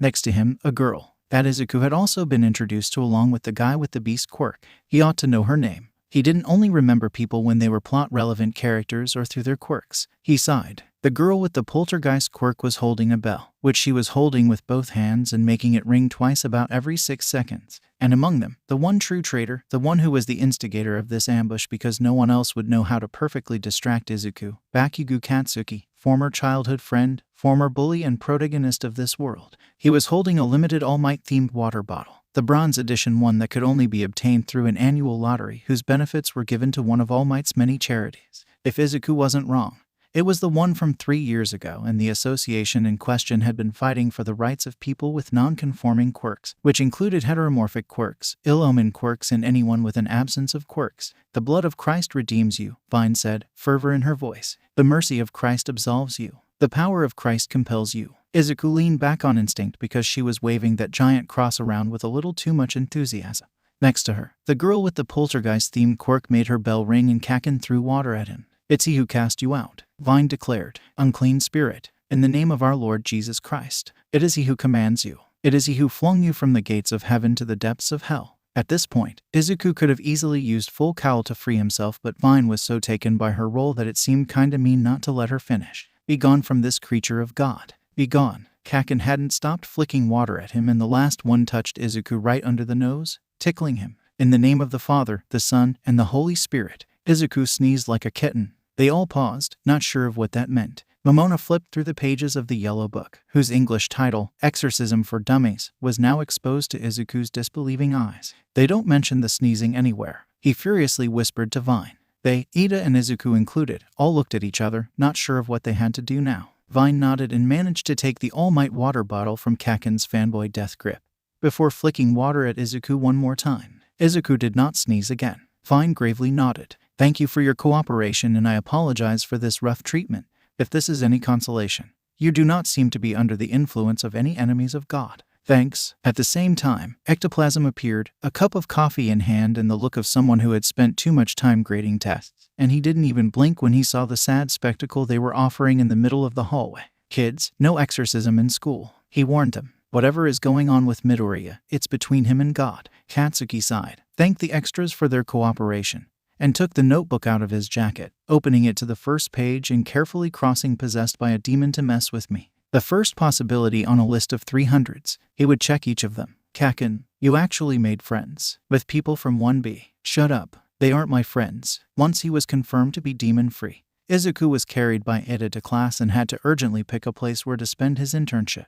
The choice was downright painful, as he wanted nothing more than to go to all of those places, but since he had both the symbol of evil and the plot to kill, he decided to pick a sensible option. At lunch, Todoroki joined Ida, Uraraka, Yaoyorozu, Jiru, and him. Even if he didn't talk much and stayed glued to Izuku's side, Izuku was happy to see him coming out of his shell despite his shyness. Aoyama wandered by their table, as he often did, and asked Izuku what was his favorite dish right now and what hero-themed event he would love to have a ticket for. Izuku recognized the awkward attempts at making friends for what they were and offered Aoyama to eat with them, only for him to decline. Izuku was about to ask him a second time, but the lunch was cut short by a text from All Might, asking him to meet him as soon as he was done eating. Izuku finished his katsudon in 3 seconds and left, because one did not make the symbol of peace wait. Shadow watched his boyfriend leave without even looking back at him, which was a sure sign that his biological father had called for him. He didn't mind that Midoriya kept trying to make him believe that a man with him he shared a quirk that he had obviously been spending time with long before he ever got to UA, and with who he ate lunch about 3 times a week wasn't his father. He understood that some secrets were hard to reveal, even to people one trusted. In the meantime, he couldn't stay idle. He looked at the people around the table, checking for potential rivals. Uraraka had slightly blushed when Midoriya had bumped into her, and her pupils were slightly dilated when they talked to each other. Ada obviously admired and liked Midoriya, but Shadow hadn't seen anything alarming so far. Yaoyorozu and Jiru were together, but the vice class representative was the one Shadow knew the most, and a girl with such impeccable tastes could see the worth of a romantic partner such as Midoriya if the circumstances align. Worse, she had an absolutely fascinating quirk that Shoto's boyfriend would adore, so Shoto was now the biggest supporter of her relationship with Jiru. But the real threat was Aoyama Yuuga. Shoto had counted 54 glances during the last math class alone. He kept asking personal questions to Midoriya, and he was steadily getting closer to him, always with a body language betraying nervousness. It was alright, though. Love might be war, but this was a war Shoto intended to win. All Might was sitting on the couch in one of the rooms put at the disposal of the teachers. His hands were joined in front of his face, fingers intertwined except for his 2 indexes that were lightly touching his nose, as if he was trying to prevent himself from blurting his thoughts out. Izuku was sitting in a comfy chair, torn between the sheer anxiety of watching his idol taking his time to say something that he obviously wouldn't like and the sheer happiness of getting VIP treatment. He got an exclusive look of Teacher Might in one of the teacher rooms of UA. Fans would kill to be in his place, or at least, he certainly would. He found out that I lied to him about having a quirk to see in the future. He realized that Kaken would be a better successor. He found that letter I sent when I was little and when I asked him to be my dad. Young Midoriya, it's possible that I accidentally laid eyes on your internship application, and I saw that you accepted Sir Night Eye's invitation. Though, yes, I did some research on everyone who had sent me an invitation, and I learned that Sir Night Eye had a precognition quirk and he specializes in research in order to dismantle organized criminal organizations. Izuku confirmed. This is a skill that interests me in order to find the slippery bastard who kept slipping away and who obstinately refused to be found. All for one. All Might tilted his head, puzzled. You didn't know about Sir Night Eye before today. Not that I remember. Despite what many people suspected, Izuku didn't know the name of every pro hero in Japan. After all, he wasn't great at remembering their names. What he remembered were quirks. If the heroes had ever been captured on a video using them, Izuku had a vague idea of who they were, even when he wasn't sure of what the quirk was. He hadn't recognized Sir Night Eye because he was avoiding the media enough that he might as well have a card of honorary underground hero. A quick research had made him realize that this was a somewhat recent development. Until 5 years ago, he was still doing press conferences and was more known. I am surprised you don't know him, All Might admitted. He is the one who trained Tagata and taught him how to control his quirk. If Izuku had been a cat, his foot would be standing on end because he hadn't just blown a hole on his Seer cover story. He had riddled it full of bullets until it stopped moving. And honestly, we worked together for years, but we broke up when I refused to retire, so this is kinda awkward. Izuku choked on air. In the end, Izuku still decided to go to the Night Eye agency since he didn't need to like Night Eye to work for him. He was a hero with a foresight quirk and who might teach him how to use his blurry canon knowledge to find All for One. That was all Izuku needed him for. Fortunately, he didn't have the time to worry about a hero who might be slightly annoyed that he had become All Might's successor instead of the protege he had handpicked to replace the symbol of peace because, instead, all his time was monopolized by his father learning that he was going to spend a week out of the house. First came denial, as his father couldn't wrap his head around the idea that Izuku could just leave while he was there. He kept repeating that he had taken a sabbatical to spend time with him. Then came bargaining, as he said that Izuku didn't have to spend the night out and could just commute. As an ally, he had skipped all the other steps to jump into some pouting worthy of a 5-year-old, and he had clung to Izuku and refused to let go until Izuku had to use some biting argument. Really, the teenager wasn't sure why his father had been so surprised at the time. Yes, he had made him bleed, but it wasn't like Izuku hadn't warned him. Do you have your toothbrush? His father asked just as Izuku was about to walk through the door. The teenager abruptly stopped. He had the choice between staying with one foot in the air, walking out the door and being called an ungrateful child for the next decade, or going back and ending the conversation politely before leaving. He stepped back into his home. Yes, his father nodded and Izuku took a new step. Or at least, he tried to. Do you have your pajamas? His father asked him, giving him another false start. Yes, you were there when I packed my All Might onesie. This time would be the right one. Do you have your phone and your phone charger? Arg. Yes. Do you have snacks? Yes. Do you love your father? Yes. Do you love your mother? Yes. Do you want to ditch that stupid internship and spend a week with your beloved father? You know, Midoriya Hisashi put a hand on his heart, tilted his head, and despite being almost 2 meters tall, managed to channel the demeanor of a kicked puppy. Why do you insist on breaking my heart? Izuku laughed and closed the door in his face. As soon as he was out of the street, his phone found its way to his hand. Tonight or in the next couple of days, Tenya would become a killer. He took no pride in this fact. Shame was there, floating above him, but it wasn't touching him just yet. Maybe after the deed. Maybe after his brother was avenged. Because right now, he couldn't consider killing Stain a bad thing. It was simply something that needed to be done. So, as he was sitting in the train, he was preparing himself. He would have to hide his plans from Manuel, the hero he was interning with, until the deed was done. Not being caught would have been perfect, but he couldn't abide the thought of someone else being punished for his crime, so he had to be ready. If he was arrested, he didn't think he would spend too much time in prison. After all, he was young. But his career as a hero would be over. It was a price he was willing to pay if it meant no more lives would be broken by the hero killer. No more families would receive a phone call that would shatter their world. His phone rang, almost making him jump out of his skin. He reached for it and froze when he saw the name on the screen. Midoriya. He answered the phone call with his most innocent voice. It worked on his mother when she asked who had eaten the last cookie. It ought to work on a seer best friend, wouldn't it? Hey, Ida, I am sorry about what happened to your brother and I wanted you to know that if you need to talk, I'm here, Midoriya said. He had offered his support before, but it had been through texts only. Please, don't hesitate, especially if you're about to take a life-changing decision. Tenya wasn't stupid. He knew that Midoriya being aware of what he was planning to do was a distinct possibility. But since he hadn't said anything, Tenya had more or less assumed that either his friend hadn't seen anything, or that he approved of his plans. Thank you, but don't worry, I'm fine. Oh, so you weren't planning to take an internship to Hasu to do something stupid like trying to kill the hero killer yourself? Midoriya asked him like he was talking about the weather. Lie, Tenya's brain ordered. No, Tenya's brain somehow managed to facepalm and grumbled that sounded like lie better. But at this point, they both knew they were doomed. Okay, Midoriya cheerfully said before hanging up, apparently reassured. Maybe he was a far better liar than he thought. And since he almost never lied, he had never realized it before. Faintly, he felt like his brain was somehow doing another facepalm. Lemillion, Centipede called from behind a mountain of paperwork. You need to calm down. You're going to scare the kid. Yeah, Bubble Girl nodded. You need to act normal for at least a day to lure him into a false sense of safety only to reveal that we're just a bunch of weirdos when he can't escape anymore. But Mirio couldn't calm down. When he had heard that Midoriya Izuku was coming to the Night Eye Agency, he had phased through 3 walls out of sheer joy. He had talked Nejire's and Tamaki's ears off the whole night. He couldn't repress his excitement even though he knew he had to play it cool. When he had heard that All Might had taken under his wing a boy with super strength and prophetic powers, he had immediately thought of his mentor. He had talked about it with an online friend, a med student who wasn't a fan of Endeavor, and they both agreed that it was highly suspicious that All Might and Sir Night Eye had parted ways so abruptly. Of course, unlike Flamesir Formorons, Mirio wasn't 100% convinced that Midoriya Izuku was All Might and Sir Night Eye's secret child, raised by the symbol of peace in order to protect him from All Might's many enemies.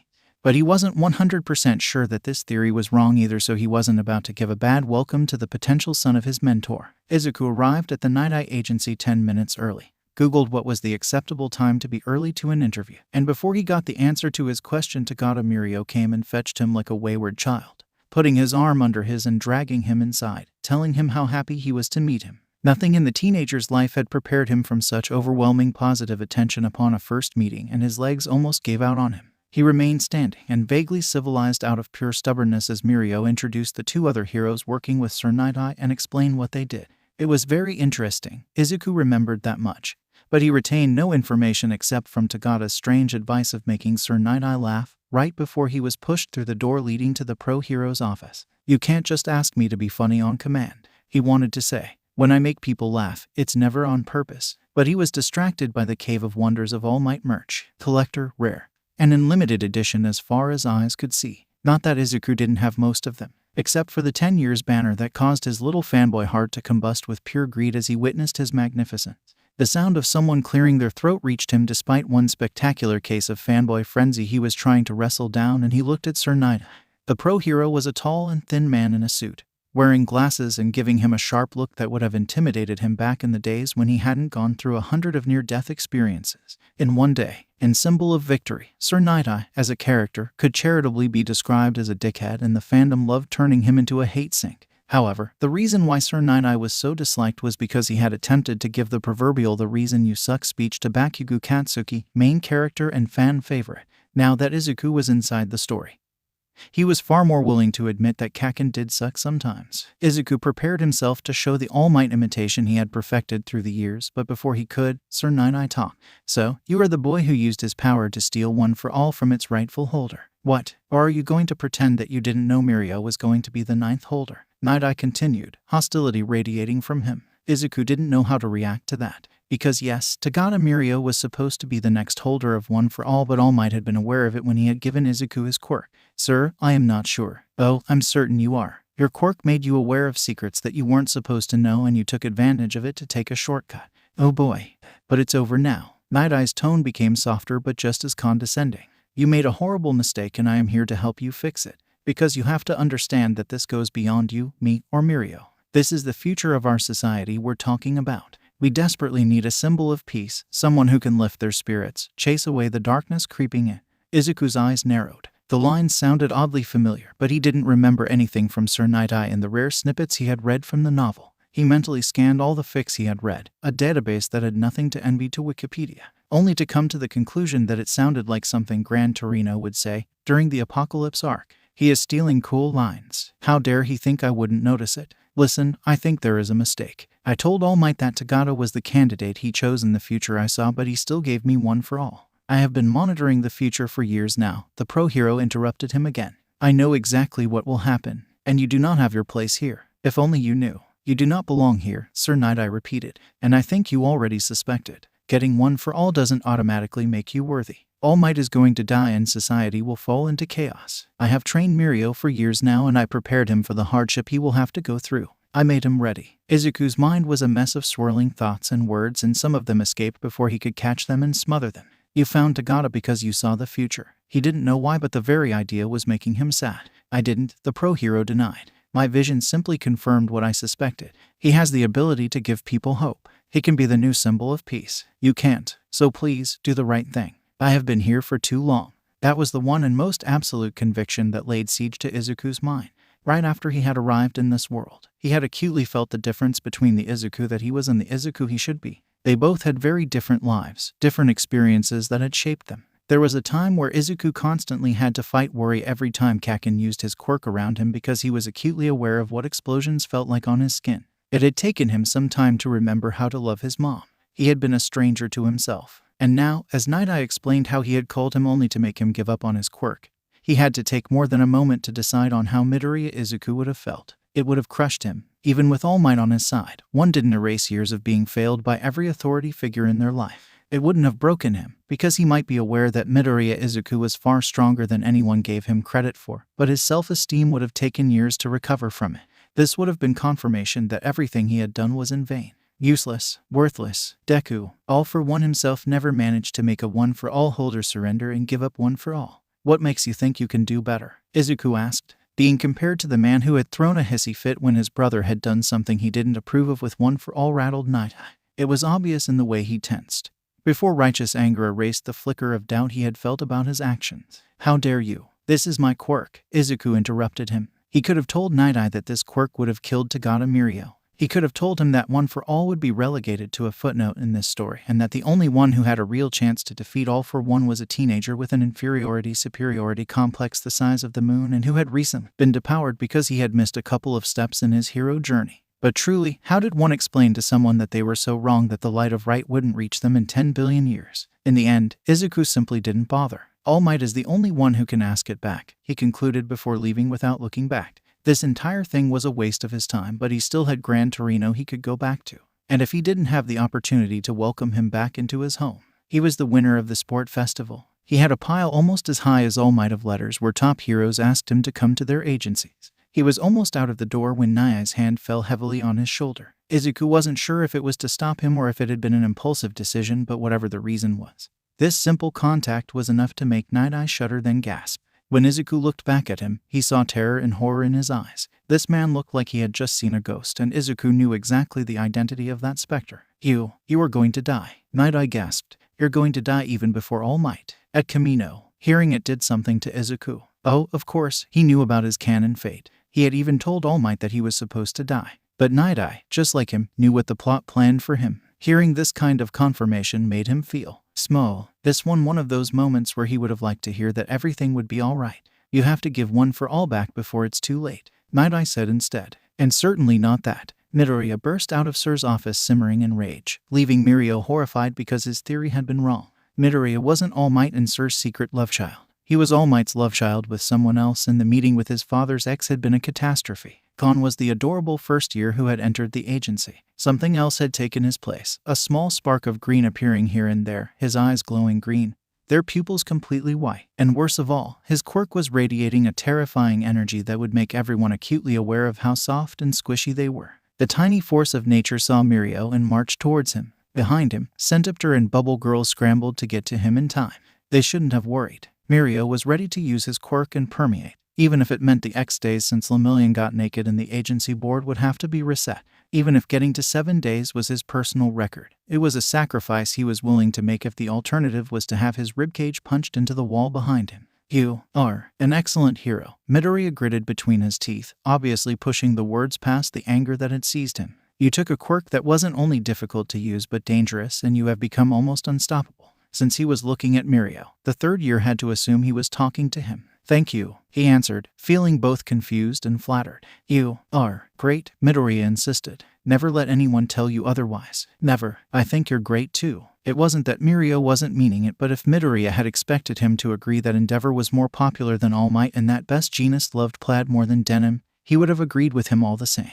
One did not argue with spiteful gremlins disguised as teenagers. Midoriya nodded and stomped towards the door. He was about to cross the threshold when he paused, one foot still in the air, and he was now utterly still. Actually, no, I'm not done, the kid mumbled, and he went right back to Night Eye's office, roaring, "What the hell is wrong with you?" As he closed the door behind him, anger didn't explode out of Izuku. It wasn't a lapse of control. No, letting the rage burn through him and channeling it was a completely conscious choice. He was a nice boy. He genuinely believed that lashing out at people was wrong. Midoriya Izuku was also a nice boy. That was how he died in the novel. But he also believed that people who crossed the line sometimes needed to be reminded that they weren't beyond consequences. What were you expecting? He hissed, not caring that Night Eye was an adult and a pro hero. Were you actually going to bully a minor until he gave up his quirk? Is that it, hero? Are you arrogant enough to truly believe you can do anything because the end justifies the means? Especially as this whole thing is because you can't seem to wrap your mind about one simple concept. That is to mind your own fucking business. Night Eye, who had been surprised by his return, has his back almost to the wall, barely preventing himself from damaging the All Might merch hanging there. His eyes were huge, his pupils drowning the green of his eyes, and he looked like a spooked cat, unable to comprehend what was happening and deciding that the safest option was to stay very still. Who are you to tell All Might what to do with his quirk? Izuku continued, surprised by the sheer outrage he was feeling on his mentor's behalf. Are you indeed arrogant enough to believe that you can tell the symbol of peace, the eighth in a line of heroes who all fought the symbol of evil, no less, what he can do with his own legacy? One for All was a well-guarded secret. Revealing it meant taking a risk, and to be told of such a thing.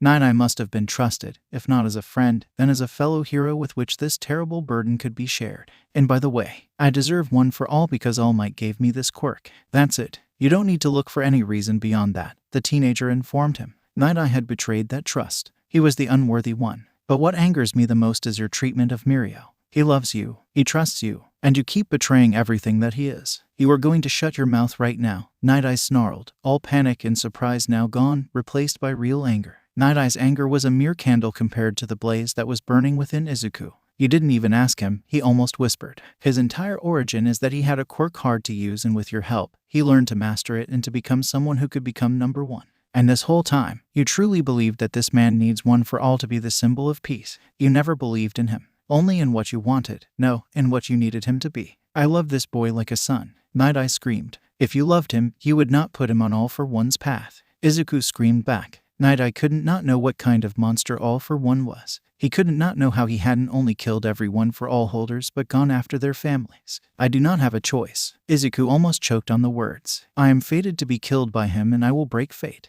I will survive. But you chose to put that target on his back. You aren't like All Might. With your quirk, you had to know All for One was alive, at least since the USJ. But you still decided to make Tagata Mirio the last person in a line of people who were all killed horribly by All for One. There was a reason why Izuku hadn't told his parents about One for All. Your love bears rotten fruits, Sasaki Murai, Izuku concluded. You and I both know you didn't see Mirio defeat All for One. Anger receded on Night Eye's face, replaced by the tiniest amount of doubt. I died before that, the pro-hero admitted, like a man who pretended he had made his peace with it, before Mirio even graduates. How? Izuku asked. There is this girl. She is held hostage by Yakuza. A vicious laughter rippled through the air, full of sharp things and full-blown mockery. It was extremely close to a supervillain's laugh, and Izuku quickly contained it before Night Eye would call All Might to tell him that his awful successor was a villain disguise or anything similar. Right? Izuku asked, tears in his eyes and not quite able to contain his hilarity. You died trying to rescue Eri from Overhaul. He wasn't laughing because he had already taken care of the problem. He was laughing because he now had the conviction that Night Eye's quirk didn't allow him to see the future. It allowed him to see the canon novel. Well, no need to worry about her, Izuku smiled. She is living happily with her new dad, and Chisaki was arrested by All Might and sent to Tartarus. What? I am saying that I already changed the future you so fervently believe in, and I will keep doing just that. Izuku opened the door to see Centipter, Bubble Girl, and Tagata all behind the door, each of them holding a glass to better spy on the conversation. They parted like the Red Sea before him, and Izuku thanked them for having him. He would not be rude to people who had been nothing but polite and welcoming to him. He was still angry, though, but it would have to wait. He had to go back to Hasu, and he'd better call Midnight to warn her about the change of internship. Nimari paused, her phone in her hand and with Midoriya at the other end of the line, waiting for her answer. If a student wanted to change their internship on their first day, it was a delicate matter. They could, but they had signed a contract. They couldn't leave out of the blue, with no warning, unless they had a very good reason. Huey had an image to maintain, and the board wouldn't like students simply walking out of the agencies that had given them a chance to gain experience. She looked up at the poster that was now in the teacher room. Nedzu had been the one to put it there, after he had climbed on Aizawa's shoulder. The words "keep calm and say amen to everything Midoriya Izuku asks for" were written on it. Well, of course, you can, she said in what could only be described as a customer service voice. I will send you the paperwork. Send it back by email and it should be good. Can I send it tomorrow? Nimari immediately had a bad feeling. If you do that, you're still under the responsibility of the hero you're currently with until you sign the papers. You don't say. Midoriya smiled. She could hear it through the line, just like she could hear that it wasn't a nice smile. She looked back at the poster. Nimari knew she was making a mistake by not trying to find out more, and she got the confirmation in the evening, when Hasu caught on fire while Naumus were terrifying the good citizens, and a green lightning was sighted many times. Tenya discovered that time was slowing down when one was about to die. Stain raised his sword, bidding him farewell, and in this moment, his whole life flashed in front his eyes. A good life. A life cut too short. He had the time to ponder on the fact that his brother had been in the exact same situation. He also managed to think about Midoriya, his friend who had warned both brothers, and neither of them had listened to him. That was what he regretted the most, the pain his death would cause his friend. Then the splat sound that echoed straight through his soul brought life back to its own rhythm, right as the hero killer disappeared from Tenya's sight, his sword falling on the ground with a metallic sound. Suddenly, he could move again, and he managed to turn his head to see what had happened. Stain was laying on the ground. There was a broken microwave right next to him. His head didn't have the same shape as 5 seconds ago, and there was quite the bit of blood leaking from it.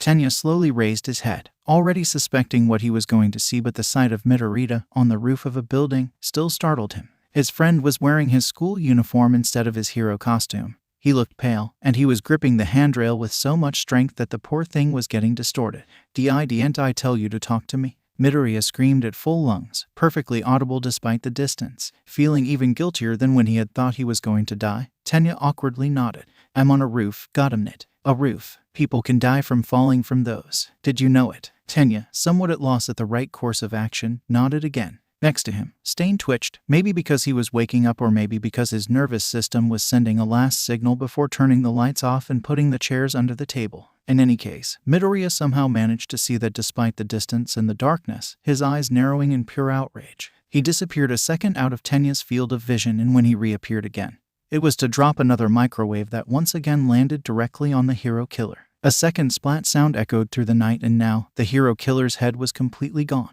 Tenya looked back and forth between the dead villain and his friend, who was now pale as a sheet as his phobia was catching up with him. His friend who had just ruined his own life to save Tenya's. It means that the new Ingenium had no choice but to take responsibility of Stain's murder. He had to. That was what a real hero would do. Holy shit, Native softly whispered, startling Tenya and reminding him that there was a witness to Midoriya's crime. No matter, the new Ingenium had no choice but to take responsibility and bribe a pro-hero to buy his silence as he confessed Stain's murder. That was what a real hero would do. Midoriya disappeared from his sight, which intensively worried Tenya because he was aware his friend didn't do well with rooftops. He had been unstoppable at the USJ, right before he had been stuck on top of the dome. After calling his name a couple of times without getting an answer, he called Midoriya on his phone.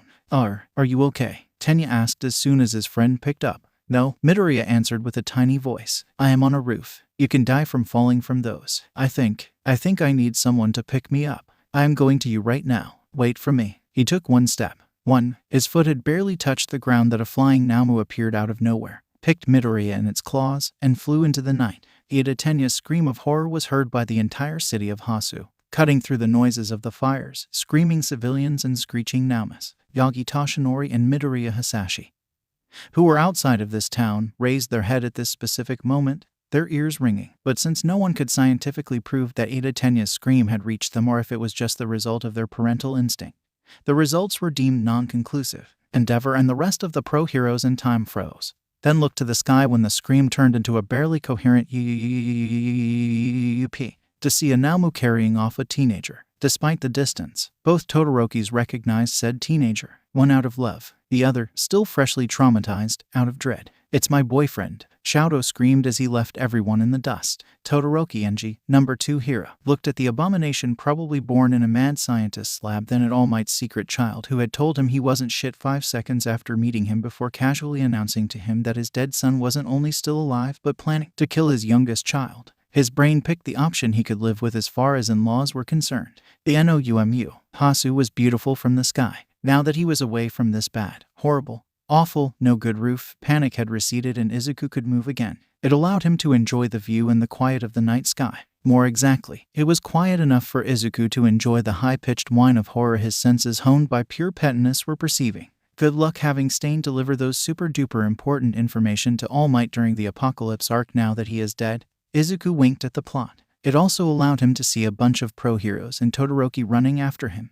Native and Ida quickly joined them. And judging by the way they all paused, Native probably accidentally snitched about what the teenager had done. Izuku could have freed himself any time with ease. Breaking free would be easy and it would be a 20 stores fall at worst. As long as he avoided rooftops, he could deal with it. But he figured that the longer everyone was running after him and being worried, the less mad they would be about the whole manslaughter thing. It quickly turned out that Izuku had underestimated Todoroki's lack of patience. The iceberg Todoroki had summoned against Zero during the sport festival was a mere ice cube compared to what he created in Hasu that night. It pierced through the night sky and probably could have been used as a ladder to reach the heavens, making the whole city lose at least 15 degrees Celsius right here and there. The Namu carrying Izuku decided that it was not paid enough to deal with a sudden ice age and dropped him, fleeing without looking back. Izuku spun midair, one for all singing under his skin as he looked for a spot where he could land without causing too much damage. But once again, he had underestimated Todoroki. His friend caught him while they were both midair. Because of the momentum, Izuku had no other choice but to be plastered across his chest, then bridle carried, which was a little embarrassing for a regular boy from the modern world, but he quickly got over it as. In the Japan from the future from Symbol of Peace, people were apparently far more comfortable with casual physical contact. Todoroki summoned another ice construct, half between the most fun toboggan in the world and an access ramp. "Your quirk is amazing," Izuku, in awe, screamed in his ear in order to be louder than the wind. Todoroki offered him a smile that was simply dangerous for his heart. Heat touched his face and he promptly hit it against Todoroki's shoulder, barely noticing how his friend's left side was running hotter than a moment ago. Izuku could have handled the whole thing on his own and Todoroki's help wasn't necessary. But he certainly wasn't going to complain about one of his friends rescuing him, so he passed his arms around Todoroki's neck to stabilize himself, letting him get them down to the ground. They landed holding on to each other, Izuku's eyes lost in Todoroki's, his mind full of the quiet exhilaration that came with a rush of adrenaline and the peacefulness that came with witnessing a beautiful quirk, wielded by someone talented. This moment could have lasted forever and Izuku wouldn't have minded it.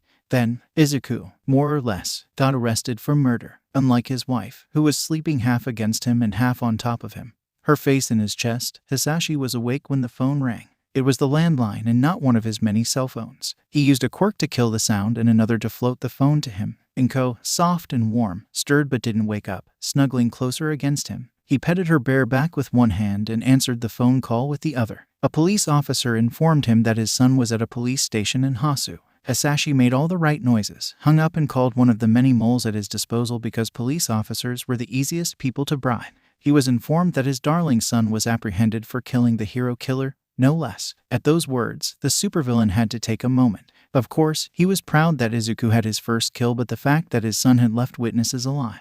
Oh, he really was still a child. He called his favorite lawyer and sent them to Hasu. Then, once his parental duty was done, he wondered what kind of cake Izuku would like once he returned from his internship early, chocolate or blueberry. He decided to order both first thing in the morning. Yes, a man died, but it was a man who has killed and maimed not only criminals but pro-heroes. At most, this was self-defense, Endeavor was saying. That's not self-defense. The Hasu chief of police barked. That's vigilantism, woof. He brought a microwave with him. That's premeditation, woof. They weren't in an interrogation room. The police had brought Izuku to a conference room. Todoroki, who was sitting next to him and who was looking at the chief of police like he wanted to incinerate him, had simply followed him and refused to leave. Endeavor had arrived right after them, forcing the door and leaving scorch marks on it.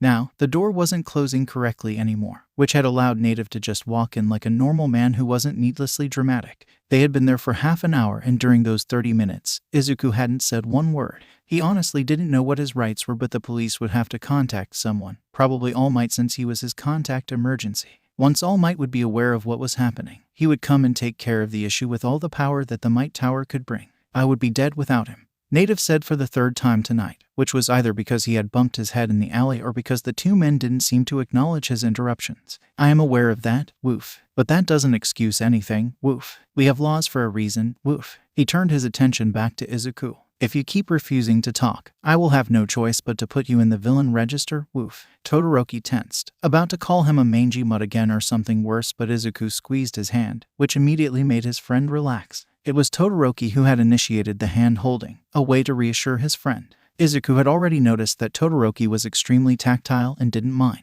He was currently rubbing circles on the back of his hand, trying to wordlessly convince his friend not to pick a fight with a member from the police. The chief of police gave a very non-amused look at the deliberately mute teenager. You leave me no choice but to. Something interrupted him. Something that couldn't be explained in words, but that left a chill running down their spines. In the distance, dogs howled and birds fled. But if one listened intently, they could hear what faintly sounded like laughter that didn't belong to anything human.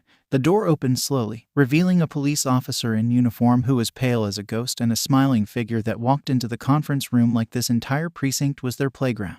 Now, this is no way to talk to my client, they said sweetly, revealing a smile full of sharp teeth. They were tall, wearing a white dress shirt that was open low enough to expose quite a bit of their torso, black dress pants and flat-heeled shoes, and they were holding a leather briefcase in a hand that ended with long and sharp claws. Their eyes were golden and their hair, long and down, were pink. A black tail was swaying from side to side behind them, like a cat who was about to pounce. And they had been looking at Izuku when they had mentioned a client. Let me get this straight, officer, what the teenager assumed to be his lawyer said. My client, a hero student, saved one of his friends from a deranged killer, a criminal you have failed to arrest despite the fact that your city was his playground, and you want to arrest him. TTTTTTTT. If I didn't know you better, I would think you're embarrassed that a child managed to do your job better than you. Endeavor, who was placed between the lawyer and the policeman, was slowly but surely getting out of the way. One didn't get to become a top hero without a sharp instinct. But I could be wrong, the lawyer continued, obviously not thinking a word of what they were saying.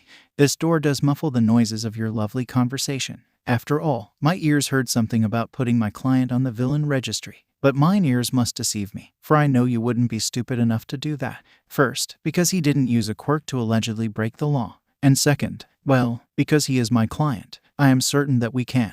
The Hasu chief of police looked sideways, his eyes widening when he saw a document on the table. It hadn't been there before. I'm sure we can find a common ground. The document was a release form. Oh, my dear Tsugurum. This is a path you closed when you decided to pressure my underage client into making a decision that wasn't in his best interest. The lawyer smiled so sharply that Izuku was surprised no one was bleeding. You gave me such a lovely opportunity to bury your whole precinct into the ground. I couldn't be so rude as to ignore it, could I? Izuku wasn't sure of what happened next because his terrifying lawyer that might come from hell had advised him to leave while they talked with the charming policemen, so pro-heroes and hero students alike had bravely fled for their lives. On the way out, they had seen Ida Tensei wheeling their way and an army of Idaten lawyers, ready to defend Izuku. All Might himself arrived half an hour later and was horrified that he was the last one to come to Izuku's defense. In any case, Izuku was revealed as the one who had bravely fought the hero killer to save his classmate and friend and who had no choice but to use lethal force in order to save everyone. The police apologized for their shortcoming and thanked Izuku. And for some reason, 2 days later, his father was giving him an envelope full of cash with the word settlement written on it. Izuku was back to the Night Eye agency exactly 24 hours after leaving it. Night Eye, sitting on a couch, was glaring daggers at him. The teenager, sitting on the opposite couch, was smiling, not because he was happy or because he wanted to be polite, but because he knew this would enrage the pro-hero. Centipter and Bubble Girl were standing behind Night Eye, looking like two adults knowing that this meeting would decide if they would look for another job in the following week. Midoriya, Centipter started, because Night Eye was too busy fuming. You haven't signed the discharge saying that you weren't under Sir Night Eye's responsibility when you went to Hasu. Izuku, holding a cup of tea in both hands, pretended that he needed a moment to consider all the implications of the situation before pulling a performance worthy of an Oscar. Oh no, that's terrible. That means that Sir Night-Eye is responsible for everything I did that night. The police might have left him alone, but they apparently wanted someone to blame for this mess, and Night-Eye was an excellent target. Not that Izuku could have predicted it. That would take seer powers, or an incredible amount of spite and the inspiration that came with sheer outrage. Sir could have his license suspended because of it. Bubble Girl explained because Night-Eye was too busy trying to keep his brain from exploding. So, you would do us a great favor if you signed the form and put the date of yesterday next to your signature. Izuku contemplated his cup of tea. I am not comfortable with this. That sounds like fraud. That's surprising considering you were certainly comfortable with murder. Night-Eye muttered before Centipter put a hand over his mouth. In my defense, I was left unsupervised. I am certain there is something we can do to ease your worries, the Centipter hero said. Izuku didn't say anything. He simply looked at the exclusive 10 years anniversary banner on the wall. Centipter, the poor man, yelped as Night-Eye's teeth planted themselves in his hand, forcing him to let go. Over my dead body, Izuku's fellow All Might fanboy snarled, looking like he was 5 seconds away from tearing the teenager apart with his bare hands. I will also need a paper that states you have given me the banner, Izuku informed him. I would give it to all for one because I give it to you. Sir, Centipter pleaded while shaking his injured hand. If you don't have a license, the agency is closed. We won't be able to work for half a year. We won't be paid for half a year. Night-Eye glared at both of his sidekicks. It can also be over your dead bodies if you insist. Bubble Girl smiled. This smile was so sweet that one could have turned it into powder and used to make sweetened tea, but it also somehow made the room lose 10 degrees. You can either retain a modicum of dignity and give the kid the poster, or Centipter will hold you while I give him the poster and sign, she whispered into Night-Eye's ears. A pleasure doing business with you, Mirai. My only consolation is that I know the day of your death and I will go and dance on your grave. Todoroki and Izuku were watching a movie in his room where his phone rang, Shoji's name all over the screen. The green-haired boy raised his head from his friend's shoulder while Todoroki put the video playing on the laptop on pause. Hi, Shoji. How are you? Aren't you in the middle of your internship? Midoriya, I heard about what happened in Hasu. Are you okay? Izuku could hear voices in the background. He was probably calling him from the agency of whoever he was interning with. I'm fine, but I got grounded for a week, Izuku admitted. There was a moment of silence at the other end of the line, tainted with incredulity and the start of a nervous je ne sais quoi. For the killing of a man, Shoji confirmed. You got grounded 1 week for killing a man. Izuku considered telling him that his father had joked that the only reason why he was grounding him was only because he was caught, but he decided against it. It was hard to know when Midoriya Hisashi was joking. Lord knew that Izuku himself had almost believed him until his mom had screamed at full lungs about how it was a joke and how his dad was a known jokester. Hi, Shoji. Todoroki greeted him before putting his head on Izuku's shoulder, his body warm against his. It was like having a human-sized cat sharing his space. Not that Izuku was complaining. He had quickly gotten used to Todoroki's lack of boundaries when it came to physical space. You're grounded, but Todoroki can visit? Shoji asked, his incredulity reaching a crescendo. Yes, my family is busy today, so they asked me not to be at home today. Shoto's hair was disheveled, which suited him, but Izuku's hand still moved on its own, touching the silky locks. His friend froze for a moment before rubbing his face against the palm of Izuku's hand. Heat flooded Izuku's face. Todoroki was his friend and only his friend, but Izuku was apparently not immune to beautiful faces. His reaction made Todoroki smile, which didn't help anything. What? Why? Shoji asked, saving Izuku from the sheer embarrassment he was going through. My brother mentioned something about raccoon wrangling, so your guess is as good as mine. Dabai passed a hand through his freshly dyed hair as he walked out of the hairstyling salon. He had waited far too long before taking care of his roots, but now he almost felt like himself. He allowed himself a smile, mentally going through his plans for the day, and looked straight ahead. Nothing could have prepared him for seeing Endeavor, also known as the number 2 hero, also known as his dad, also known as the man he was going to destroy, right and across the street, frozen by the shock of witnessing his eldest child back to life. Lesser men would have taken a second to scream at the sky because their 10 years preparations had just burst into flames, but Dabai was nothing if resourceful. Blue flames flared from him as he prepared to kill the number 2 hero, or at least to cause enough collateral damage to haunt his dad for the rest of his life. Taoya, a familiar voice called him, cutting through his bloodlust. Dabai's body moved on its own and fled in the direction opposite of Fayumi. Fighting the number 2 hero was one thing, but he wasn't willing to risk the frozen hell his sister could unleash when she was really furious. He looked back, seeing a blizzard-made flesh. Yep, definitely his sister. She chased after him, but fear gave him wings and he distanced her while their father was still frozen in place, unable to react. He had almost lost her while circling around a noodle stand, but he tripped over the outstretched leg of one of the stupid customers. He was airborne for what felt like an eternity, then landed on the pavement. When he looked up, Natsuo, of all people, was looking at him while holding a fuming bowl in front of him. "Hi, big brother. Fancy seeing you here," he said before slurping his noodles. The death of Stain led to a little controversy as half of Japan was pointing out that the death was justified and the other was screaming about how a hero student, even one who had won an official All Might hug, should be punished for taking a life. This matter was complicated by the fact that the teenager in question didn't even have a license. Izuku probably should have easily predicted such outcry, but one of the advantages of being fated to die a very stupid death was that didn't feel the need to worry about any kind of consequences past the end of the year. However, that led to UA once again being besieged by a horde of journalists. It took Shinsu and several other Gen Ed students to get Izuku into UA undetected.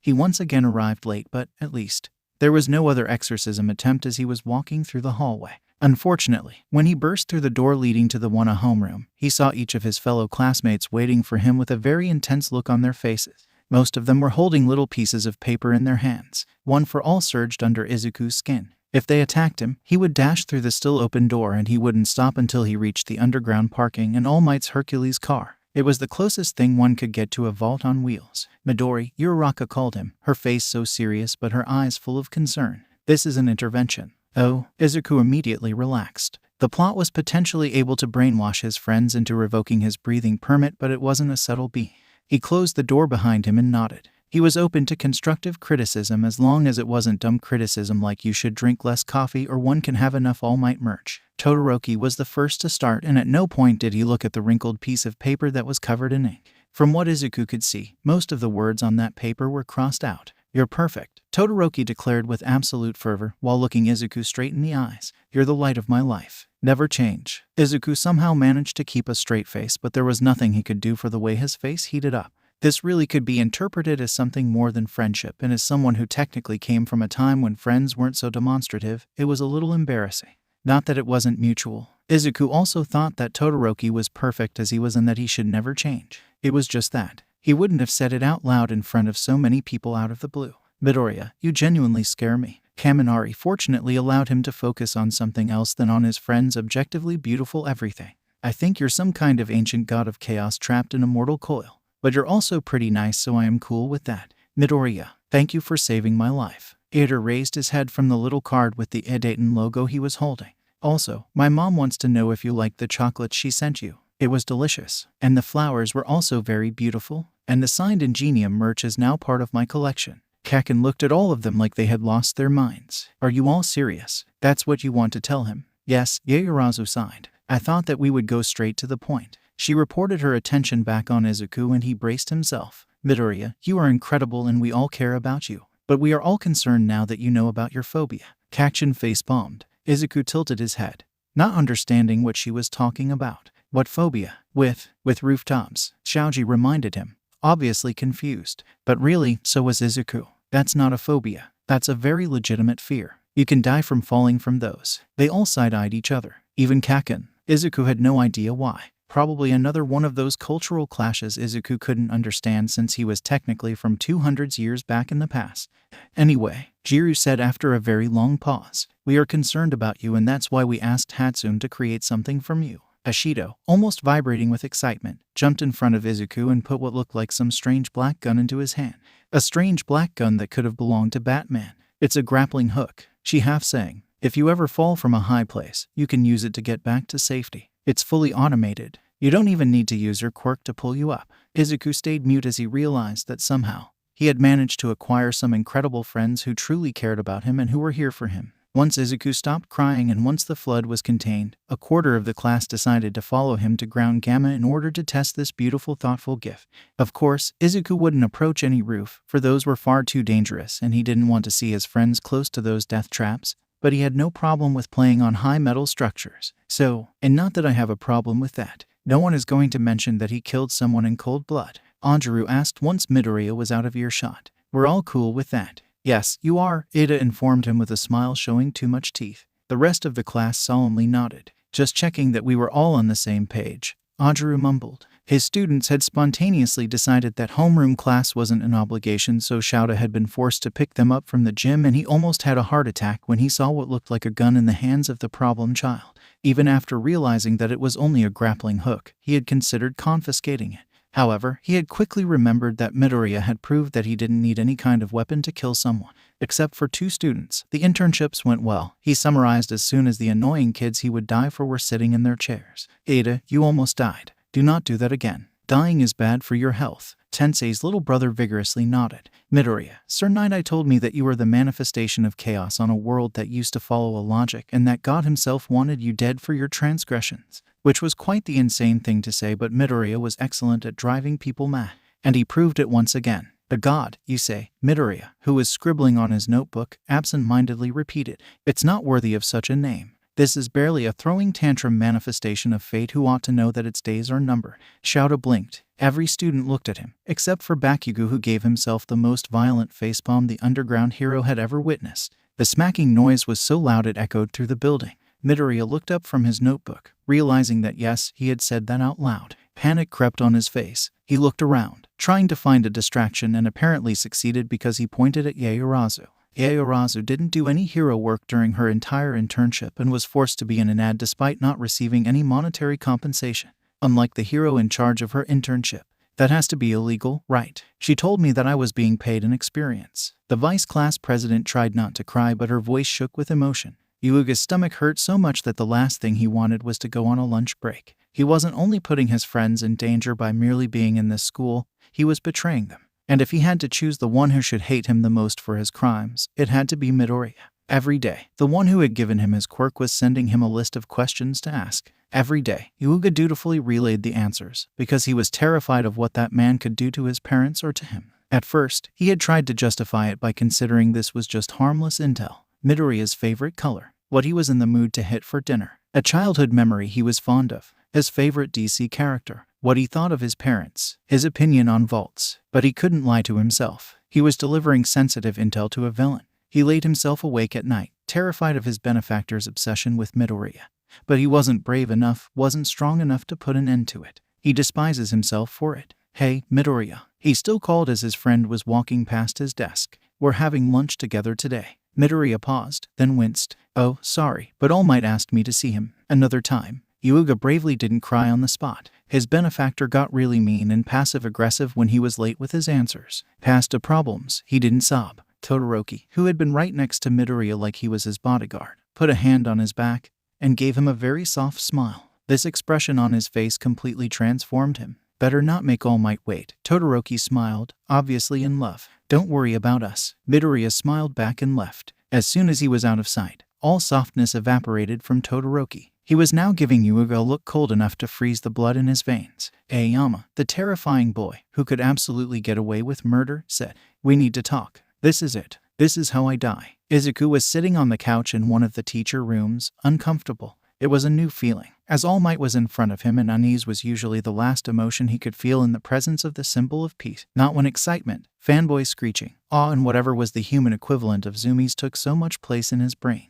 It wasn't hard to guess what this was about. A week ago, Izuku had introduced Stain's thick skull to 2 charming microwaves in order to save his good friend.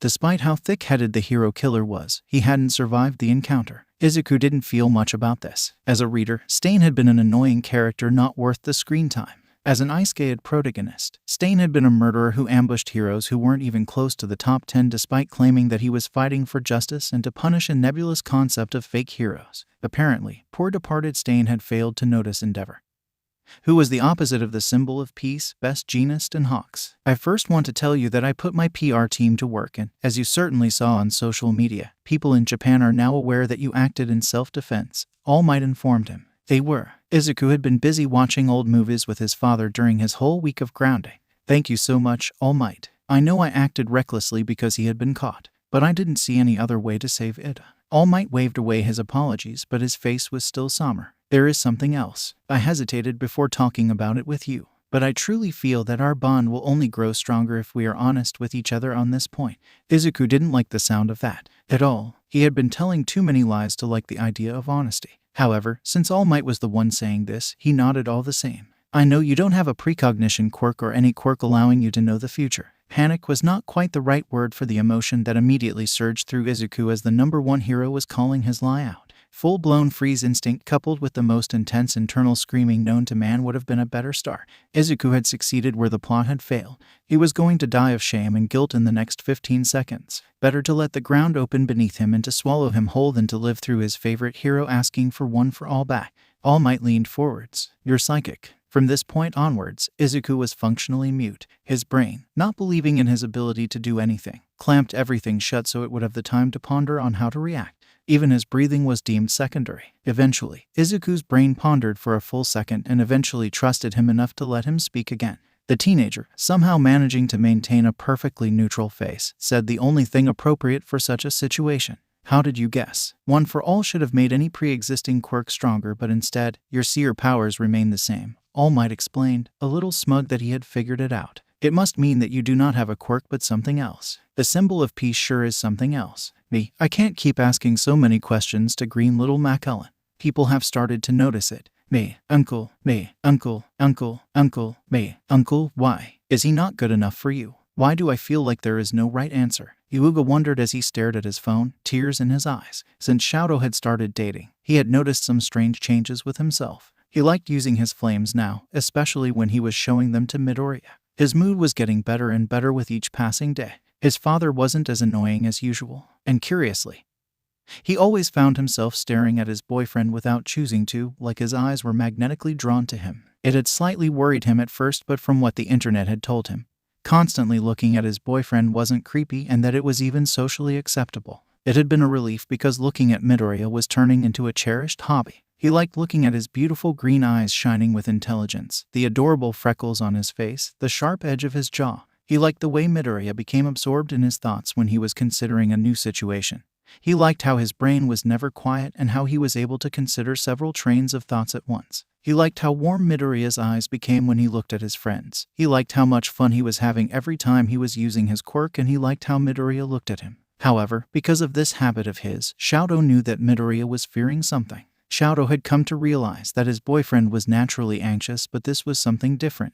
Midoriya came back from his lunch with All Might, staring into space as he walked into class. Shadow raised his hand, meeting Midoriya's, and they immediately locked fingers together. Shadow's boyfriend sat on his desk, and they stayed like this until midnight arrived for their hero history lesson. Shadow had realized that asking what was wrong wouldn't work because, of course, Midoriya would lie and pretend that everything was fine. So he didn't leave him a choice. Something is bothering you, Shadow informed his boyfriend right as they were going home. Tell me what it is. Izuku had never planned to reveal that specific secret. He had actually planned to do the exact opposite and to literally take his secrets to the grave. But Todoroki's questions had made him realize something dark and suffocating he had done his best to suppress. The final exams were approaching quickly, and after them would come the summer camp, then Kamino, the day All Might and him were fated to die. If the worst came to happen, someone would need to be prepared for what would come after, and Todoroki was the perfect candidate for it. They wandered for a while, from street to street, words refusing to come out from Izuku's throat. Todoroki stayed by his side, willing to wait for as long as Izuku would need but also refusing to drop the subject.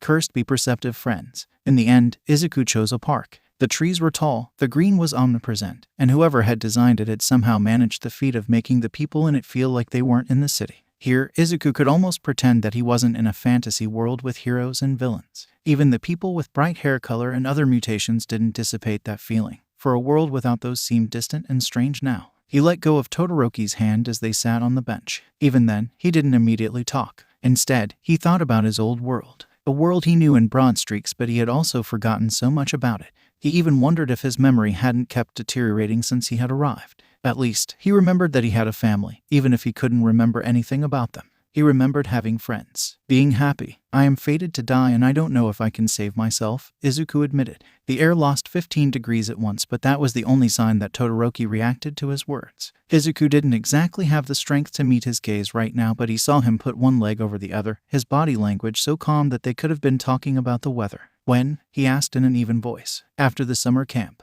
At Kamino, Izuku would have to write notes for his friends before the summer camp. So many of them had horrible fates. Does All Might know? Izuku shook his head, but he didn't tell Todoroki that All Might was also going to die that day, a few minutes after him. All Might didn't want to know the circumstances of his death, and talking about it felt like a breach of trust. Is there something to do to prevent it? I was planning to kill the man who was going to kill me that day, but I can't find him, Izuku sighed. He was spending almost all of his weekends with All Might in Gran Torino, but all for one was impossible to find.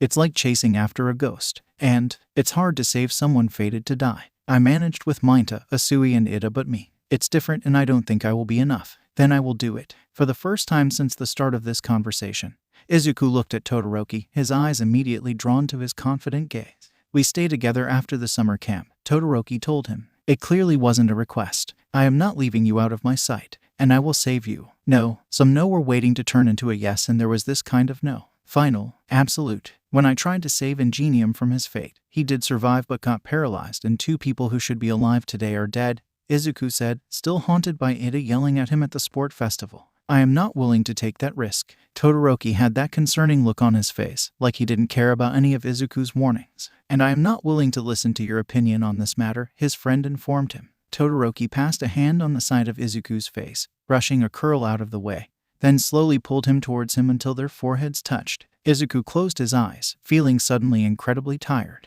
Don't worry, Midoriya. I will save you if you're in danger, and in return, you will just have to save me. After all, you just admitted that you have already managed to save people when it was their time to go. You are just going to follow me around even if I say no, Izuku realized. I will cling to your leg and refuse to let go, so even your quirk won't be enough to flee me. Todoroki nodded, with a smile that prevented the Isekai side character from shaking him by the shoulders and screaming hysterically. Izuku swore to himself that Todoroki would never approach Kamino, even if he had to break his friend's legs. All right, he still said. The fact that he felt light and warm right now had nothing to do with it. You will save me and I will save you. Holding on to the boy he loved, Shadow somehow managed not to show the fear that had taken hold of him. He hadn't seen anything coming. He had kept his eyes on Midoriya since the start of the year, since he had revealed that he knew about his oath, and at no point had he guessed that just like Midoriya had seen Shadow's death, he had also seen his own. But things were simpler now. Shadow wasn't going to die because he had to stay alive to make sure Midoriya lived a long and happy life. And he was going to kill with his own hands whoever was fated to murder Midoriya. After their heavy conversation, Todoroki asked Izuku if he wanted to go shopping, and Izuku, who knew that there was a Might store not too far away from the park, enthusiastically agreed. He expected Todoroki to want to look at the merch too, but his friend seemed content with being dragged by Izuku as he detailed each merch's characteristics. His hand in Izuku's, his eyes on him. It was as if, somehow, Todoroki preferred to look at Izuku's face than at the mountain of hero merch they were threading through. Ludicrous. Eventually, Izuku realized that the reason why Todoroki was blind to the marvel of hero merch and so focused on him was because he was worried about what Izuku had told him. He had known he was making a mistake by confiding in someone, on placing the heavy burden of his canon fate on anyone who wasn't an entitled rabid fan favorite.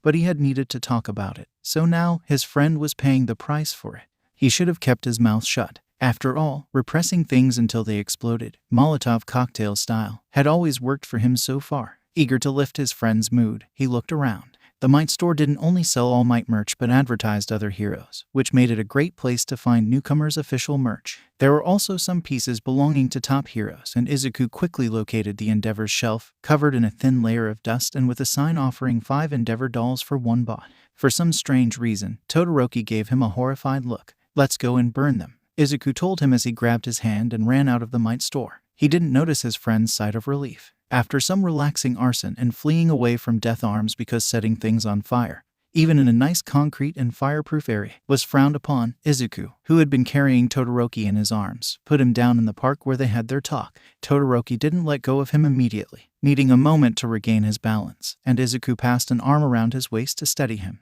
He could have stayed like that forever, but eventually, Todoroki took a step back and Izuku let him go. It wasn't reluctantly at all. Midoriya, what would be your perfect date? Todoroki asked him out of the blue. A green spark crackled around Izuku, too quickly to be noticed by a normal human eye, but everyone in the neighborhood, except for those who were swimming in the cocktail of endorphin and bliss caused by their first crush, felt a chill running down their back. You're looking for ideas? Izuku asked, keeping his voice casual. Todoroki had a crush on someone and he was going to ask them out, but before that, he was asking for his best friend's help. Faintly, Izuku heard a noise in the distance, of something breaking. He couldn't suspect that it was the sound of his rationality shattering into a million little pieces. Let's say that. Todoroki smiled at him. That smile was a dangerous thing that should come with its own warning for people who had cardiac problems. Because Izuku's own heart did something very funny inside his chest. A girl who had been walking his dog saw Todoroki's beautiful smile And she whistled at him. Izuku's head snapped in her direction and he spared her exactly one glance. The girl grabbed her dog in her arms and sprinted away from them.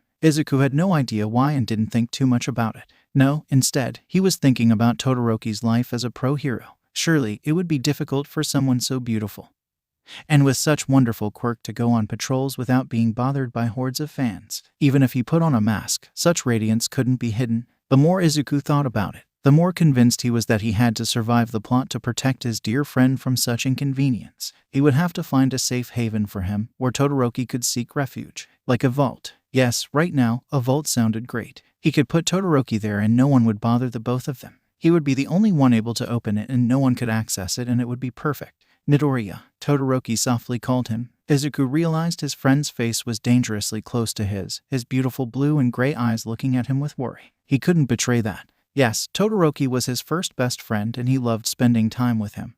But he couldn't deprive him of making his own experiences just because of his own neediness. Izuku forced himself to take a step back, to literally put some distance between Todoroki and him. He would have let go of his hand too, but Todoroki's fingers gently squeezed them and snatching his hand back after their conversation on the bench was beyond him right now. Though, he would probably have to stop with the hand holding very soon. He couldn't let Todoroki's crush misunderstand their relationship. Well, I'm no expert, Izuku admitted. I suppose the best date depends on the person you're with. For some reason, it made Todoroki's smile go from radiant to full supernova. Then, it should be easy. He might have told Izuku, but his brain was too short-circuited to perfectly understand what he was being told.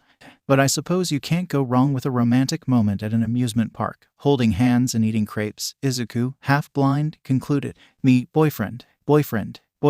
Okay, I just had All Might on the phone and he confirmed he didn't have any surprise visits planned in our hero lesson in the morning. Where do you want to go? Izuku was attacking his second crepe, a splendid creation full of chocolate and whipped cream, when he realized that he was on a romantic date with his best friend. It didn't matter that they were both well-dressed and had obviously put some effort into their appearance. It didn't matter that Todoroki had offered him flowers and that Izuku had come to the meeting with chocolate. It didn't matter that they had been sharing drinks with reckless abandon and counted an indecent amount of indirect kisses by now. No, all of this had been perceived as acts of friendship by Izuku's stupid and overcooked brain. But they were in the middle of an amusement park. They were holding hands. They were eating crepes. So now, he couldn't deny that it wasn't an outing between friends. It was an actual, for real, true date. Midoriya, Todoroki called him, his face far too close to him. Really, Izuku just had to lean and they could actually kiss. Are you okay? Izuku was not available for answers right now. Izuku's brain was spontaneously combusting because of the fact they were holding hands and standing too close to each other and 100 other things that he had done in the past months but which now had an entirely new context. It had been innocent before. Now, his brain was betraying him and assaulting him with too many stray thoughts, none of them innocent, and he didn't know what to do, and he might need to breathe sometime soon or he would pass out. Unless passing out was the solution. Midoriya Izuku, you're a certified dumbass. You're so dense the only reason why you're not bulletproof is because the plot personally wants you dead. Todoroki touched the side of Izuku's face, deep and beautiful gray and blue eyes staring into his very soul, with open concern. Any hope of aligning two vaguely coherent thoughts together shattered and Izuku couldn't even regret it because looking at the perfection of Todoroki's everything from so close was an honor. Midoriya, say something, you fool. He is about to call an ambulance. Yes, that's it. Pretend that you're having a medical emergency. Brain freeze, Izuku lied instead, before remembering, to his horror, that they were waiting in line precisely to get new drinks. Todoroki tilted his head, open confusion on his handsome face. With the crepe. In this moment and for the first time in his two combined lives, Izuku prayed. He prayed that something, anything, would happen and get him out of this mess of awkwardness and regret. It was stupid, of course. If the universe was listening, it had proved time and time again that it wanted Izuku dead. And yet, it happened anyway. Civilians screamed and pointed as a group was running through the amusement park, chased by two pro-heroes who had all the difficulties to go through the crowd. Tamura, carrying a giant Eraserhead plushie under one arm, had no such problem and he was running at full speed and touching every stand and reach with his free hand, turning them to dust. Bill me this, you crooks, he was screaming. A muscular woman wearing a Hawaiian shirt was running in front of him, clearing the path with what appeared to be a giant magnet.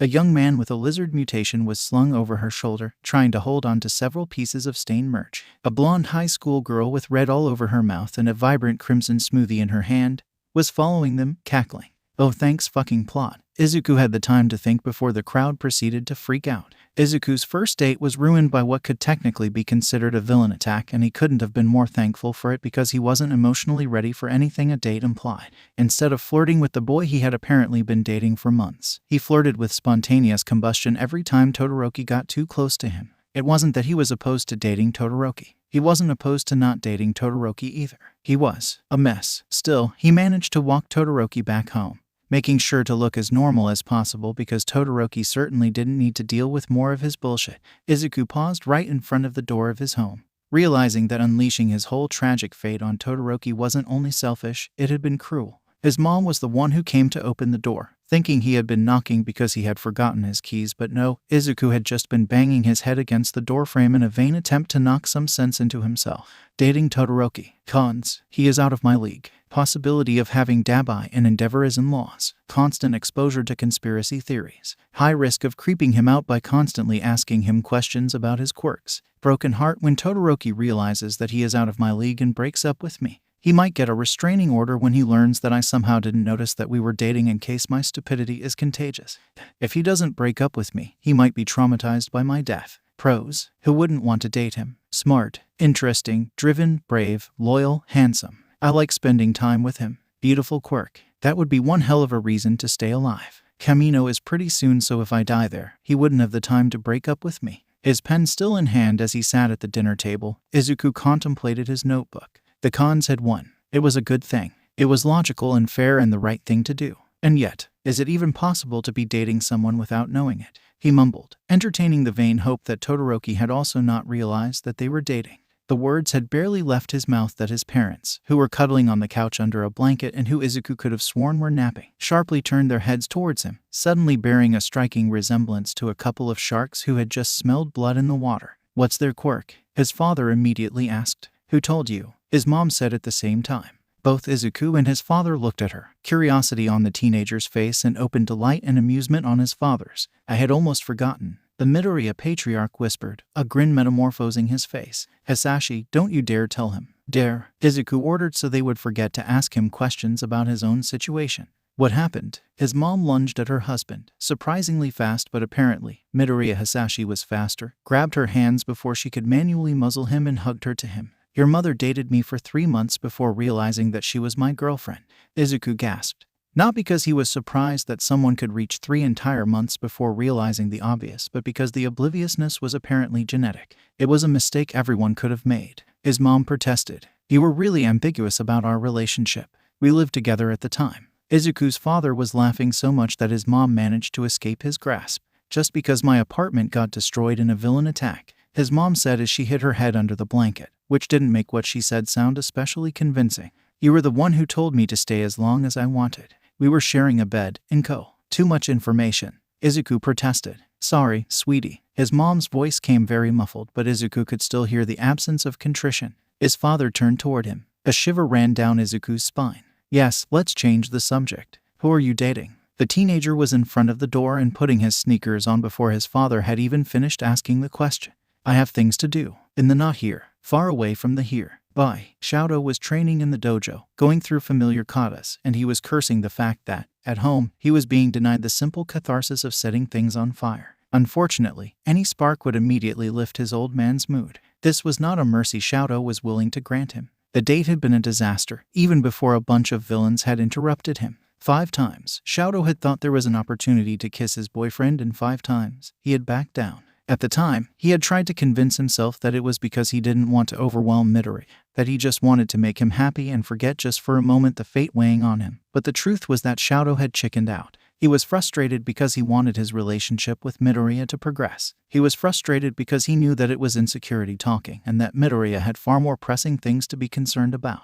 It was just that. Sometimes he had the feeling Midoriya wasn't treating him all that differently from the rest of their friends. He very rarely initiated physical contact. And there was some kind of distance between them, something Shoto couldn't quite explain. It was possible that Midoriya was taking his time opening up to him, but it was also possible that he had realized he wasn't interested in a relationship with Shoto. The best way to make things clear would be to have a conversation. But Midoriya was under a lot of pressure and Shoto didn't want to add to his burden. Shoto kept going through the katas. The floor was covered in a thin layer of frost, but it made no difference to him. He would wait after Midoriya was safe. While Shadow believed in Midoriya's premonitions, he believed in his boyfriend even more. He would find a way to defy fate, especially with Shadow at his side, because he wouldn't let anything happen to him. It was just that he would have liked their date to go well. I hate this fucking family. And for some peace and quiet in this madhouse. Everyone hates this family. Natsuo screamed back at their older brother. You think you're special? Then what did you bring me back here? So you would suffer with us?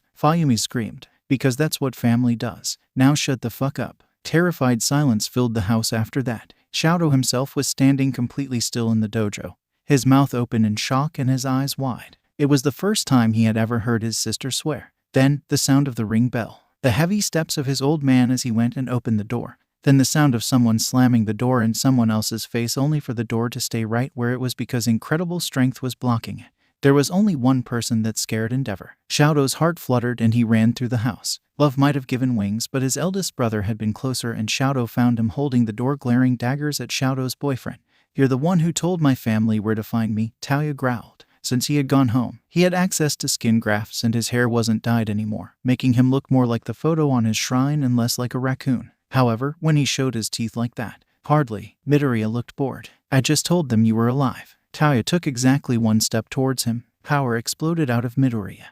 That quirk so similar to All Might's promising power beyond anything that should have existed. It was violent and raw and dangerous, and it made Shadow smile because it was Midoriya's. His brother wisely chose to stay where he was. Dabai, Shadow's boyfriend said like it was an afterthought. I know you had a plan to make your dad suffer by thoroughly destroying him, dance routine included. I know that this plan involved killing Todoroki in front of him. Shadow frowned, annoyed that Taoya only saw him as a way to get to Endeavor and that he apparently looked weak enough to be taken out in such a way. Todoroki is 8 years younger than you and not a medical marvel held together by staples and hatred, so it makes sense that he should have a longer lifespan than you. Midoriya continued. So, if Todoroki dies before you, I am coming for you. I am not going to kill you, though. I am going to make you wish I did. You really think a future hero should be saying that? Of course, Midoriya smiled. It was cold and yet, it made Shadow feel warm all over. I am helping with your rehabilitation.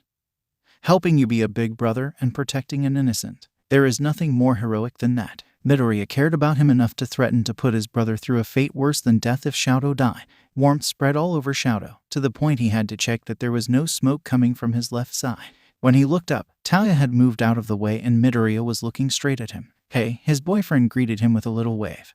All traces of the cold ruthlessness gone. It was okay, though. Shadow liked every facet of him. Hey, he smiled, crossing the distance between them and taking hold of Midoriya's hand. Is everything all right? Shadow already knew the answer, though. It was extremely out of character for Midoriya to show up out of the blue. Either some catastrophe had befallen him or he was here to talk about their relationship.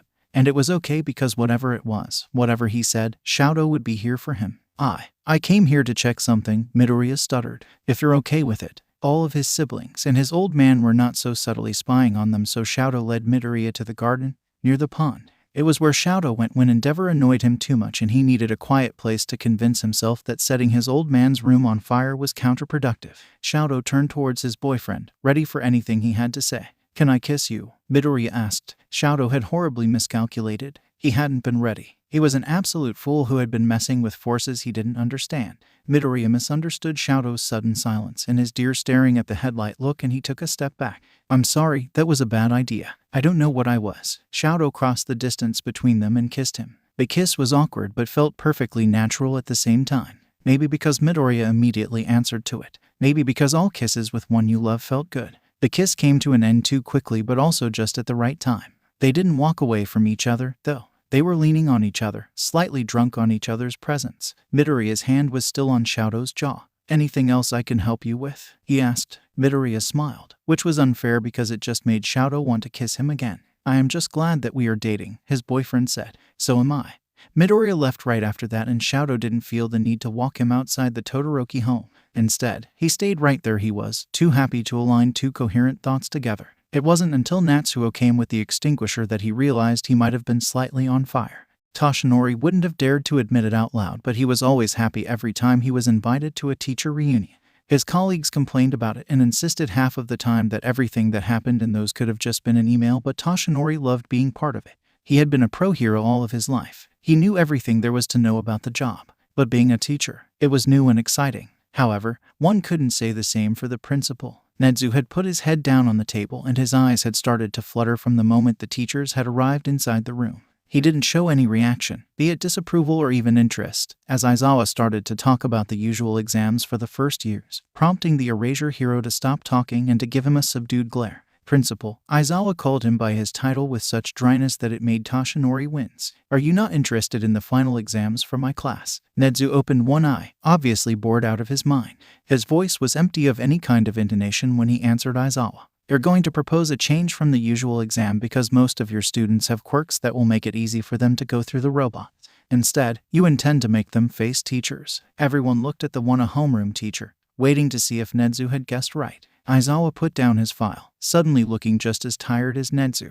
Midoriya told you what I was planning. Nedzu sat straight in his chair, a paw now resting on his chest and a devious glint in his eyes. My dear Aizawa, I am disappointed you think I need a student with prophetic abilities to guess how you think. I have been a teacher for decades and I have known you for 15 years. I just used logical deduction. Nedzu's dear Aizawa didn't seem impressed while Toshinori made a note to ask more questions to his psychic successor so he could impress his coworkers with his keen insight. God knew that as a newbie teacher, he needed all the help he could get. Do you want to tell everyone what pairs I had in mind or can I? Aizawa asked Nedzu. The principal waved a paw, having obviously once again lost most of his interest in the matter. Please, proceed. Toshinori dutifully took notes as his colleague explained why he wanted specific students in pairs and against which teacher, Ashido and Kaminari, who both had powerful quirks but who also were used to rely on them without ever using any kind of strategy, would have quite the shock fighting Nedzu. The two recommended students against the man who could erase their quirks also made sense. And so on, time and time again. Aizawa had identified a flaw in certain students and had decided to put them against a teacher who would put them in difficulty while also leaving them a chance to succeed.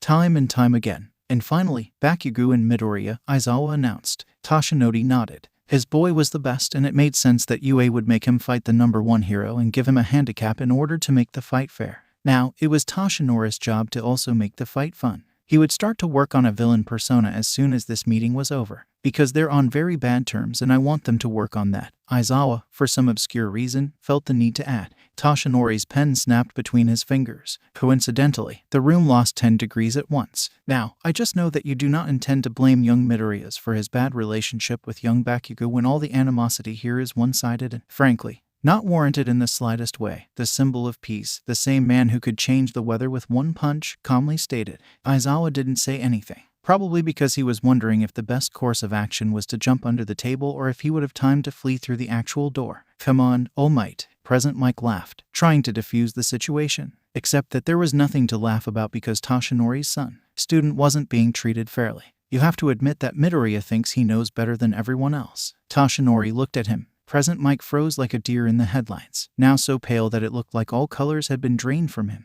Toshinori supposed that it wasn't strictly the teacher's fault that they didn't appreciate young Midoriya like they ought to.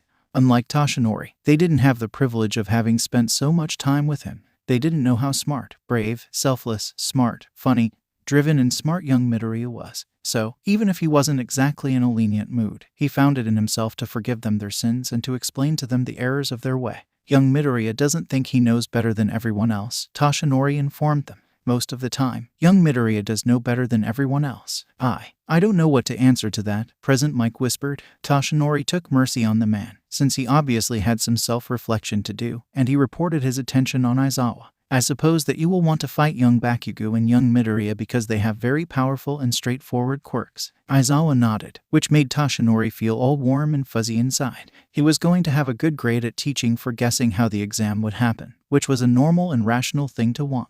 That would indeed be the most rational way of doing things, Aizawa confirmed, before extinguishing all of Toshinori's pride. But I am not going to do that. Though, why is that? Nedzu asked in the tone of someone who already knew the answer to his question. I don't want to fight Midoriya because I feel that even if I manage to erase his quirk, he might find a microwave somewhere and kill me with it, Aizawa informed Toshinori. Actually, I am more worried about fighting a quirkless Midoriya than a Midoriya who is as strong as you. So you're going to be the one to fight them. Toshinori blinked. Congratulations, All Might. You're the one most likely to survive if Midoriya uses lethal force. Midnight laughed. Gran Torino. Unrelated, but could you ask Nedzu if I could watch what I assume to be the final exam for the first years, specifically the one involving the kid?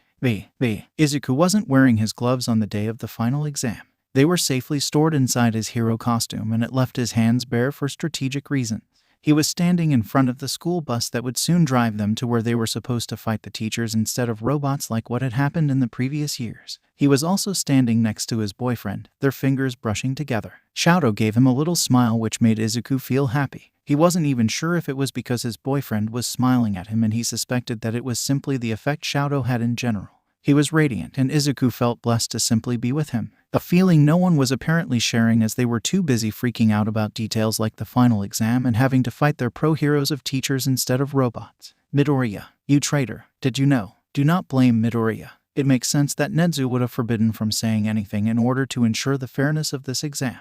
You're making us fight All Might for an exam in our first year. All Might, what are you going to do to us once we're third years? Leave us in the middle of a prison riot of Tartarus for a week? Bold of them to think this school will still be standing in our third year. That last possibility apparently got Shadow's attention, and he shot Izuku an interrogative glance. He didn't ask anything, though, probably worried about setting a bad future into stone. Izuku was all too happy to reassure him. Oh no, don't worry, he whispered in his boyfriend's ear. Tartarus will be empty long before our third year. Shadow's eyes went comically wide, and from the corner of his eyes, Izuku saw Jiru's head spin towards him, a horrified look on her face. What the duck? She mouthed, except that she didn't use the word duck. Whoops. In his defense, the Tartarus breakout was a drop in the ocean as far as the events of the fifth light novel went, especially as it came right after the UA siege, a big part of Mustafu turning into a crater and other unpleasantness not worth mentioning.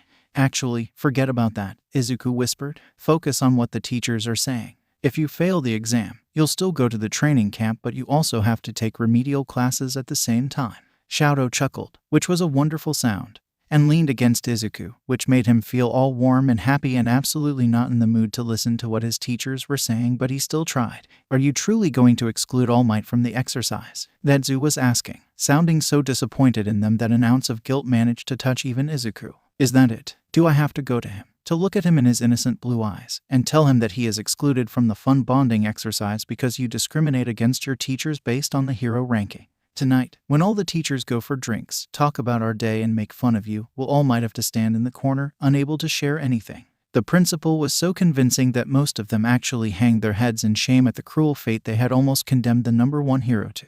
Then, what Nezu was saying actually reached their brain that had been thoroughly bruised by all the cramming for their written exam. Shame was immediately replaced by teenage outrage, which was 10 times as potent as average outrage. Ashido was the first one to react. Wait, you make fun of us? Of course not. Whoever said that? You, Hakegar helpfully informed him. Just now. 30 minutes later, Izuku was, through a giant TV screen, watching his wonderful boyfriend and Yaoyorozu carefully advancing in the phantom town that was ground beta. He wasn't thinking about the fact he had apparently taken Sora's place and was going to fight All Might with Kaken. Instead, he was trying to distract himself from how annoyed he was that Shadow was about to fight Aizawa of all people, a man whose power made it impossible for beautiful quirks to express themselves, which was the equivalent of expecting a 3-course meal only to get the blurry picture of said meal. As a quirk connoisseur, Izuku just knew that he wasn't going to enjoy that match very much. Still, that was no reason not to encourage Shadow. What would a good boyfriend say? Shadow, I believe in you. Beat his ass. Too late. He remembered that neither Shadow nor Yaoyorozu could hear him. His face heated up, blush spreading all over it, then down his neck as snickers erupted around him. Shadow, who had been watching out for any annoying teacher with a glorified murder scarf, paused in the middle of the street, causing Yaoyorozu to almost collide with him. He knew he should have apologized for startling her, but the sudden intuition coursing through him was taking the priority, overriding everything else. He had felt something that couldn't be ignored and to which he had to immediately answer. Momo, my boyfriend is watching, Shadow declared as the left side of his body was already starting to heat up. Create a fireproof blanket and hide somewhere high. Yaoyorozu was a bright person, so he wasn't surprised that she hadn't even waited until the end of his first sentence before running for cover, her quirk already creating the tools of her survival. Give me a 10 minutes head start, she screamed at the top of her lungs without ever looking back. Running so fast, Shadow was forced to consider that she might be a secret love child. Give me a 10 minutes head start. But Shadow didn't wait 10 minutes. He waited until he was reasonably certain he wasn't going to incinerate his classmate before he unleashed a wave of stone melting, building incinerating fire. His flames didn't simply turn blue, they were white, all-encompassing, and they flooded the area without any mercy. And until the cameras melted, Shadow looked at them, smiling because he knew Izuku was watching and he wanted to know that this display was for him. Look at what you've done. Zero screamed in Izuku's face, shaking him by the shoulders. Look at it. Do you really think Mr. Aizawa could have survived that? Who is going to teach us now? Izuku tried to apologize, but his mouth had been very dry and his face very hot since Shadow had unleashed his quirk. He made a couple of additional attempts at using words, failed, and just looked respectfully at Shadow. Yaoyorozu Momo, who had taken refuge on a rooftop, of all places, and created an anti-fire shelter in record time, survived without a scratch. Aizawa Shouta, who had started running as soon as he had heard the youngest Todoroki utter the words "my boyfriend is watching," survived in one piece but with singed hair, and with his eyebrows declared missing in action. Todoroki Shadow showed no sign of remorse and confirmed that he truly thought that incinerating ground beta was the best course of action to defeat his homeroom teacher. He only showed doubt, then abject disappointment when he saw that Midoriya Izuku hadn't waited for him and already left for his own exam. Uraraka Ochako, taking pity on him, informed Todoroki that All Might and all of Ectoplasm's clones had to drag Midoriya into the bus because he had been busy looking for anything that could stand for a ring in order to immediately propose to his boyfriend. After fanning himself for 20 minutes and drinking about 5 gallons of water, Izuku finally managed to calm down. He couldn't marry Shadow. He understood that now. After all, they were both 16. The age of majority was 18 and one couldn't get married before that even with parental permission. He had checked that last point quite fervently and had to abandon his plans to threaten Endeavor until he gave his permission. So no, he would have to wait until they were both adults, and he tried not to despair over the fact that Shadow was 6 months younger than him. That was far too long to wait for his tastes, especially with the plot breathing down his neck, but he had never been lucky so far, so why would that change now? He turned towards Kaken, who was crossing several things listed in his notebook such as killed and replaced by a robot and possessed by an AI, which were odd things to write, but maybe Kaken was theorizing about a sci-fi show. Izuku remembered almost nothing from his past life, but he knew that there was nothing like fandom to get one's blood pumping and theories flying. He tried to start a friendly conversation about it. Kaken screamed at him in pure outrage, not even forming words for several minutes. Then he yelled at Izuku to stop snooping. This was understandable as no one liked people reading above their shoulders, so Izuku didn't blame him too much for his eardrum-exploding outburst. Izuku asked him if he wanted to talk about their strategy. Kaken yelled again. Izuku tried to remind him they were about to fight the symbol of peace. Kaken said that he didn't need Izuku's help and that he would defeat All Might on his own, a statement that could probably be heard from space. The bus stopped. All Might informed them that he would be playing the role of the villain and they would be the heroes set to arrest him. Izuku took out his camera, ready to immortalize Villain Might. Exam be damned. But All Might assured him that the entire exam would be recorded and that Izuku could get the footage if he asked, another proof that he was the best hero ever. Izuku tried. The plot knew he tried. There was some Villain Might's content on the line, for plot's sake. But Kaken wasn't in a cooperating mood and Izuku saw the probability of getting good Villain Might material melt like a snowball dropped in hell. Not only was the main character closed off at best and incredibly frustrating at worst, but he was yelling at Izuku every time the teenager tried to foster some spirit of teamwork. Is there even a reason why you're mad at me? Izuku asked, despair saturating his voice as he grieved an authentic All Might performance done in the best conditions. He couldn't believe he was going to have to ask the school permission to do another recorded match with All Might, alone this time, since it was apparently the only way to have some decent exclusive content nowadays. He was certain that anyone in his class would have been delighted to play the part of brave young heroes fighting an overwhelming villain. But of course, he had to be stuck with the one person who couldn't be bothered. As if you could understand what I feel, Kaken growled. Oh no, how could I ever guess what's going through the mind of an Opus character whose story got derailed? Are you mad because nothing makes sense and it looks like I am a completely different person and because you didn't picture your life as a hero student this way? Izuku hazarded a guess. Yes, Izuku gave him a bright, cheerful smile. Well, get the fuck over it, he advised the main character with a sweet and sunshine-filled voice. Kaken, who had been making a turn at the time, didn't negotiate it well for some reason and collided face first into the wall. Fortunately, his thick skull prevented any damage and he turned towards Izuku, his eyes wide and shock all over his face. Now, maybe Izuku had been too harsh. In his defense, he had died, been reincarnated in a really bad novel. His wedding plans would probably never happen because he was doomed by canon, and, worst of all, his exclusive Villain Might content was compromised. And it was true that Kaken's life had stopped making sense as his character development had become collateral damage due to Izuku's ongoing war with the plot. I can perfectly understand why it would be upsetting for you, Izuku admitted. It's a lot of change to go through. That doesn't give you the right to explode at other people about it.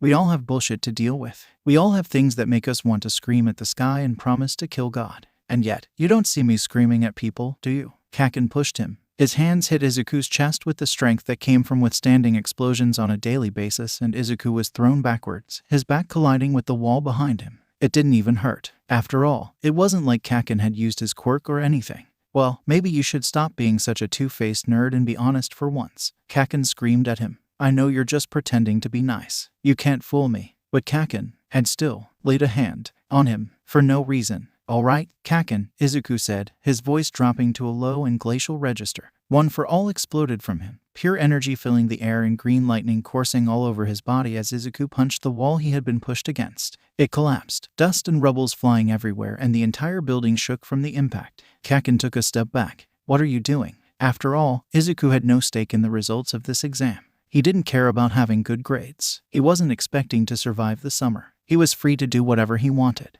Isn't that obvious, Kaken? Izuku laughed, truly happy because he was free from any kind of expectations. Unbeknownst to him, beautiful and charismatic menace was emanating from him. Two heroes called in order to arrest a dangerous villain. Nothing out of the ordinary, except that UA prepares us for the extraordinary. Honestly, from a certain point of view, he was doing Kaken a favor. He needed to level up in order to survive the future arcs, and Izuku was more than willing to help and train him. The villain wasn't where you expected to find him, Izuku explained. Instead, the hero just got lured to an isolated location by a traitor, a so-called pro-hero who has been harboring feelings of vengeance all this time. Maybe since elementary school, since his priceless All Might card was damaged. The teenager passed a hand on his green curls, somehow smoothing them and making the hairdo more alike to something one would find on villain art on Tumblr. In a move that broke several laws of physics but which was perfectly acceptable in a light novel or a manga. Now the hero is all alone, because that's what he does, Izuku said. He works alone. He refuses to ever pay attention to the feelings of the people around him,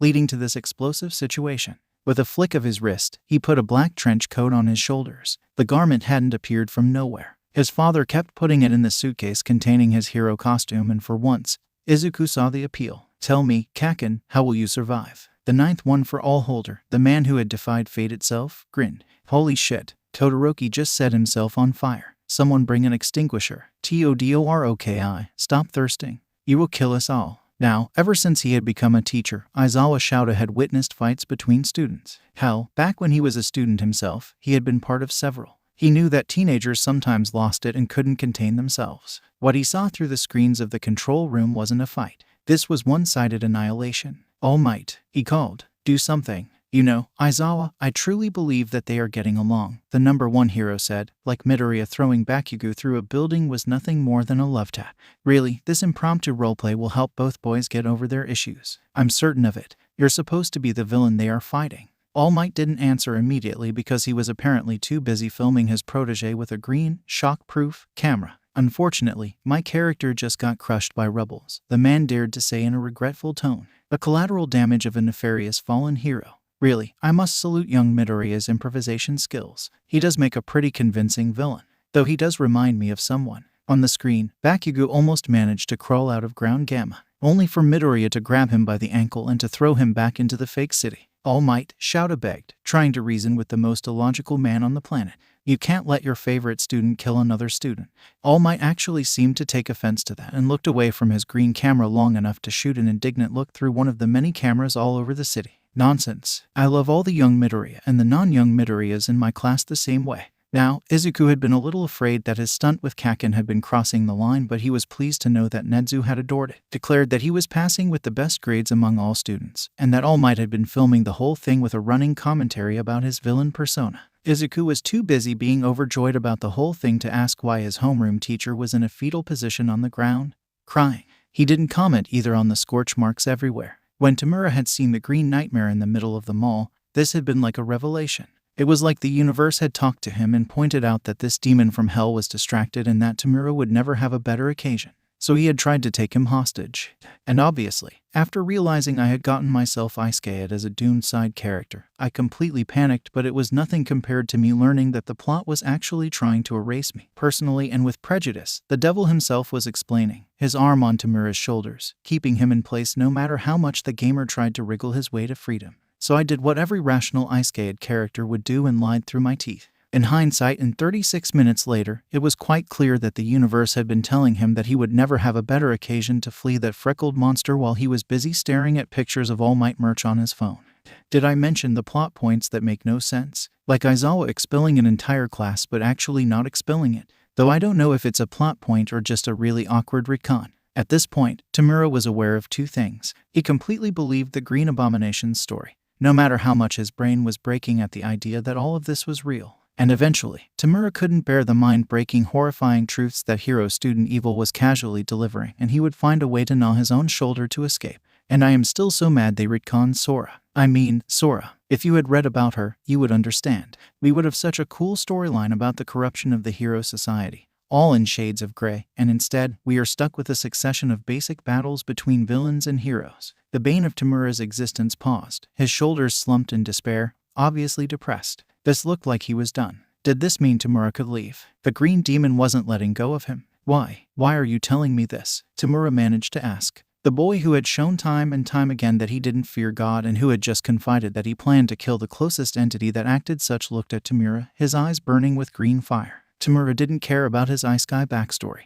It was obvious that between the moment he had been hit by a truck and the one he had reincarnated in the world, he had been spending time on the fanciest chair hell had. Because no one will ever believe you. And then, he let Tamura go and left, leaving the leader of the League of Villains to a nice mental breakdown at the bench of a mall. Every week, Gran Torino, All Might and Izuku met in order to discuss about their research concerning the Let's Find All for One and Kill the Bastard Before He Kills Us plan, or at least, it had started this way. Their lack of progress and the fact Gran Torino had photo albums filled with photos of a young Yagi Toshinori had changed the purpose of those meetings.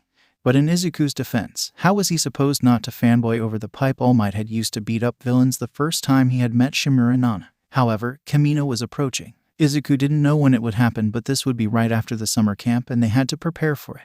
As you know, we are nowhere close to finding All for One and some pretty big disaster is about to fall on us, Izuku explained, his PowerPoint behind him. This is why I have devised a perfect plan that will allow us to avoid perfectly avoidable collateral damage. Gran Torino and All Might, seating at the table in Gran Torino's kitchen, enthusiastically nodded. They were too polite to speak with their mouths full of the cookies Izuku's father had prepared. Not that he knew that he was baking for the two men. His father was under the impression Izuku was at a study group with Ida and Uraraka. We are all running away, Izuku announced. Okay, sadly the chapter is over. And if you enjoyed the video, just leave a like and subscribe with post notification, so when the next chapter is ready, you will be notified. Okay, see you in the next video. Bye.